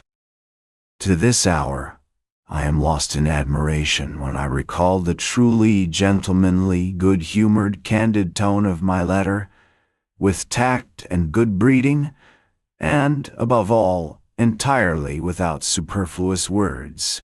I blamed myself for all that had happened. I defended myself, if I really may be allowed to defend myself, by alleging that being utterly unaccustomed to wine, I had been intoxicated with the first glass, which I said I had drunk before they arrived, while I was waiting for them at the Hotel de Paris, between 5 and 6 o'clock. I begged Simonov's pardon especially. I asked him to convey my explanations to all the others, especially to Zverkov, whom I seemed to remember as though in a dream I had insulted. I added that I would have called upon all of them myself, but my head ached, and besides, I had not the face to. I was particularly pleased with a certain lightness, almost carelessness strictly within the bounds of politeness, however, which was apparent in my style, and better than any possible arguments, gave them at once to understand that I took rather an independent view of all that unpleasantness last night, that I was by no means so utterly crushed as you, my friends, probably imagine, but on the contrary, looked upon it as a gentleman serenely respecting himself should look upon it. On a young hero's past no censure is cast. There is actually an aristocratic playfulness about it, I thought admiringly, as I read over the letter. And it's all because I am an intellectual and cultivated man. Another man in my place would not have known how to extricate himself. But here I have got out of it, and am as jolly as ever again. And all because I am a cultivated and educated man of our day. And indeed, perhaps everything was due to the wine yesterday. No, it was not the wine. I did not drink anything at all between 5 and 6 when I was waiting for them. I had lied to Simonov. I had lied shamelessly. And indeed, I wasn't ashamed now. Hang it all, though. The great thing was that I was rid of it. I put 6 rubles in the letter, sealed it up, and asked Apollon to take it to Simonov. When he learned that there was money in the letter, Apollon became more respectful and agreed to take it. Towards evening, I went out for a walk. My head was still aching and giddy after yesterday.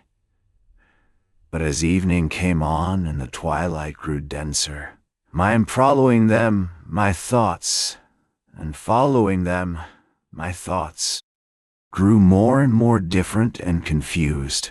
Something was not dead within me. In the depths of my heart and conscience, it would not die. And it showed itself in acute depression. For the most part, I jostled my way through the most crowded business streets, along Mashchansky Street, along Sadovy Street, and in Yusupov Garden. I always liked particularly sauntering along these streets in the dusk, just when there were crowds of working people of all sorts going home from their daily work, with faces looking cross with anxiety. What I liked was just that cheap bustle, that bare prose. On this occasion, the jostling of the streets irritated me more than ever.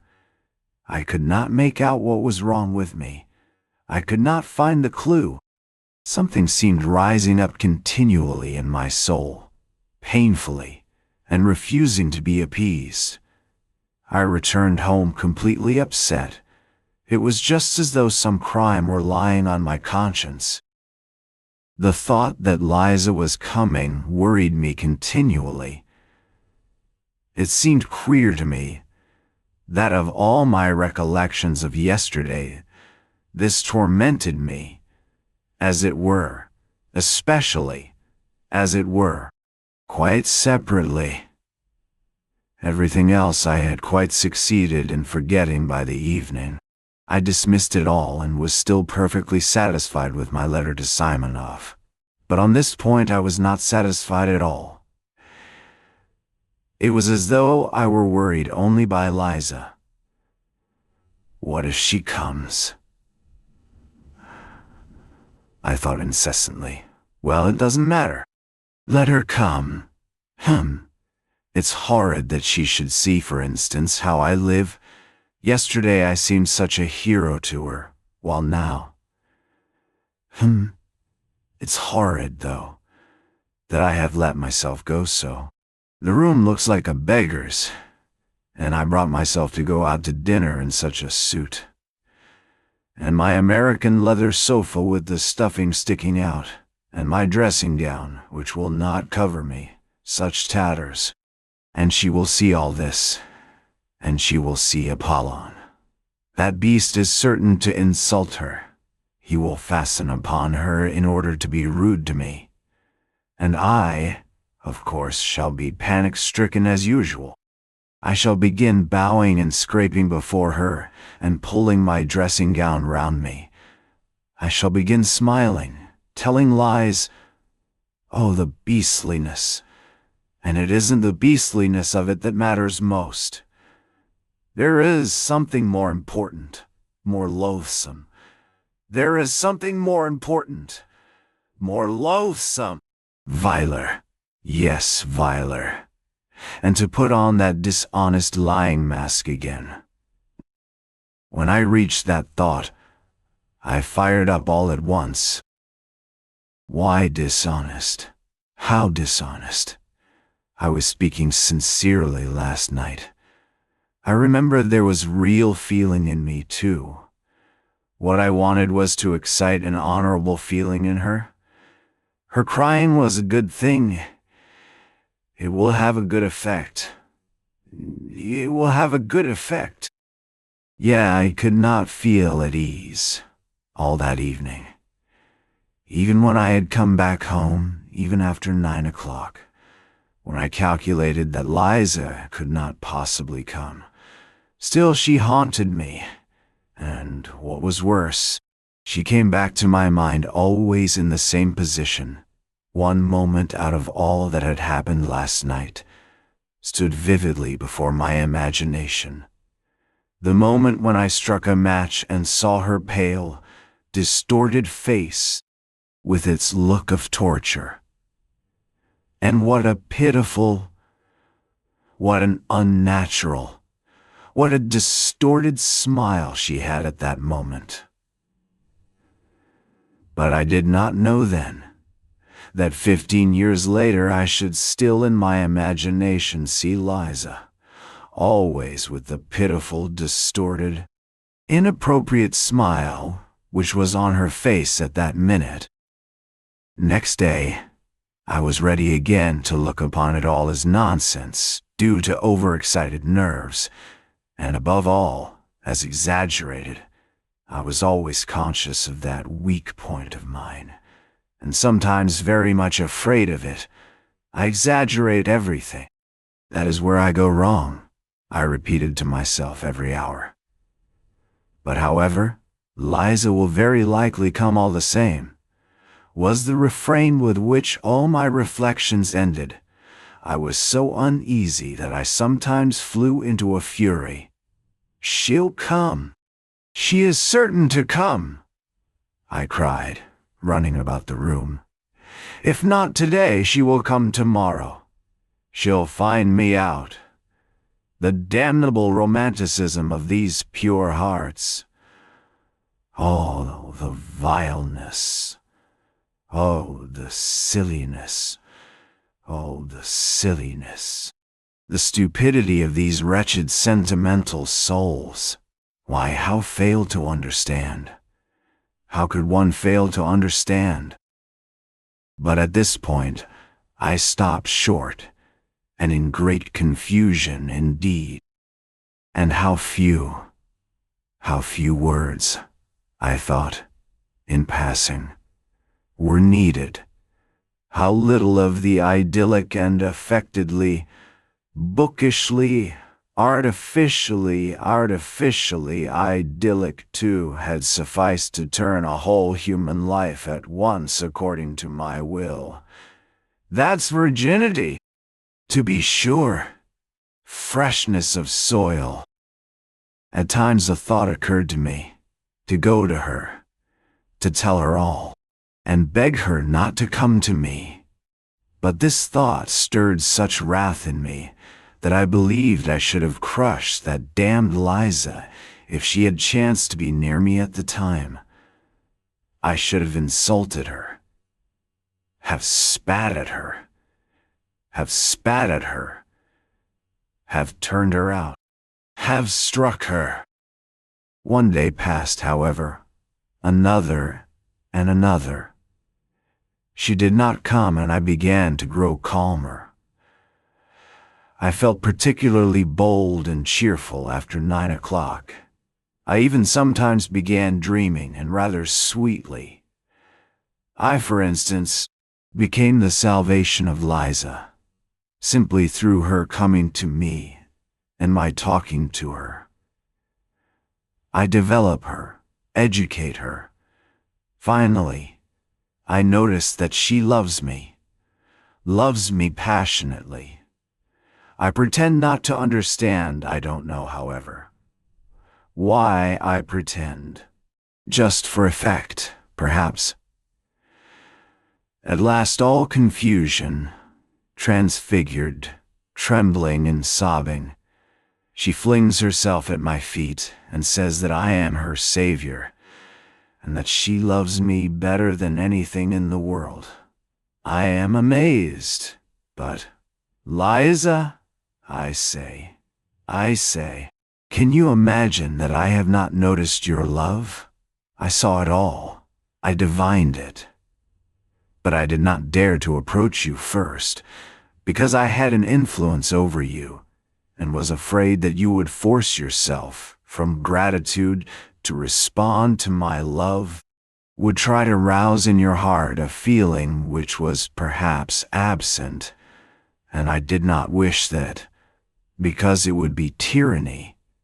It would be indelicate, in short. I launch off at that point into European, inexplicably lofty subtleties a la George Sand. But now you are mine. You are my creation. You are pure. You are good. You are my noble wife. Into my house come bold and free. Its rightful mistress there to be. Then we begin living together, go abroad, and so on, and so on. In fact, in the end it seemed vulgar to me myself, and I began putting out my tongue at myself. Besides, they won't let her out, the hussy, I thought. They don't let them go out very readily, especially in the evening. For some reason I fancied she would come in the evening. And at 7 o'clock precisely, though she did say she was not altogether a slave there yet and had certain rights. Damn it all, she will come. She is sure to come. It was a good thing, in fact, that Apollon distracted my attention at that time by his rudeness. He drove me beyond all patience. He was the bane of my life, the curse laid upon me by Providence. We had been squabbling continually for years, and I hated him. My God, how I hated him. I believe I had never hated anyone in my life as I hated him, especially at some moments. He was an elderly, dignified man, who worked part of his time as a tailor, but for some unknown reason, he despised me beyond all measure, and looked down upon me insufferably. Though indeed, he looked down upon everyone, simply to glance at that flaxen, smoothly brushed head, at the tuft of hair he combed up on his forehead and oiled with sunflower oil, at that dignified mouth, compressed into the shape of the letter V, made one feel one was confronting a man who never doubted of himself. He was a pedant, to the most extreme point, the greatest pedant I had met on earth, and with that had a vanity only befitting Alexander of Macedon. He was in love with every button on his coat, every nail on his fingers, absolutely in love with them. And he looked it. In his behavior to me, he was a perfect tyrant. He spoke very little to me, and if he chanced to glance at me, he gave me a firm, majestically self-confident and invariably ironical look that drove me sometimes to fury. He did his work with the air of doing me the greatest favor, though he did scarcely anything for me, and did not, indeed, consider himself bound to do anything. There could be no doubt that he looked upon me as the greatest fool on earth, and that he did not get rid of me was simply that he could get wages from me every month. He consented to do nothing for me for 7 rubles a month. Many sins should be forgiven me for what I suffered from him. My hatred reached such a point that sometimes his very step almost threw me into convulsions. What I loathed particularly was his lisp.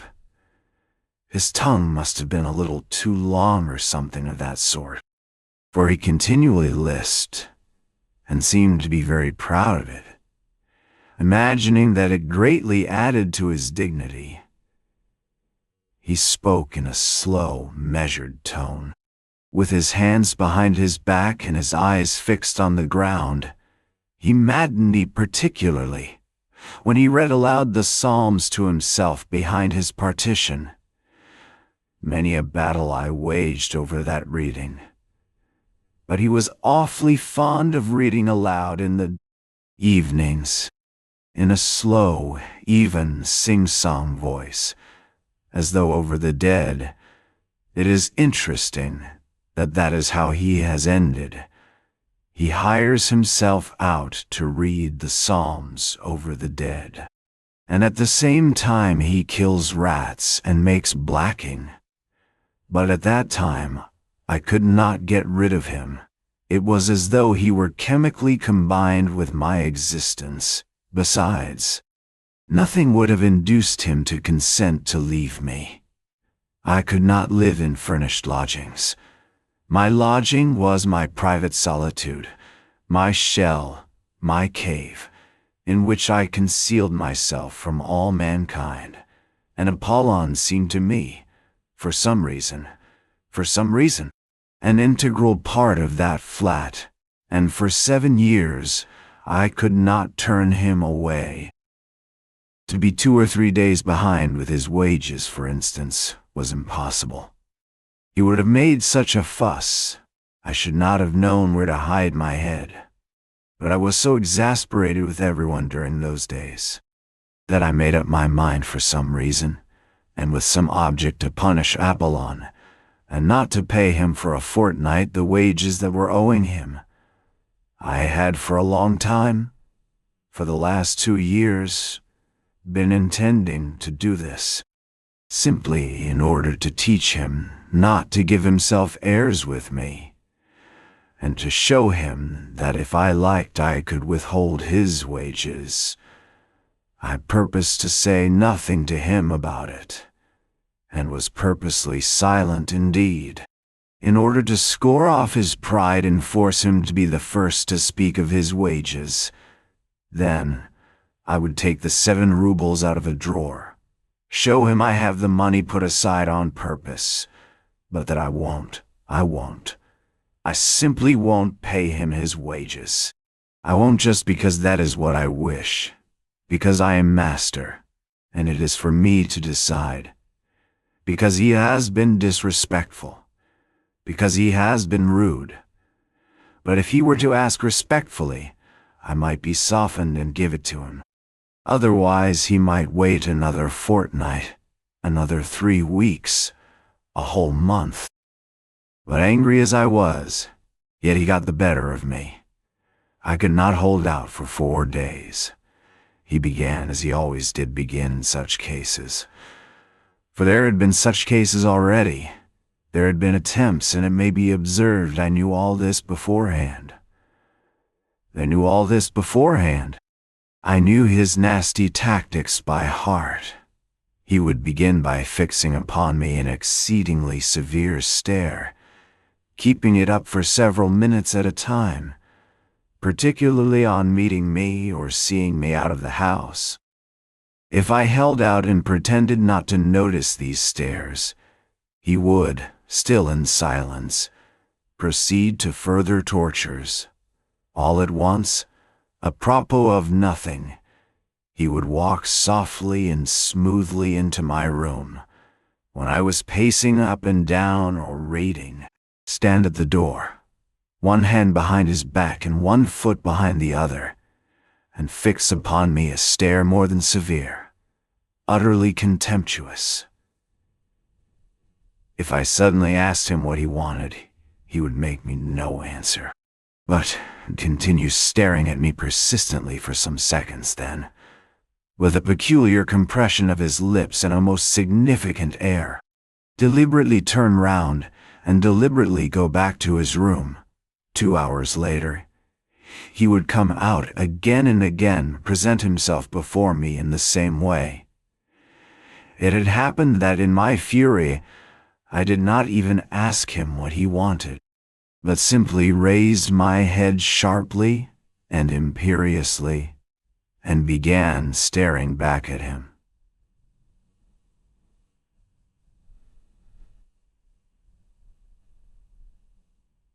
So we stared at one another for 2 minutes. At last he turned with deliberation and dignity and went back again for 2 hours. If I were still not brought to reason by all this, but persisted in my revolt, he would suddenly begin sighing while he looked at me. Long, deep sighs, as though measuring by them the depths of my moral degradation. And of course, it ended at last by his triumphing completely.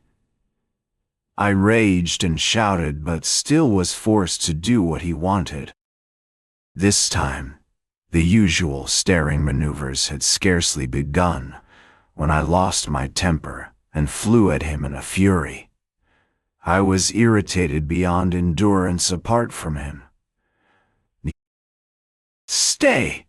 I cried in a frenzy, as he was slowly and silently turning, with one hand behind his back, to go to his room. "Stay! Come back! Come back, I tell you!" And I must have bawled so unnaturally that he turned round and even looked at me with some wonder. However, he persisted in saying nothing, and that infuriated me. "How dare you come and look at me like that without being sent for? Answer." "Oh." After looking at me calmly for half a minute, he began turning round again. "Stay," I roared, running up to him. "Don't stir. There. Answer now. What did you come in to look at? If you have any order to give me, it's my duty to carry it out," he answered, after another silent pause, with a slow, measured lisp, raising his eyebrows and calmly twisting his head from one side to another, all this with exasperating composure. "That's not what I'm asking you about, you torturer," I shouted, turning crimson with anger. "I'll tell you why you came here myself. You see, I don't give you your wages. You are so proud you don't want to bow down and ask for it. And so you come to punish me with your stupid stares, to worry me. And you have no sus-picky on how stupid it is. Stupid, stupid, stupid, stupid, stupid." He would have turned round again without a word, but I seized him. "Listen," I shouted to him. "Here's the money. Do you see? Here it is." I took it out of the table drawer. "Here's the 7 rubles complete, but you are not going to have it. You are not going to have it until you come respectfully with bowed head to beg my pardon. Do you hear? Answer, Jersey." "That cannot be," he answered, with the most unnatural self-confidence. "It shall be so," I said. "I give you my word of honor it shall be. And there's nothing for me to beg your pardon for." He went on, as though he had not noticed my exclamations at all. "Why, besides, you called me a torturer, for which I can summon you at the police station at any time for insulting behavior." "Oh." "Go! Summon me!" I roared. "Go at once, this very minute, this very second. You are a torturer all the same. A torturer. Gee, a torturer." But he merely looked at me, then turned, and regardless of my loud calls to him, he walked to his room with an even step and without looking round. If it had not been for Liza, nothing of this would have happened, I decided inwardly. Then, after waiting a minute, I went myself behind his screen with a dignified and solemn air, though my heart was beating slowly and violently. "Apollon," I said quietly and emphatically, though I was breathless, "go at once without a minute's delay and fetch the police officer He had meanwhile settled himself at his table, put on his spectacles and taken up some sewing, but, hearing my order, he burst into a guffaw. "At once, go this minute. Go on, or else you can't imagine what will happen." "You are certainly out of your mind," he observed, without even raising his head, lisping as deliberately as ever and threading his needle. "Whoever heard of a man sending for the police against himself? And as for being frightened, you are upsetting yourself about nothing, for nothing will come of it." "Go!" I shrieked, clutching him by the shoulder. I felt I should strike him in a minute. But I did not notice the door from the passage softly and slowly open at that instant, and a figure come in. Stop short, and begin staring at us in perplexity. I glanced, nearly swooned with shame, and rushed back to my room. There, clutching at my hair with both hands, I leaned my head against the wall and stood motionless in that position. 2 minutes later, I heard Apollon's deliberate footsteps.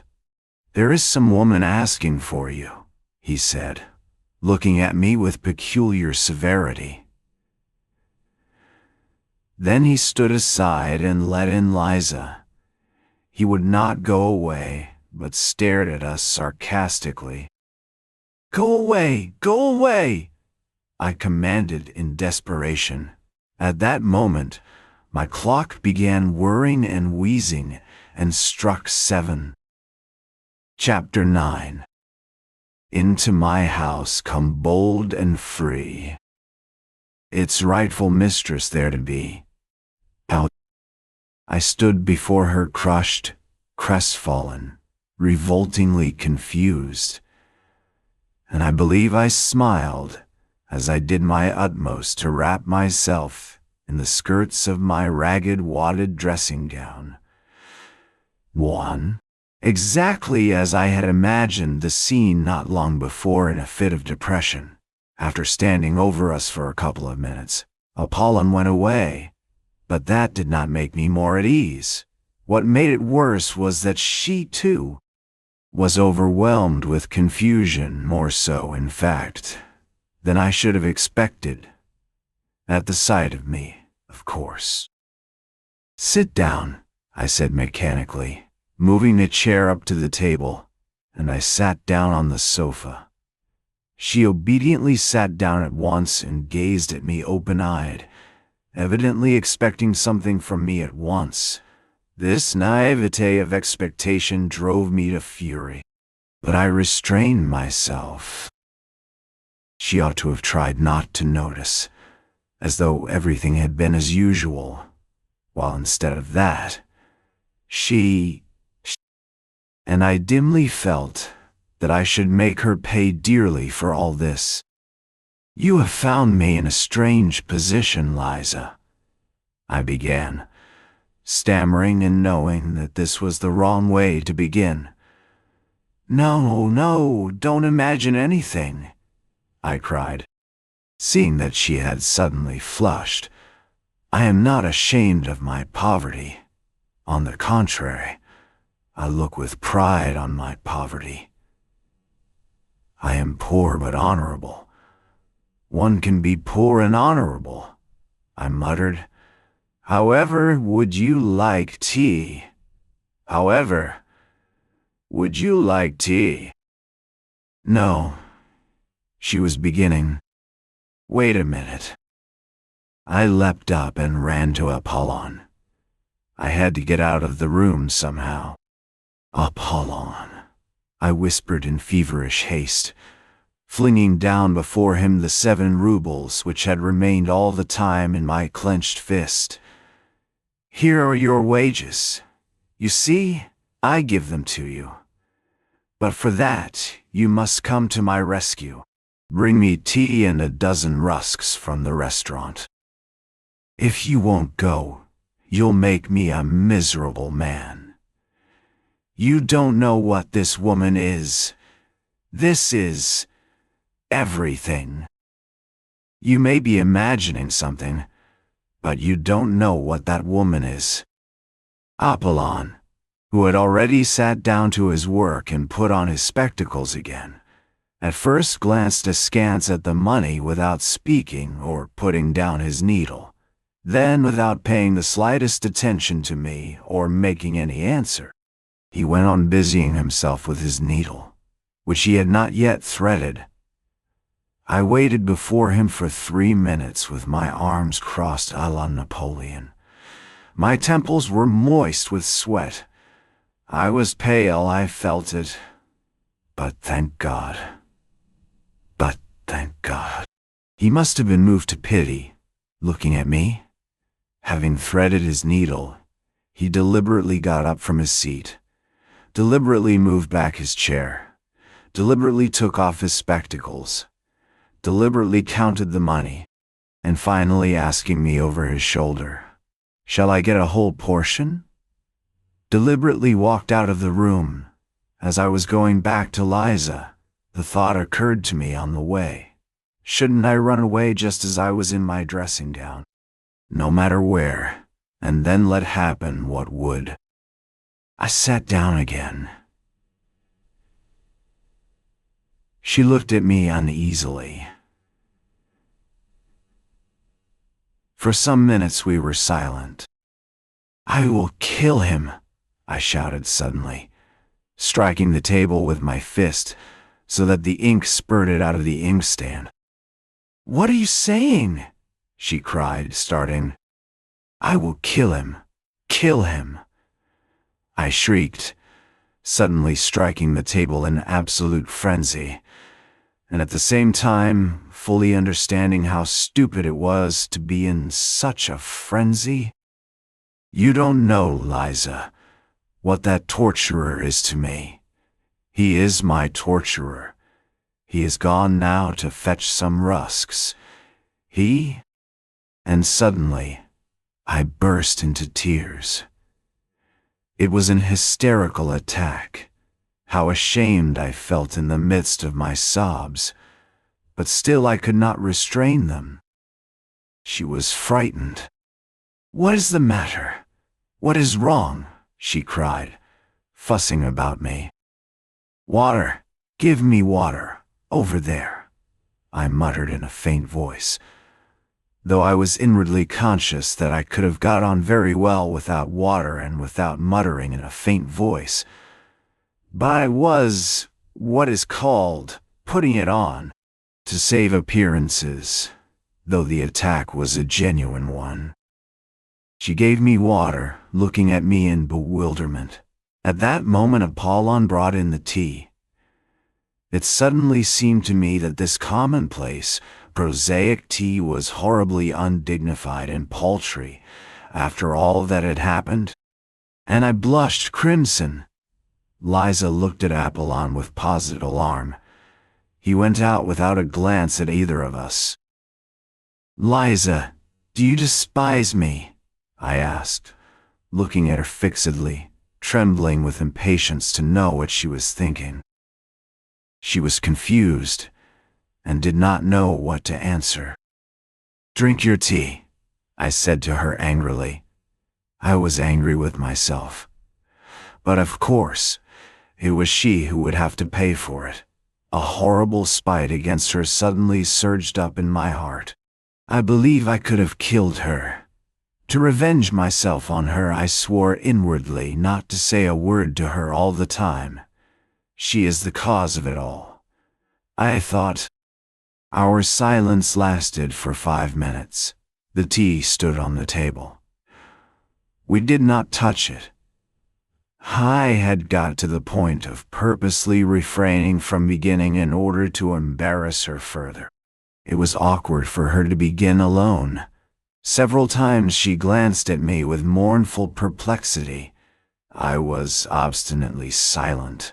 I was, of course, myself the chief sufferer, because I was fully conscious of the disgusting meanness of my spiteful stupidity, and yet at the same time I could not restrain myself. I want to get away from there altogether, she began, to break the silence in some way. But poor girl, that was just what she ought not to have spoken about at such a stupid moment to a man so stupid as I was. My heart positively ached with pity for her tactless and unnecessary straightforwardness, but something hideous at once stifled all compassion in me. It even provoked me to greater venom. I did not care what happened. Another 5 minutes passed. "Perhaps I am in your way," she began timidly, hardly audibly, and was getting up. But as soon as I saw this first impulse of wounded dignity, I positively trembled with spite, and at once burst out, "Why have you come to me? Tell me that, please," I began, gasping for breath and regardless of logical connection in my words. I longed to have it all out at once, at one burst. I did not even trouble how to begin. "Why have you come? Answer, answer," I cried, hardly knowing what I was doing. "I'll tell you, my good girl, why you have come. You've come because I talked sentimental stuff to you then. So now you are soft as butter and longing for fine sentiments again. So you may as well know that I was laughing at you then, and I am laughing at you now. Why are you shuddering? Yes, I was laughing at you. I had been insulted just before, at dinner, by the fellows who came that evening before me. I came to you, meaning to thrash one of them, an officer. But I didn't succeed. I didn't find him. I had to avenge the insult on someone to get back my own again. You turned up. I vented my spleen on you and laughed at you. I had been humiliated, so I wanted to humiliate. I had been treated like a rag, so I wanted to show my power. That's what it was. And you imagined I had come there on purpose to save you?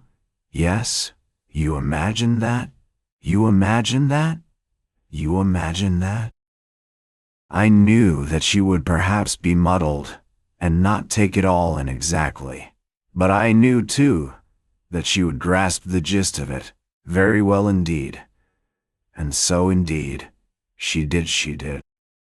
She turned white as a handkerchief, tried to say something, and her lips worked painfully, but she sank on a chair as though she had been felled by an axe. And all the time afterwards she listened to me with her lips parted and her eyes wide open, shuddering with awful terror.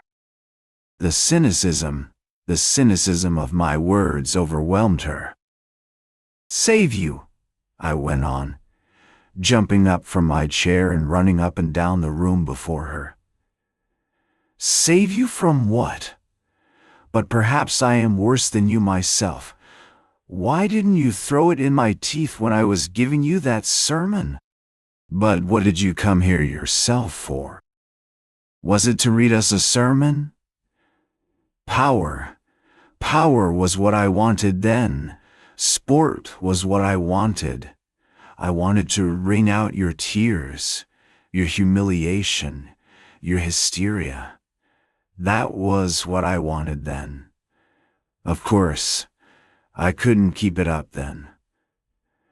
Then, because I am a wretched creature, I was frightened, and the devil knows why, gave you my address in my folly.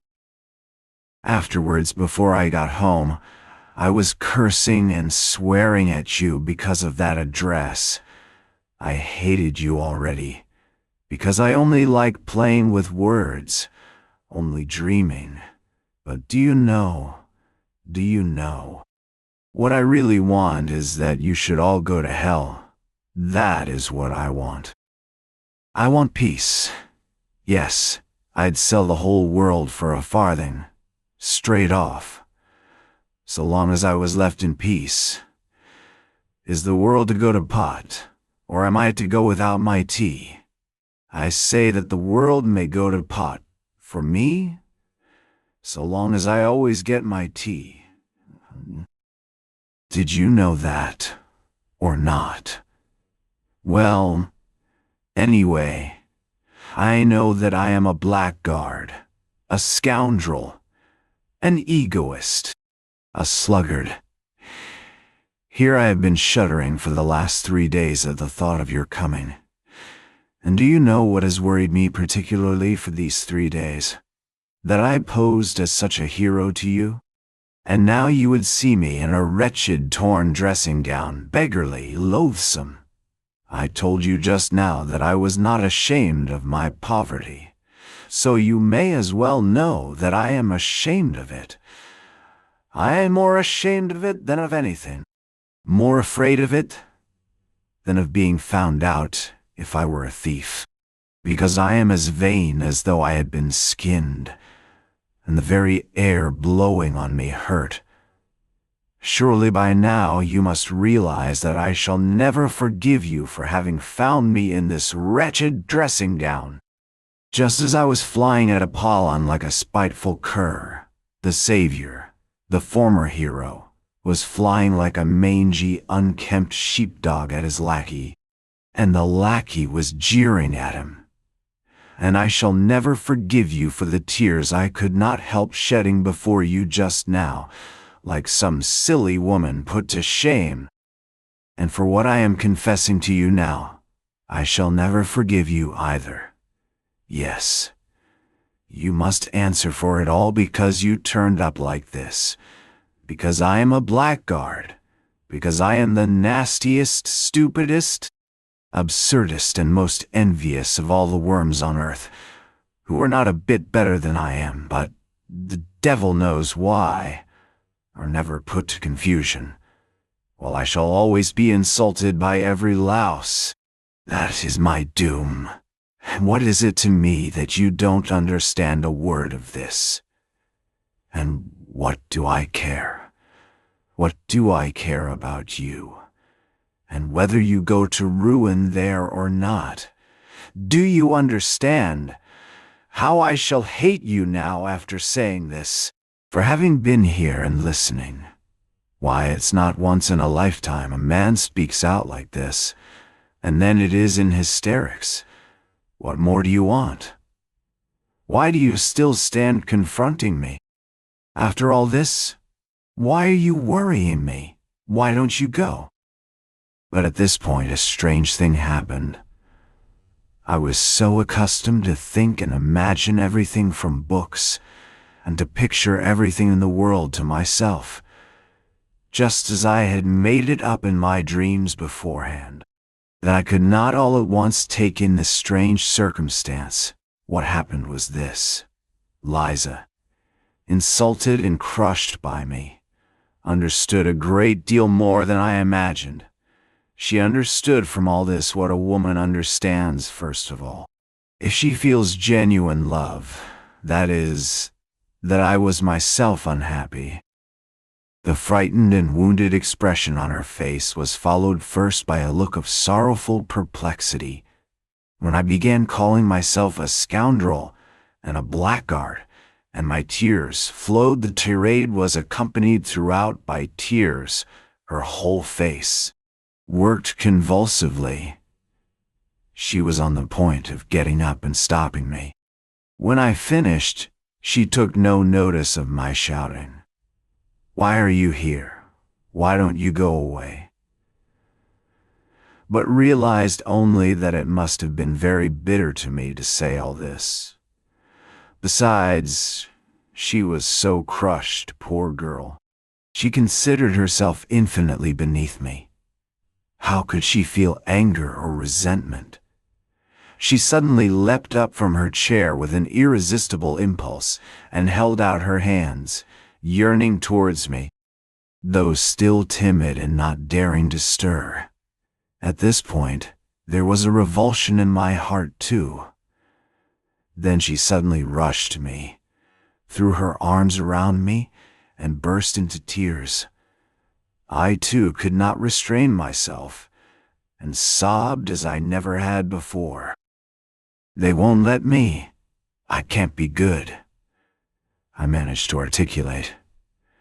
Then I went to the sofa, fell on it face downwards, and sobbed on it for a quarter of an hour in genuine hysterics. She came close to me, put her arms around me, and stayed motionless in that position.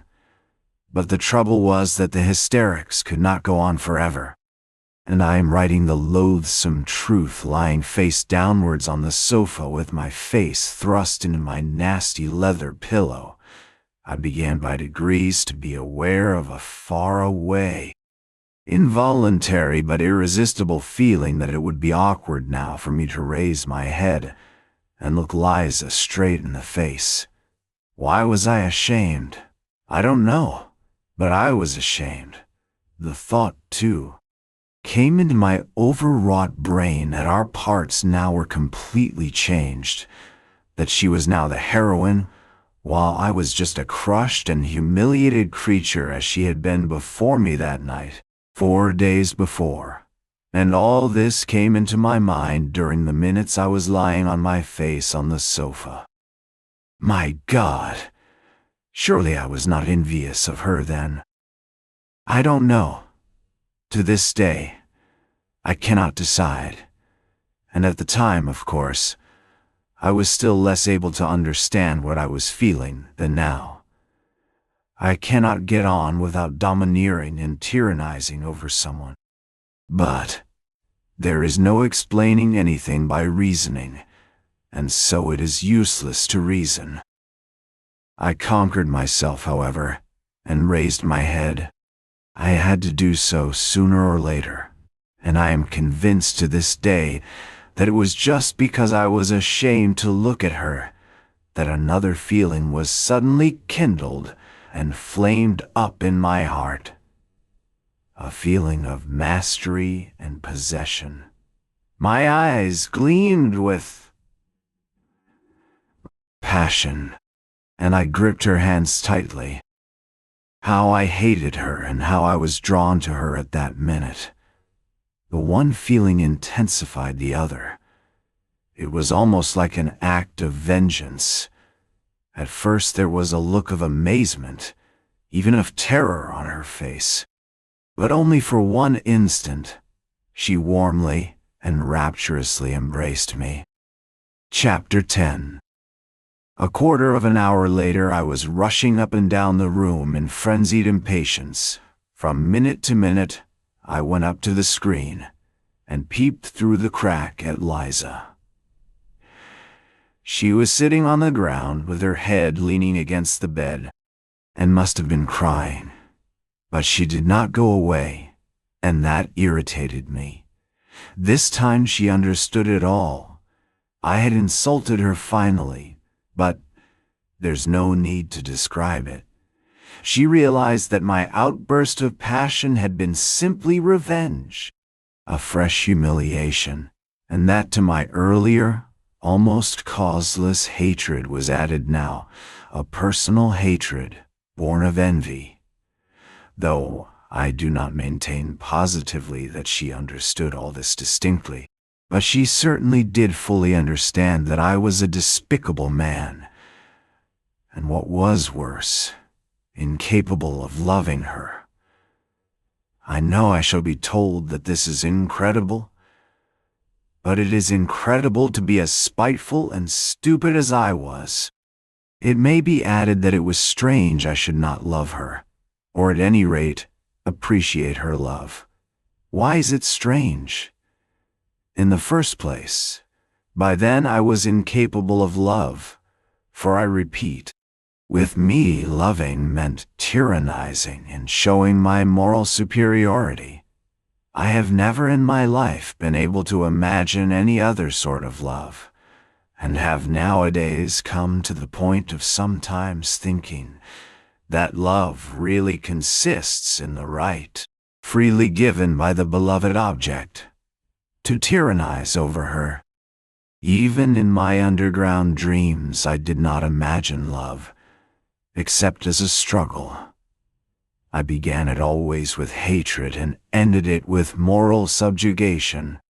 And afterwards I never knew what to do with the subjugated object. And what is there to wonder at in that, since I had succeeded in so corrupting myself, since I was so out of touch with real life, as to have actually thought of reproaching her and putting her to shame for having come to me to hear fine sentiments, and did not even guess that she had come not to hear fine sentiments, but to love me, because to a woman all reformation, all salvation from any sort of ruin, and all moral renewal is included in love, and can only show itself in that form. I did not hate her so much, however, when I was running about the room and peeping through the crack in the screen. I was only insufferably oppressed by her being here. I wanted her to disappear.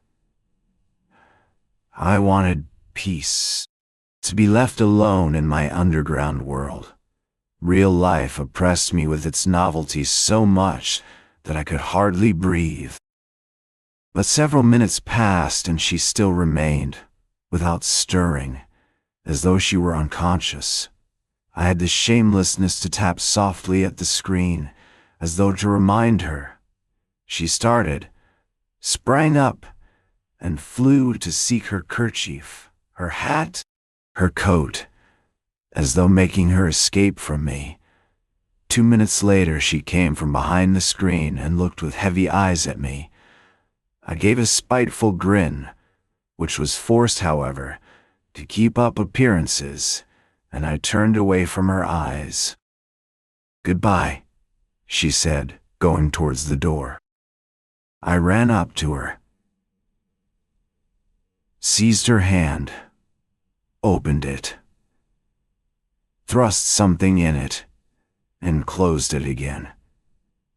Then I turned at once and dashed away in haste to the other corner of the room to avoid seeing anyway. I did mean a moment since to tell a lie, to write that I did this accidentally, not knowing what I was doing through foolishness, through losing my head. But I don't want to lie, and so I will say straight out that I opened her hand and put the money in it. From spite. It came into my head to do this while I was running up and down the room, and she was sitting behind the screen. But this I can say for certain. Though I did that cruel thing purposely, it was not an impulse from the heart, but came from my evil brain. This cruelty was so affected, so purposely made up, so completely a product of the brain, of books, that I could not even keep it up a minute. First, I dashed away to avoid seeing her, and then, in shame and despair, rushed after Liza. I opened the door in the passage and began listening. "Liza! Liza!" I cried on the stairs, but in a low voice, not boldly. There was no answer, but I fancied I heard her footsteps lower down on the stairs. "Liza!" I cried, more loudly. No answer. But at that minute I heard the stiff outer glass door open heavily with a creak and slam violently. The sound echoed up the stairs. She had gone. I went back to my room in hesitation. I felt horribly oppressed. I stood still at the table, beside the chair on which she had sat, and looked aimlessly before me. A minute passed. Suddenly I started. Straight before me on the table I saw. In short, I saw a crumpled blue 5-ruble note, the one I had thrust into her hand a minute before. It was the same note. It could be no other. There was no other in the flat. So she had managed to fling it from her hand on the table, at the moment when I had dashed into the further corner. Well, I might have expected that she would do that. Might I have expected it? No. I was such an egoist. I was so lacking in respect for my fellow creatures that I could not even imagine she would do so. I could not endure it. A minute later, I flew like a madman to dress, flinging on what I could at random and ran headlong after her. She could not have got 200 paces away when I ran out into the street. It was a still night, and the snow was coming down in masses and falling almost perpendicularly, covering the pavement and the empty street as though with a pillow. There was no one in the street. No sound was to be heard. The street lamps gave a disconsolate and useless glimmer. I ran 200 paces to the crossroads and stopped short.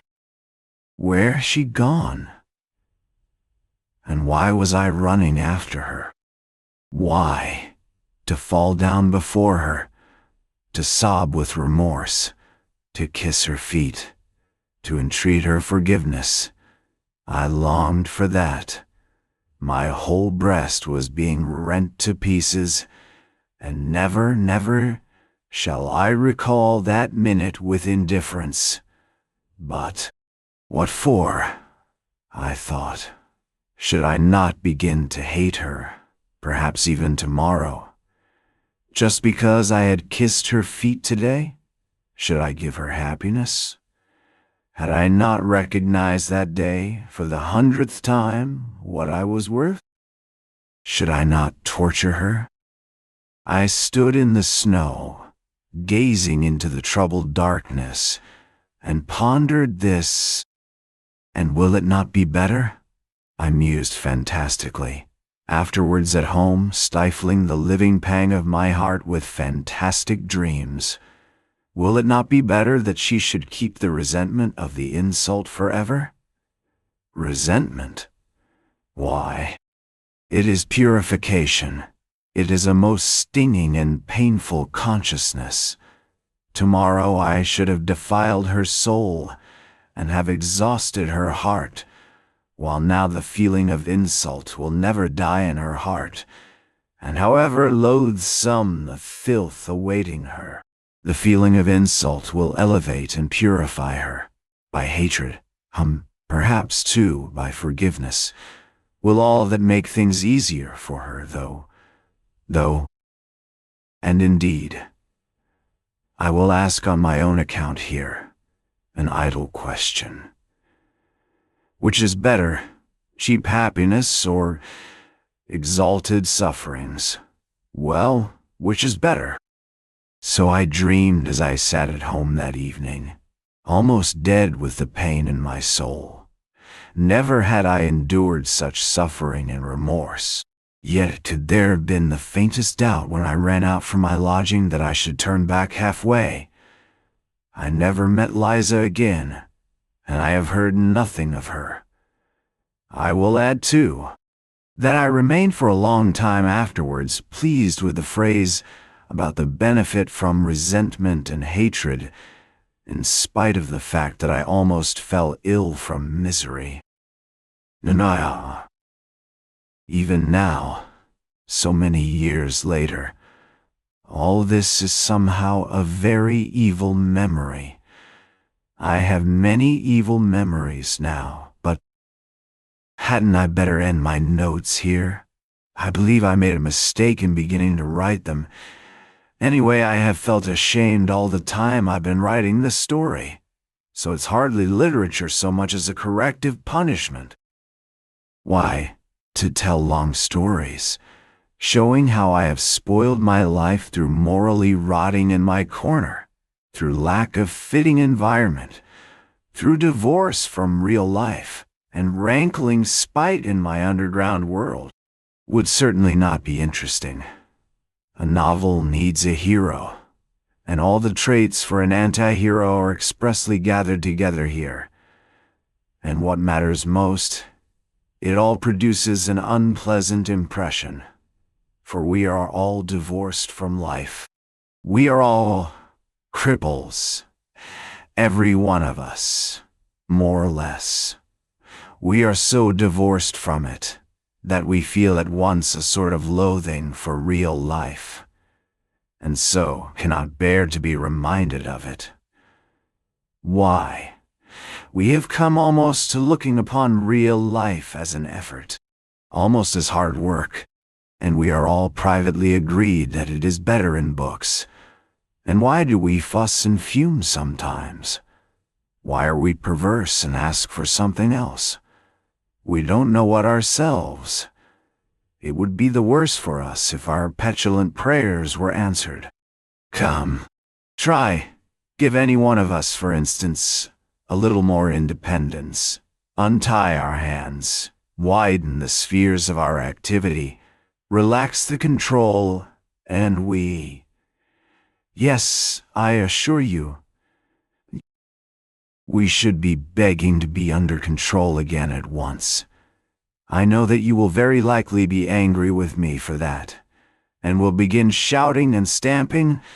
Speak for yourself, you will say, and for your miseries in your underground holes. And don't dare to say all of us. Excuse me, gentlemen. I am not justifying myself with that all of us. As for what concerns me in particular, I have only in my life carried to an extreme what you have not dared to carry halfway, and what's more, you have taken your cowardice for good sense, and have found comfort in deceiving yourselves, so that perhaps after all, there is more life in me than in you. Look into it more carefully. Why, we don't even know what living means now, what it is, and what it is called. Leave us alone without books, and we shall be lost and in confusion at once. We shall not know what to join on to, what to cling to, what to love, and what to hate, what to respect and what to despise. We are oppressed at being men. Men with a real individual body and blood. We are ashamed of it. We think it a disgrace, and try to contrive to be some sort of impossible generalized man. We are stillborn, and for generations past have been begotten, not by living fathers, and that suits us better and better. We are developing a taste for it. Soon we shall contrive to be born somehow from an idea, but enough. I don't want to write more from underground. The notes of this paradoxalist do not end here, however. He could not refrain from going on with them, but it seems to us that we may stop here.